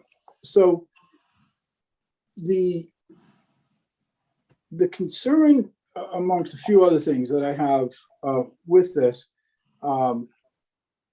is, so lot 191, I believe it was sold some years ago. I don't know, maybe 10 or 15 years ago or so. And that was sold for, I believe, $5.7 million. And so the people who are petitioning us to relinquish this driftway, have they made any offer on the property? To me, there's got to be value of some sort to this property. And do we have any rights to request payment for that property? I think, Luke, you said it was 2,000 square feet between both paths? I didn't say it. I mean, the councilman. Oh, I'm sorry. Who said it? He's not necessarily incorrect on that. What I would say is that we had talked about whether the city could even just abandon it. But because it's never been a public way, we have no real asserted rights. This is a bit of a formality because there's nothing that in the chain of title that actually asserts that we have any claim of ownership over this property, right? Now, that doesn't mean that some other deeds around this property it may be written into the deed, and we've requested additional backup as necessary to prove that there's no other private claims. But there's nothing that has been shown on the land records to indicate at all that the city actually has anything of value. All we're doing tonight is really asserting that this isn't a public way. We've never accepted it, which is nothing entitled to say that we've accepted it, and that we essentially don't have any claim over it, right? There's nothing that shows up for a title matter to assure the title agency. But as far as value, it would be very difficult to assert value because there's nothing in title that says we have any ownership interest. So essentially, we'd be trying to tag something that we don't own. To be honest, it's kind of, tonight is a bit of a, this has been a long process. I know for me and Karen, we've been back and forth a lot on this, probably over 4 months, 3 or 4 months. And essentially it comes down to, we're asserting something that already exists, right? Which is we don't have any claim of ownership. There's nothing that exists to say that we, but if something should come up, I guess, in the future, and there's always a risk, there's that. But I feel relatively assured based on our discussions with the attorney that that's unlikely to happen. So hopefully that's a long-winded answer, but hopefully. Okay.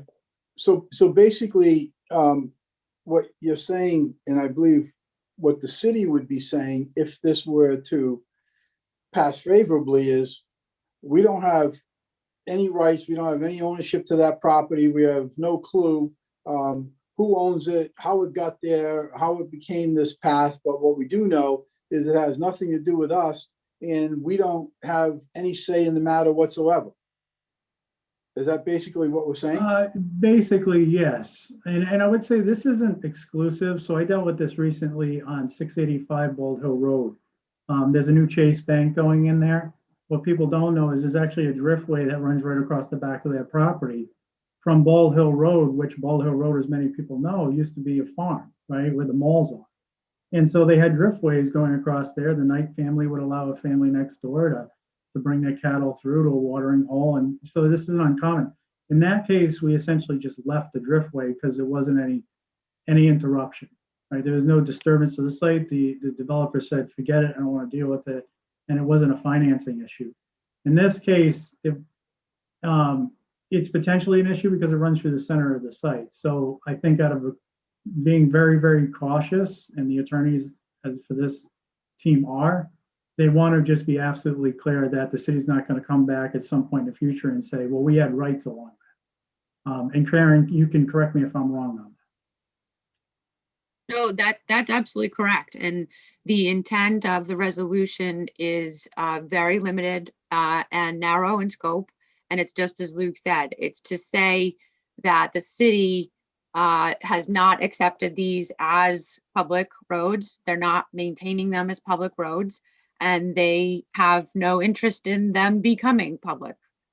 That's it, so that we can have a clear mind that going forward, we have a clearer title. We don't have an issue on title as to those driftways. So my next comment would be directed to Councilman Howe. Councilman, I remember, I believe it was maybe in your first term on the city council. And this is where my concern is and why I'm asking these questions, because of what you had shared with me back then, and actually had asked me to look into this with you. There was an issue there where we got hoodwinked. And we had, I believe, and I may not have all the information lined up, but I remember that there was an agreement made with a buyer on some property, and that the city would relinquish some certain parts of the property because all these wonderful things were going to be done, and it was going to change the dynamics of that property. I believe we had met with a mutual constituent, a constituent that had business in your ward and lived in my ward.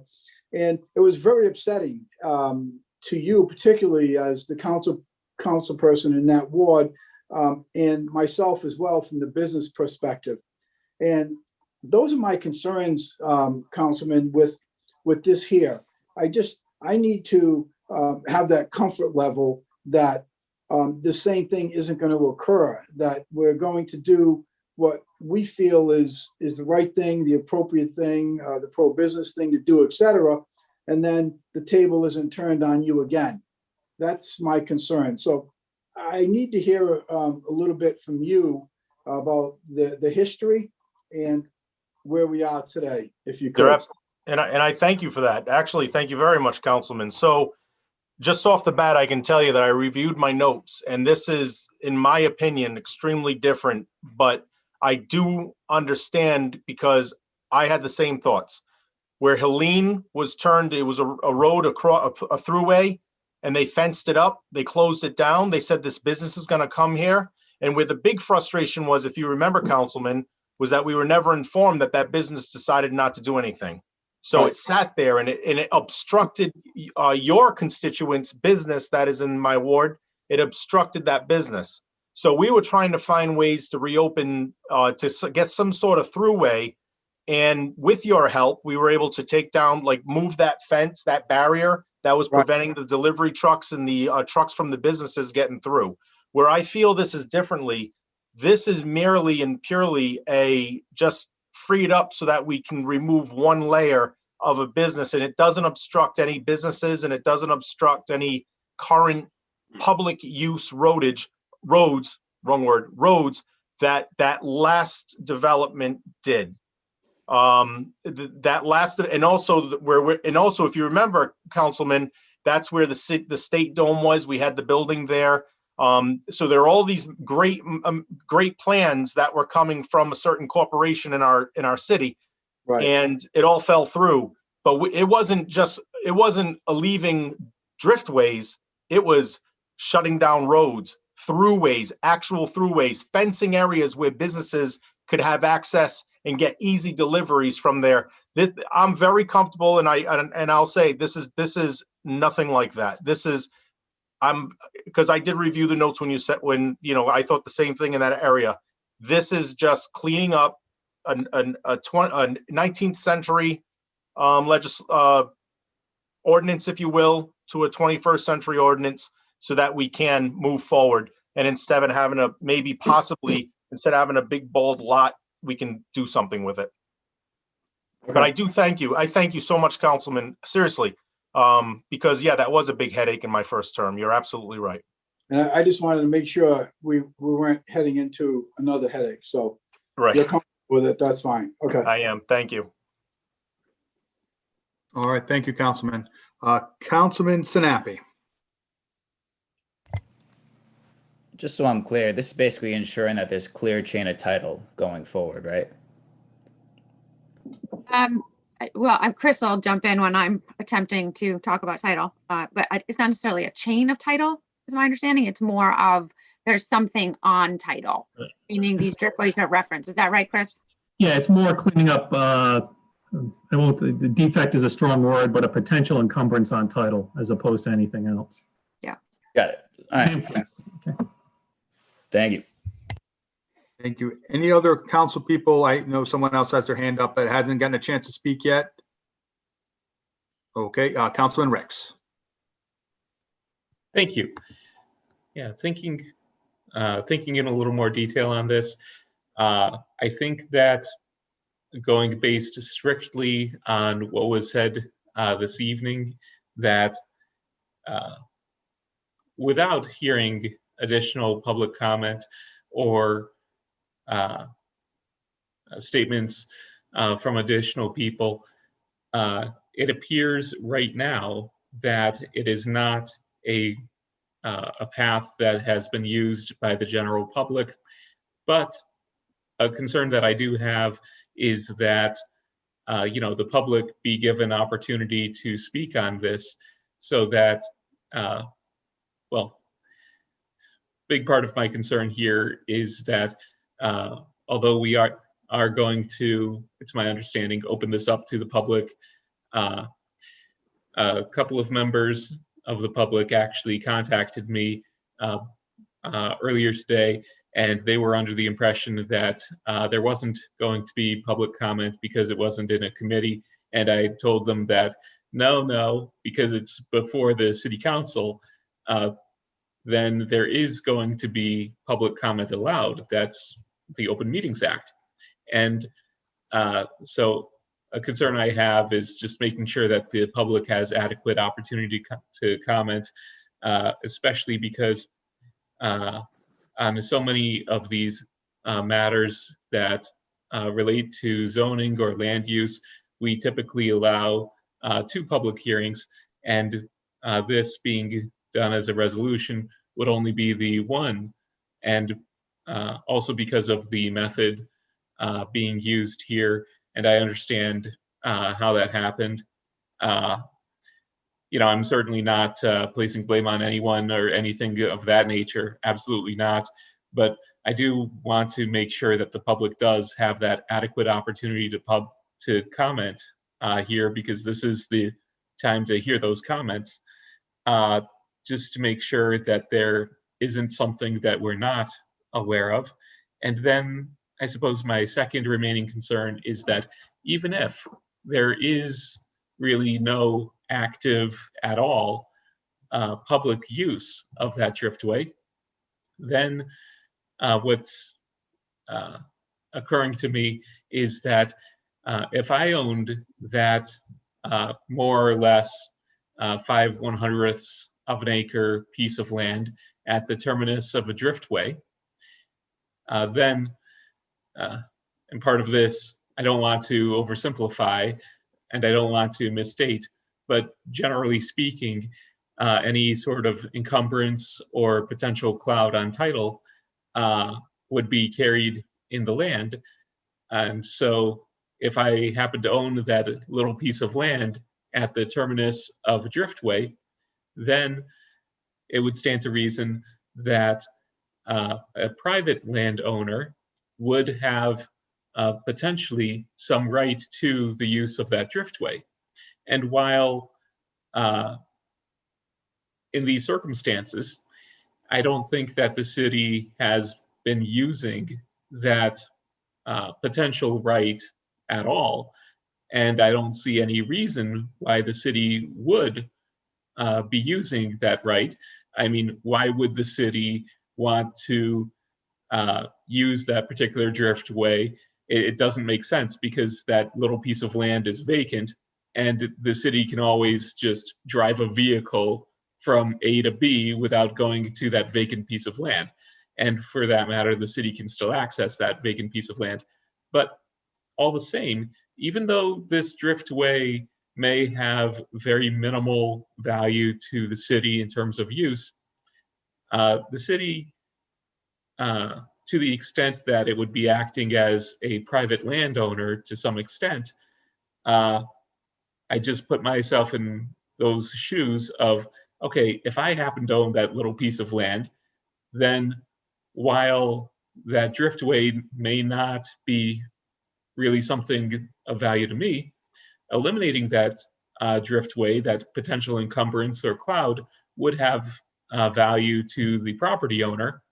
And typically, how that sort of situation would tend to be resolved is that that private landowner, and here the city is, to the extent that it's not acting in protecting the public's right, it should also be acting to protect essentially its private right and make sure that it's getting the appropriate value.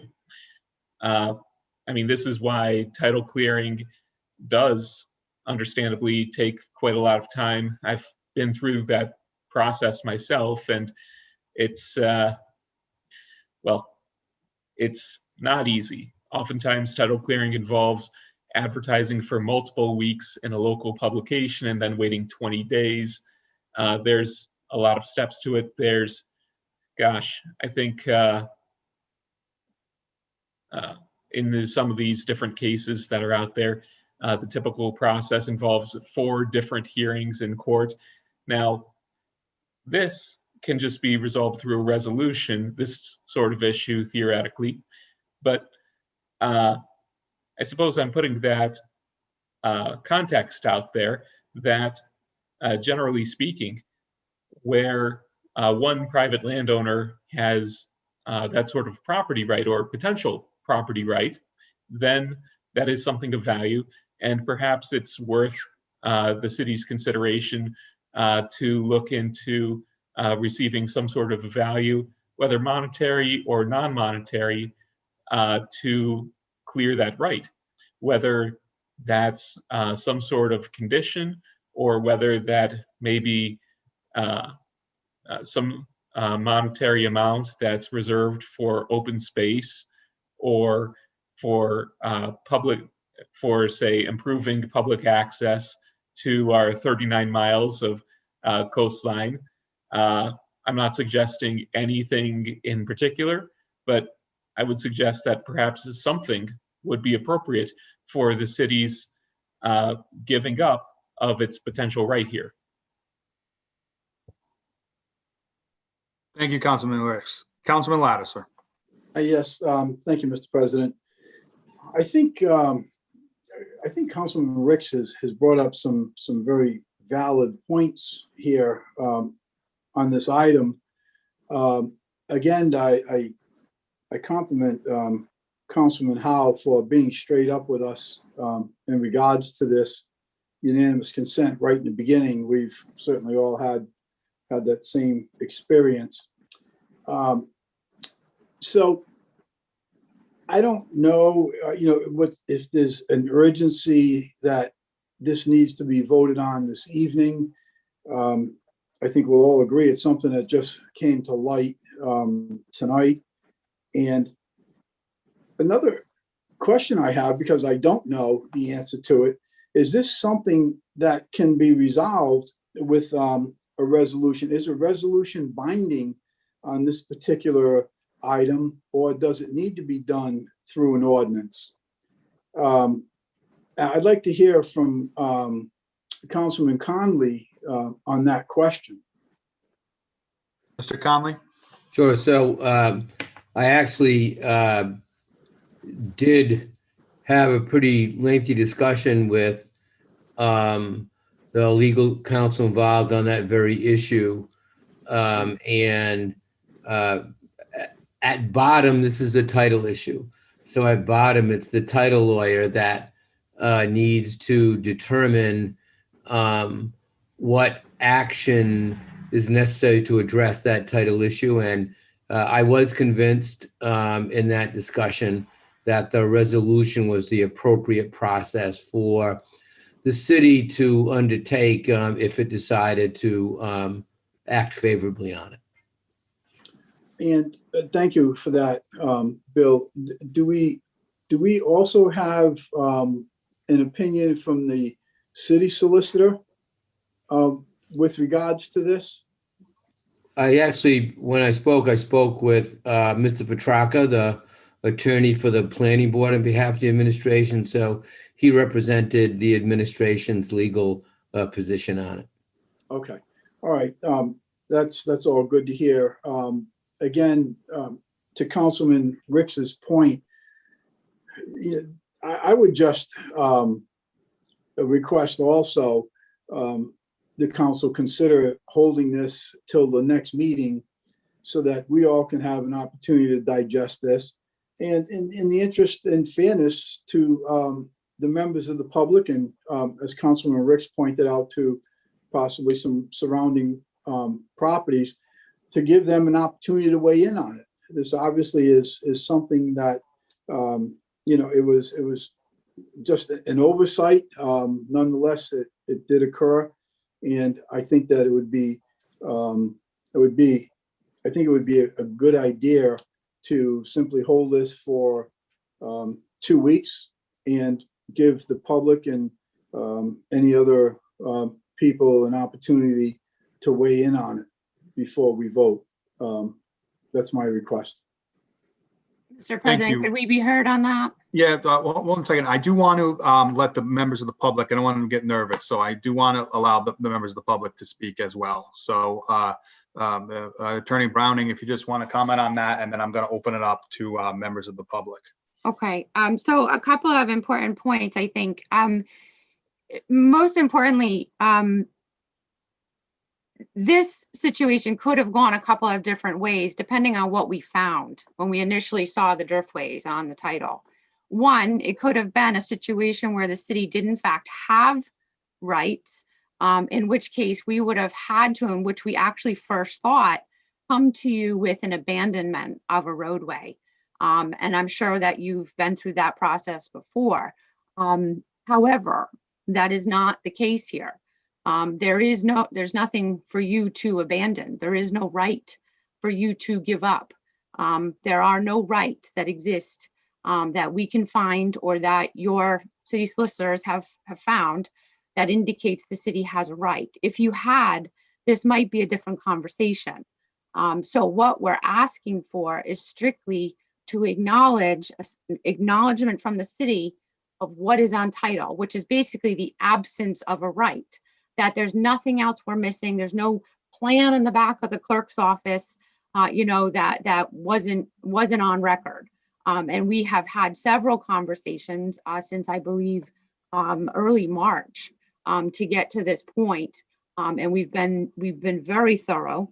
And after all of our work, it's very clear that this is a private property issue. It's a title issue on lot 191, which is privately held. And there actually is a sense of urgency here because there is a situation where you have a buyer and a seller who are under contract to complete a sale. And having title addressed in a timely fashion, as you know, if you purchase property, is very important to any pending sale. This matter also, I'm a development attorney, just from a development standpoint, this property is zone industrial. We would hope that at some point in the future, it would be developed. Having in particular the driftways, in particular the driftway that runs through the property, but also the one to the north, is problematic for any use in the use table under an industrial column. So I hear the city's concerns, but I think the most important point here is that this is really a private property issue that involves title. And we're simply asking for an acknowledgement by the city that says, yes, we don't see any indication that we ever intended to make this a road, so that these private parties, these private property owners can continue on their path forward. Thank you very much. At this time, I'd like to have Phil open it up to members of the public if they would like to speak on this. Caller 8281, please unmute with *6.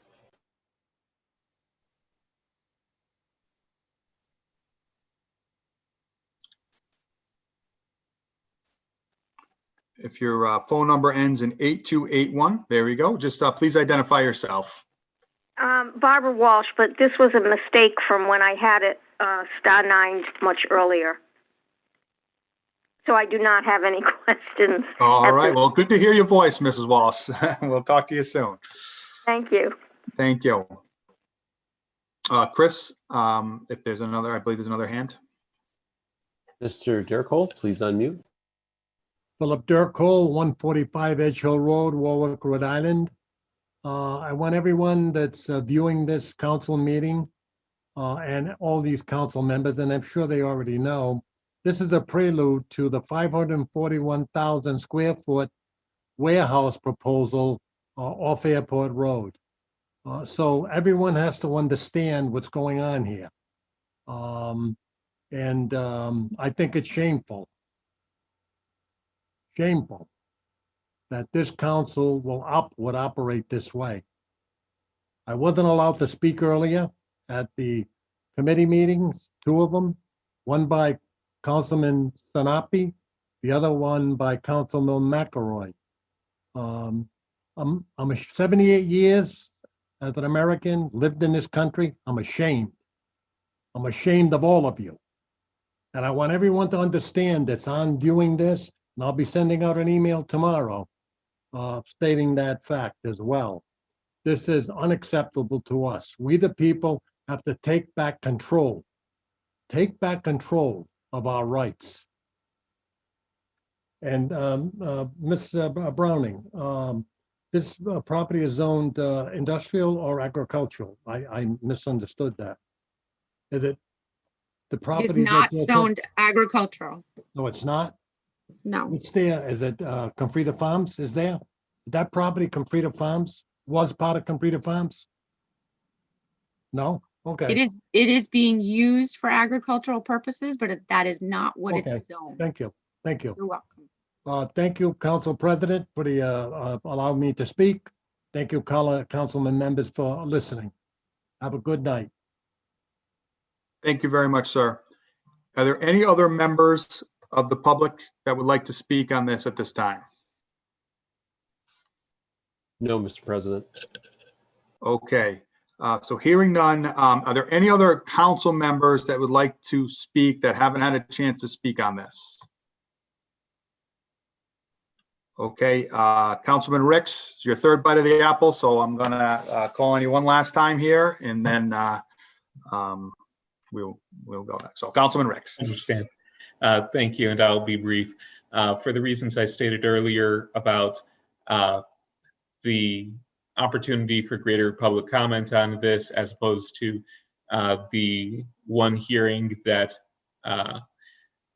appears to have caused some confusion with a couple of people that I had talked to about whether the public would be allowed to comment, as well as, and I do understand Attorney Browning's points as to the desire of the parties to move things forward. I also understand that really this is from that perspective, a private matter, but the city here is not only operating as a public body, which in itself may be enough reason for me to object, but also the city is acting as a private landowner as well because of its ownership of Lot 141 and the potential for that terminus of the South Driftway being at Lot 141 tends to indicate that the city may, in fact, have some rights. And as further stated, that property, Lot 191, is zoned industrial. So if we are to give up this potential right, this driftway that is an encumbrance or a cloud on title on Lot 191, then it's not simply for this one matter, but forever and forever into the future, any business that wishes to be there. So I'm certainly not commenting on the plans that we have heard about. My concern here is the ability for the public to more fully comment, as well as making sure that the city is preserving its rights as a private landowner, or otherwise making sure that the city is getting its a fair deal, something fair in exchange for the potential right that it would be giving up. And certainly it's not my role to negotiate anything of that nature, but it is something that I would like to hear more about. And so for the purposes of this evening, certainly not for the purposes of should this be docketed or continued or otherwise heard at the meeting 2 weeks from now or a month from now. I'm certainly not withholding support for this in the future, but at this moment, it's not something that I would be comfortable with granting unanimous consent this evening. Okay, Councilman Sinapi. Just a quick point. If there's a large concern when it comes to lacking an input between now and the next meeting, even if it passes this evening, we can move to reconsider at the next meeting. So don't feel as if all hope is lost one way or another in that regard. Thank you. Councilman Latta, sir. Thank you, Mr. President. So I think I just heard Councilman Ricks say that he would not be comfortable voting on unanimous support this evening. I'm not clear what he means with that. So if I could, through the chair, ask Councilman Ricks clarity. Councilman Ricks. Yeah, if this matter were the intent to hold a vote this evening, then I would vote no, and the measure would fail.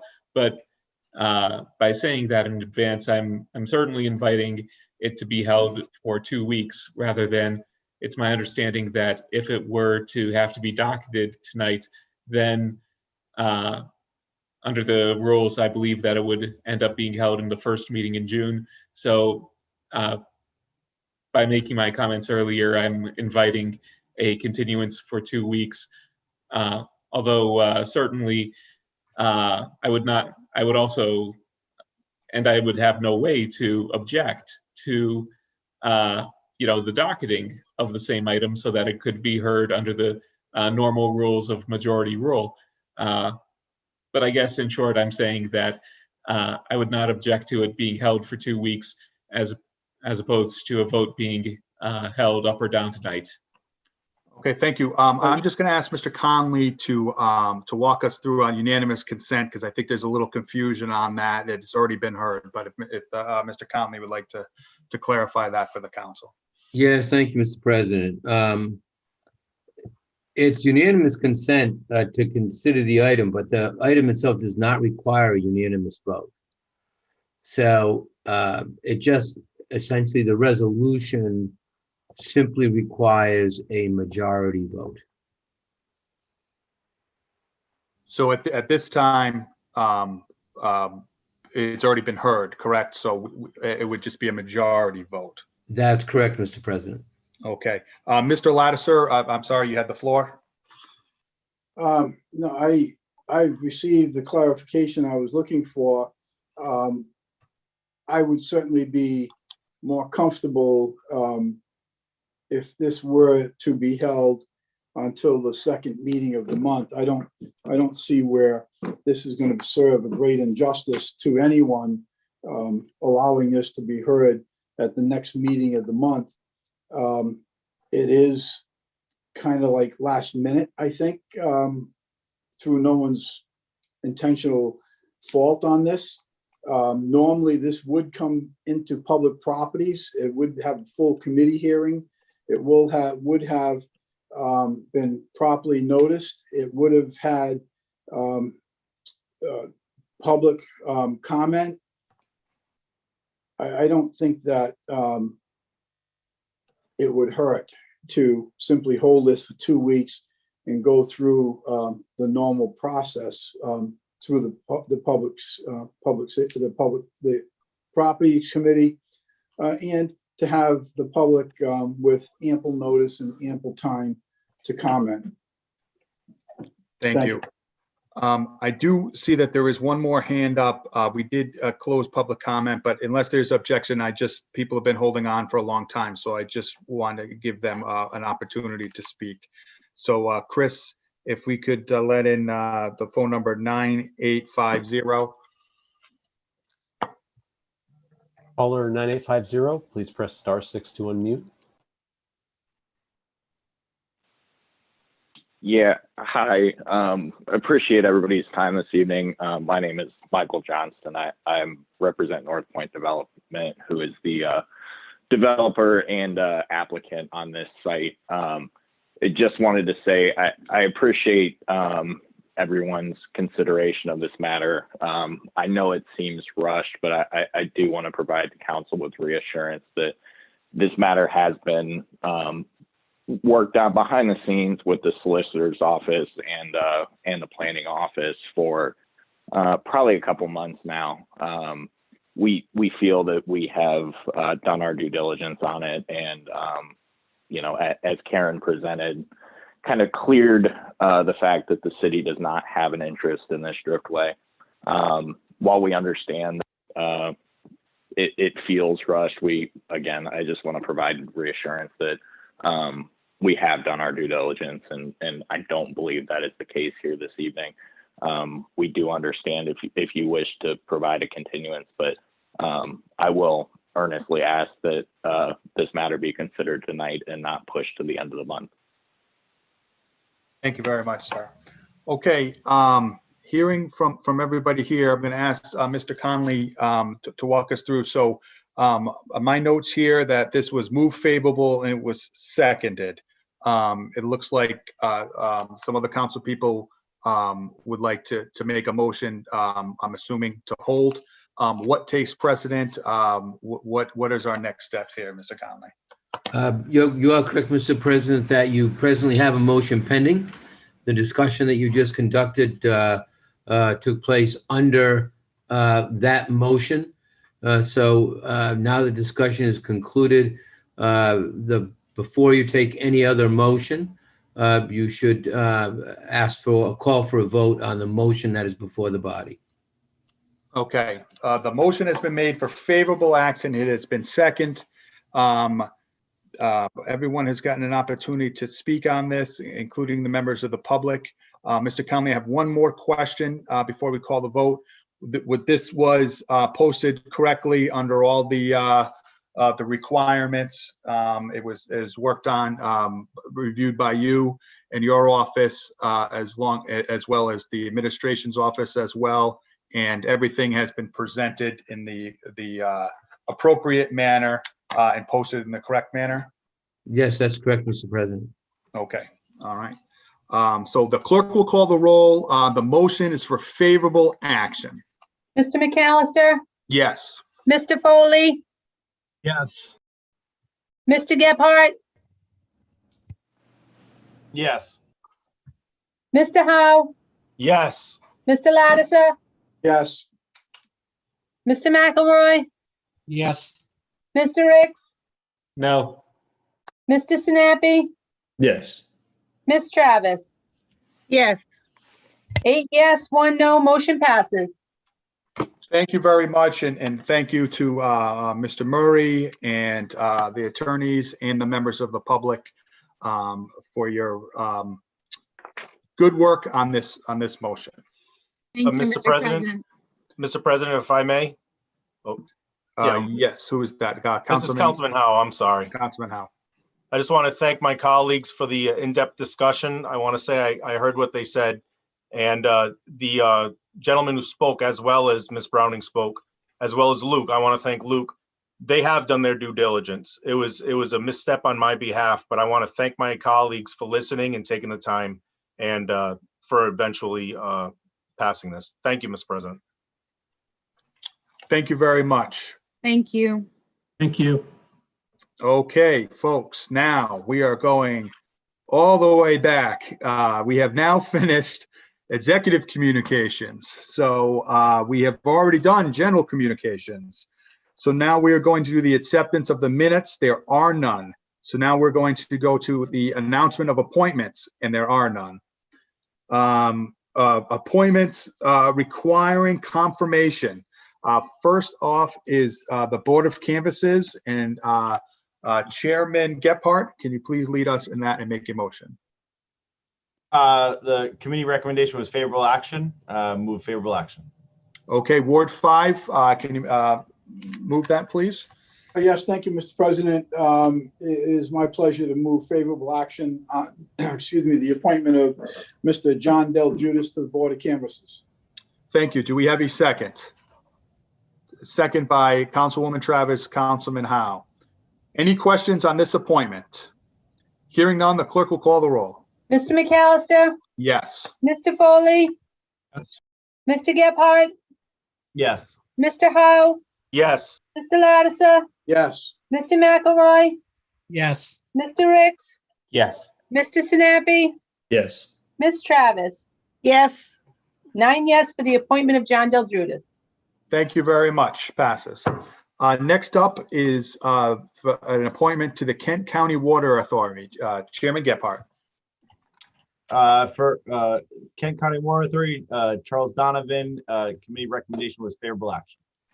Thank you very much. He is Ward 7, Council President Pro Tem. Don Travis, can you move that for me, please? Yes. I move favorable action on Charles Donovan for Kent County Water Authority. Seconded by Councilman Lattiser, Councilman Howe, Councilman McElroy, Councilman Foley, Councilman Gephardt, Councilman Ricks. Any questions on this appointment? Hearing none, the clerk will call the roll. Mr. McAllister, Yes. Mr. Foley, Yes. Mr. Gebhardt, Yes. Mr. Howe, Yes. Mr. Lattiser, Yes. Mr. McElroy, Yes. Mr. Ricks, Yes. Mr. Sinapi, Yes. Ms. Travis. Yes. 9 yes on the appointment of Charles Donovan. Thank you very much. Next up is an appointment to the Land Trust Commission. Councilman Gephardt. Mr. Flaherty, the committee recommended favorable action. For action, Councilwoman Travis. I move favorable action on Austin Flaherty for the Land Trust Commission. Do I have a second? Second by Councilman Howe, Councilman McElroy, Councilman Foley. Any questions on this appointment? Hearing none, the clerk will call the roll. Mr. McAllister, Yes. Mr. Foley, Yes. Mr. Gebhardt, Yes. Mr. Howe, Yes. Mr. Lattiser, Yes. Mr. McElroy, Yes. Mr. Ricks, Yes. Mr. Sinapi, Yes. Ms. Travis. Yes. 9 yes for the appointment of Austin Flaherty. Thank you very much. Next up is an appointment to the Sewer Authority. Councilman Gephardt. Mr. Phillips, the committee recommends favorable action. For action, Councilman Foley. Move favorable action for the appointment of Scott Phillips to the Sewer Authority. He moves favorable action. Do we have a second? Second by Councilman McElroy, Councilman Howe, Councilman Ricks, Councilman Lattiser, Councilman Gephardt. Any questions on this appointment? Hearing none, the clerk will call the roll. Mr. McAllister, Yes. Mr. Foley, Yes. Mr. Gephardt, Yes. Mr. Howe, Yes. Mr. Lattiser, Yes. Mr. McElroy, Yes. Mr. Ricks, Yes. Mr. Sinapi, Yes. Ms. Travis. Yes. 9 yes on the appointment of Scott Phillips. Thank you. The appointment passes. Number 3 on the item tonight is the consent calendar. First up is PCR 66-21, a resolution relative to bids.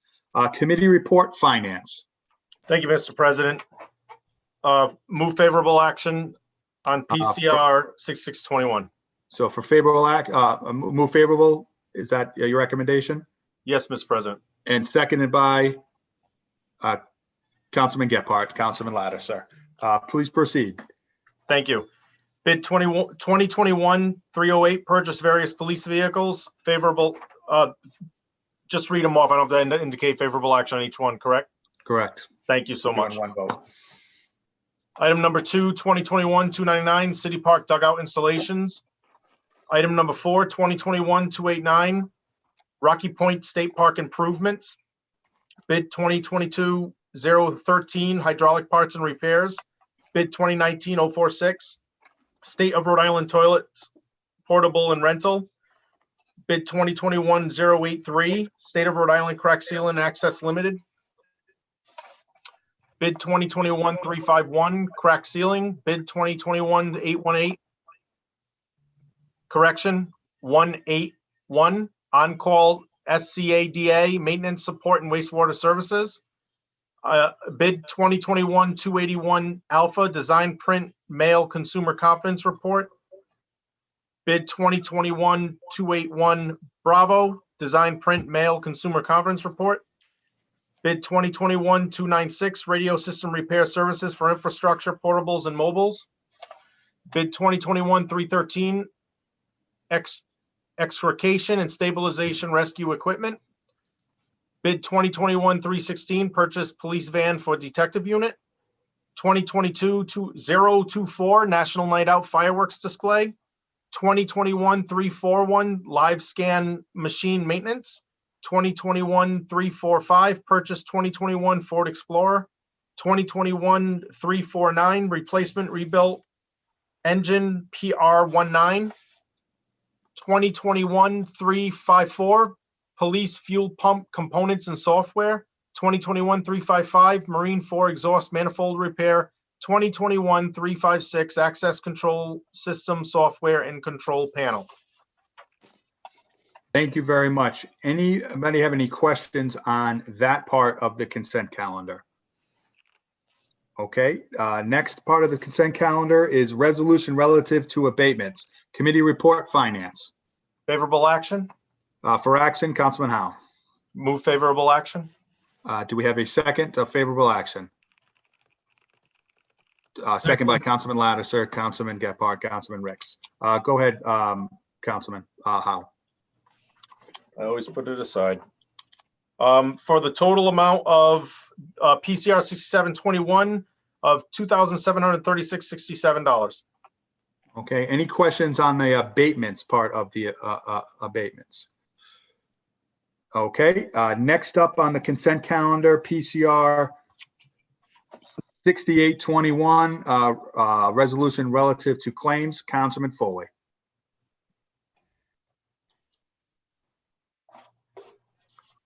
Hello, thank you. First is PCR 60. I just move it first, Councilman. I'm sorry, move for favorable action. He moves favorable. Do we have a second? Second by Councilman Lattiser, Councilwoman Travis. Go ahead, Councilman. PCR, I'm sorry, 68-21, Shannon Arnold, move for favorable action in the amount of $300. That's PCR. Nope, no. No, you're correct. No, no, correct. no. Melissa No, no, no. Arnold. Malia. I was looking for the right name, sorry. Yeah, it's Melissa Arnold. Yeah, for $300. And then Sandra Smith, favorable action, the amount of $168.27. And the other favorable action was, I'm sorry, here we are, Kristen Trout, in the amount of $237.49. We also have a hold Okay. on one with a separate PCR number. Okay, we're going to do the separate PCRs after this. So Thank right you. now, do we have any questions on the consent calendar? There are a few that have been pulled off. We will vote on those individually. Any questions on the consent calendar that consists of the relative to bids, the abatements, and the claims? Okay, hearing none, the clerk will call the roll on the consent calendar. Mr. McAllister, Yes. Mr. Foley, Mr. Gebhardt, Yes. Mr. Howe, Yes. Mr. Lattiser, Yes. Mr. McElroy, Yes. Mr. Ricks, Yes. Mr. Sinapi, Yes. Ms. Travis. Yes. 9 yes for the consent calendar. Thank you. The consent calendar has been passed. The first item removed from the consent calendar was bid 2022-003 is now PCR 69-21, committee report finance. PCR 69-21, favorable action. Okay, for action, Councilman Howe. Move favorable action. Do we have a second on that? Second by Councilman Foley. All right, any questions on this? If this is now a PCR, we're taking it separately.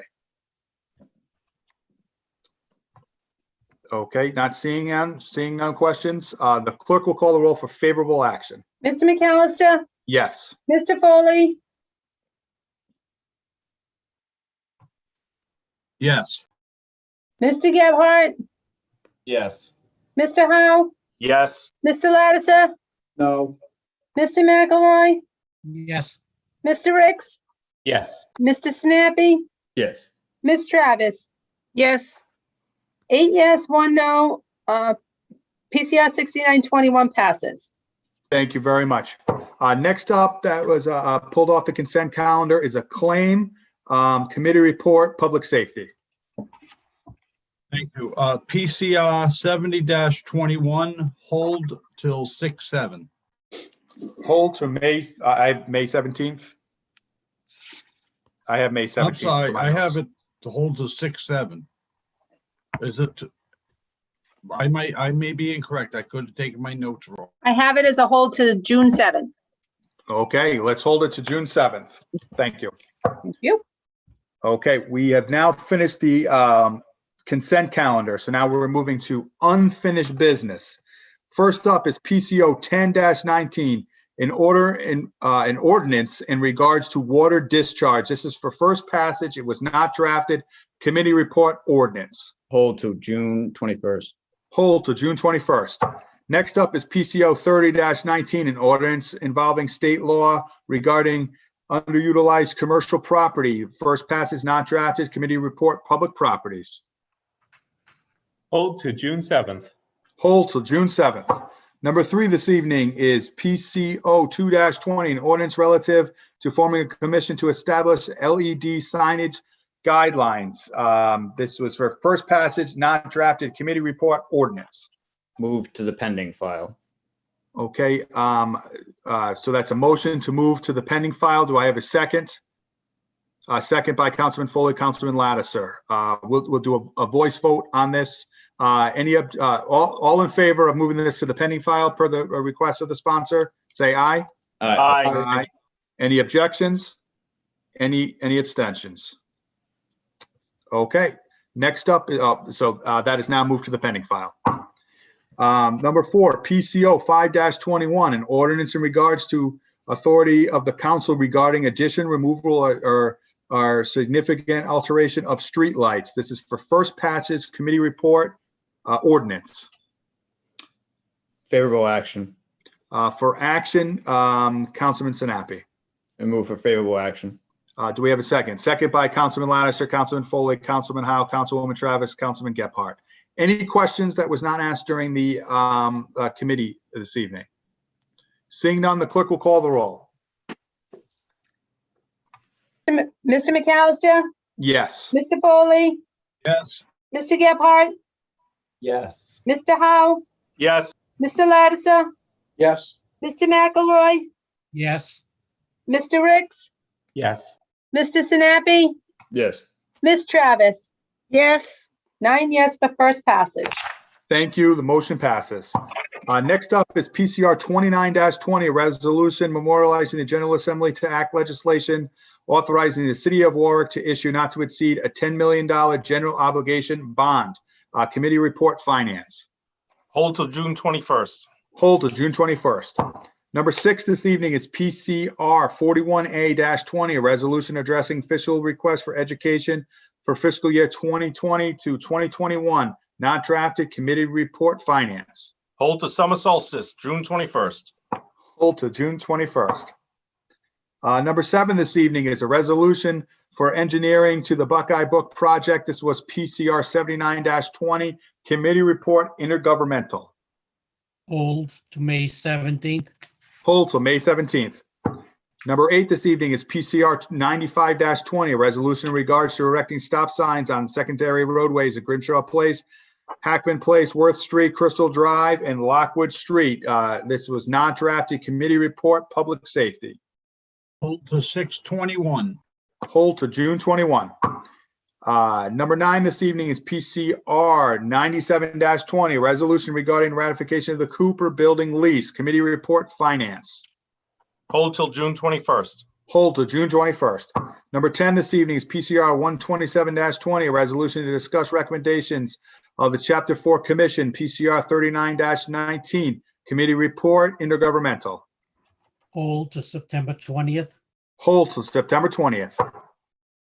Number 11 is PCR 34-21, a resolution in regards to leases for city-owned property. Terms to include but not limited to rental fees and other consideration. This was not drafted. Committee report, Public Properties. Hold to June 21st. Hold to June 21st. Number 12 this evening is PCR 42-21, a resolution in regards to designating a date to be determined Joe Gallucci Day in the City of Warwick. This was not drafted. Committee report, Public Properties, Land Use, and Community Affairs. Hold to June 7th. Hold till June 7th. Number 13 this evening is PCR 56-21, a resolution relative to claims. Shannon Randall, Committee report, Public Safety. Favorable action in the amount of $300. Councilman Foley moves favorable action in the amount of $300. Do we have a second? Second by Councilman Gephardt. Any questions on this motion that was not asked during the committee this evening? Seeing none, the clerk will call the roll for favorable action in the amount of $300. Mr. McAllister, Yes. Mr. Foley, Yes. Mr. Gebhardt, Yes. Mr. Howe, Yes. Mr. Lattiser, No. Mr. McElroy, Yes. Mr. Ricks, Yes. Mr. Sinapi, Yes. Ms. Travis. Yes. 8 yes, 1 no. The claim is passed. Thank you. We are now under new business. First up is PCO 9-21, an ordinance requiring the Warwick City Council to receive 60 days notice prior to taking a vote on any contract or benefit package in the City of Warwick. This was for first passage. It was not drafted. Committee report, Ordinance. Hold till May 17th. Hold till May 17th. Number 2 this evening is PCO 10-21, an ordinance amending Section 40-33 of the City of Warwick Code of Ordinances. This was not drafted. Committee report, intergovernmental. Hold to May 17th. Hold till May 17th. Number 3 this evening is PCO 11-21, an ordinance amending Section 10-8 of the City of Warwick Code of Ordinance. This was also not drafted. Committee report, Ordinance. Hold till May 17th. Hold to May 17th. Number 4 this evening is PCR 63-21, a resolution in support of legislation allowing the city of Warwick to enact an ordinance allowing for the impoundment and destruction of illegal recreational vehicles and prohibited the sale of gasoline to illegal recreational vehicles. Committee report, ordinance. Favorable action. For action, Councilman Sinapi. Move for favorable action. Do I have a second? Second by Councilman Foley, Councilwoman Travis, Councilman Howe, Councilman Ricks, Councilman Lattiser. Any questions on this that was not asked during the committee this evening? Hearing none, the clerk will call the roll for favorable action. Mr. McAllister, Yes. Mr. Foley, Yes. Mr. Gephardt, Yes. Mr. Howe, Yes. Mr. Lattiser, Yes. Mr. McElroy, Yes. Mr. Ricks, Yes. Mr. Sinapi, Yes. Ms. Travis. Yes. 9 yes, motion passes. Motion passes. Thank you very much. We are now moving to unanimous consent. We have already voted on PCR 64-21. So we are going to move to the second item of PCR, which is under unanimous consent, which is PCR 65-21, a resolution regarding the approval of an easement to the National Grid for the installation of the electric service pole at Buttonwoods Community Center. I posted this, and I have to apologize for doing it under unanimous consent, as I also had it docketed from the planning department, had it to me 2 weeks in advance. And when we were in the docket session, I blew it and did not docket it in the appropriate manner. So I apologize for that. So first, we need a motion on this, and I'm happy to discuss it. So can someone make a motion on this PCR? Councilwoman Travis. Favorable. I make a motion favorable action on PCR 65-21. Thank you. Second by Councilman Howe. Thank you very much. So this is just clearing something up. If many of you have been to the Buttonwoods Community Center, it's also the other city annex building. These electric car plugins are already there. They just got to clean up their paperwork here and have the easement to do that, so they can go in there and fix them if they need be or service them. But these were purchased by a federal grant and to encourage electric service. So if you are living in Warwick or working in Warwick and need to charge your car, you can come to the Buttonwood Community Center and plug in there. But we do need to get the easement to allow National Grid to complete any service that they need on that. So are there any questions on this? Okay, hearing none, the clerk will call the roll. Oh, I'm sorry, Councilman Ricks. Thank you. Excuse that delay. So the electric car charging stations, just for the record and for public benefit, I assume that members of the public who charge their cars at this station, that there is a fee? Yeah, I can answer that, Councilman. So Yes, we Mr. haven't set the fee yet, but we certainly will. There'll be a nominal fee to cover the city's electrical charge at these stations. As the council president said, we did receive full funding to install these through the Office of Energy Resources. And we're just looking to get them energized. National Grid needs to put a pole on our property, which they told us after they installed the chargers. So it's just slightly on our property, but nonetheless, to have clear paperwork on the property, we want to provide an easement for them. Oh, certainly, and I absolutely do not object to any of that. I know that typically these easements, even for electrical poles, are often granted in the private sector for a bit more than $1, but given all the circumstances here, I think that by all means, let's get that $1 in exchange for getting these electric car charging stations paid for by grant money. Let's get them up and running. So no qualms about the $1 negotiation. All right. Thank you, Councilman Ricks. Any other questions? And then I do want to open it up members of the public, if there's any members of the public who like to speak of this, because it was unanimous consent, so it did not go through committee. So are there any members of the public that would like to speak on PCR 65-21? No, Mr. President. Okay, so one more time, any members of the council have any additional questions on this? All right, hearing none, the clerk will call the roll for favorable action. Mr. McAllister, Yes. Mr. Foley, Yes. Mr. Gephardt, Yes. Mr. Howe, Yes. Mr. Lattiser, Yes. Mr. McElroy, Yes. Mr. Ricks, Yes. Mr. Sinapi, Yes. Ms. Travis. Yes. 9 yes. Thank you. The motion passes. Ward 1, do you have anything for unanimous consent? No. Ward 2, Pass. Ward 3, No. Oh, Ward, well, you're Ward 9.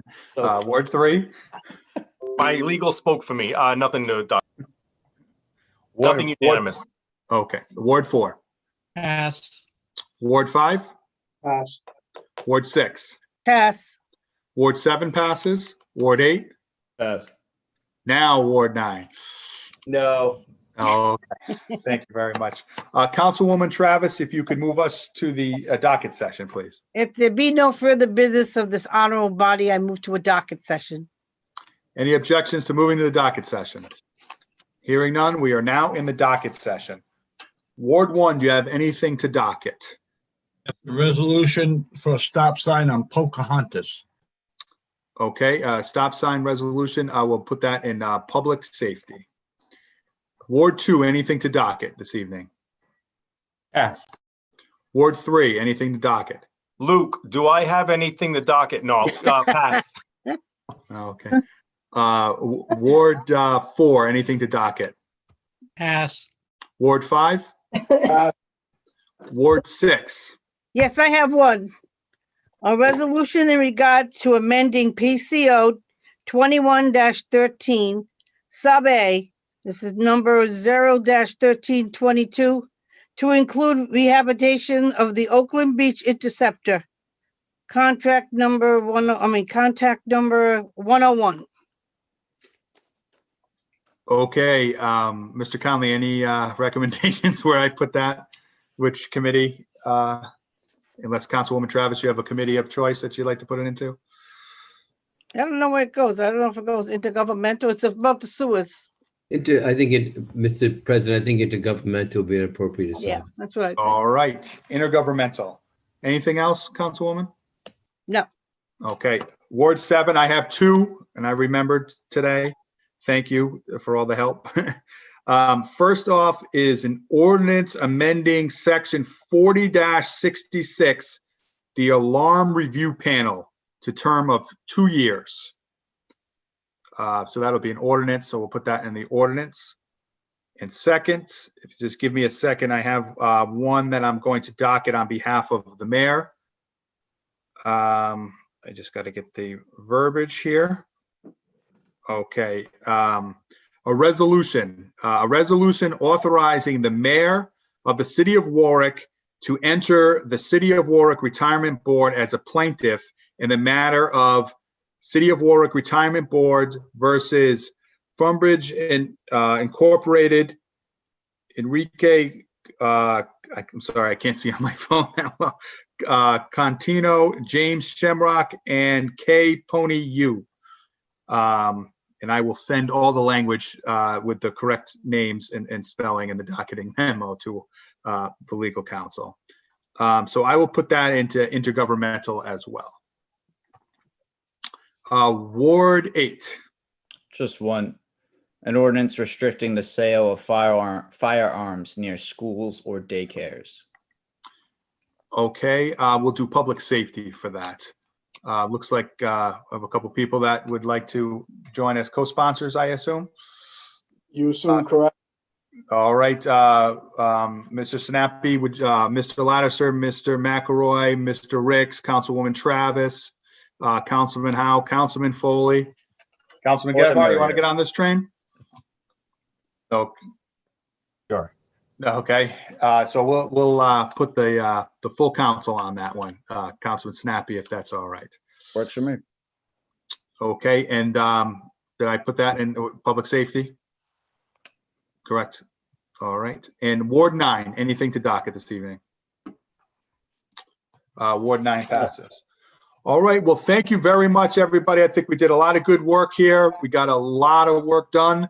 I appreciate everyone's work, the council members, the department heads, our attorneys, the members of the public. So everybody have a great evening tonight, and we will see you soon. Good night. Thank you. All right. Good night. Good night, everybody.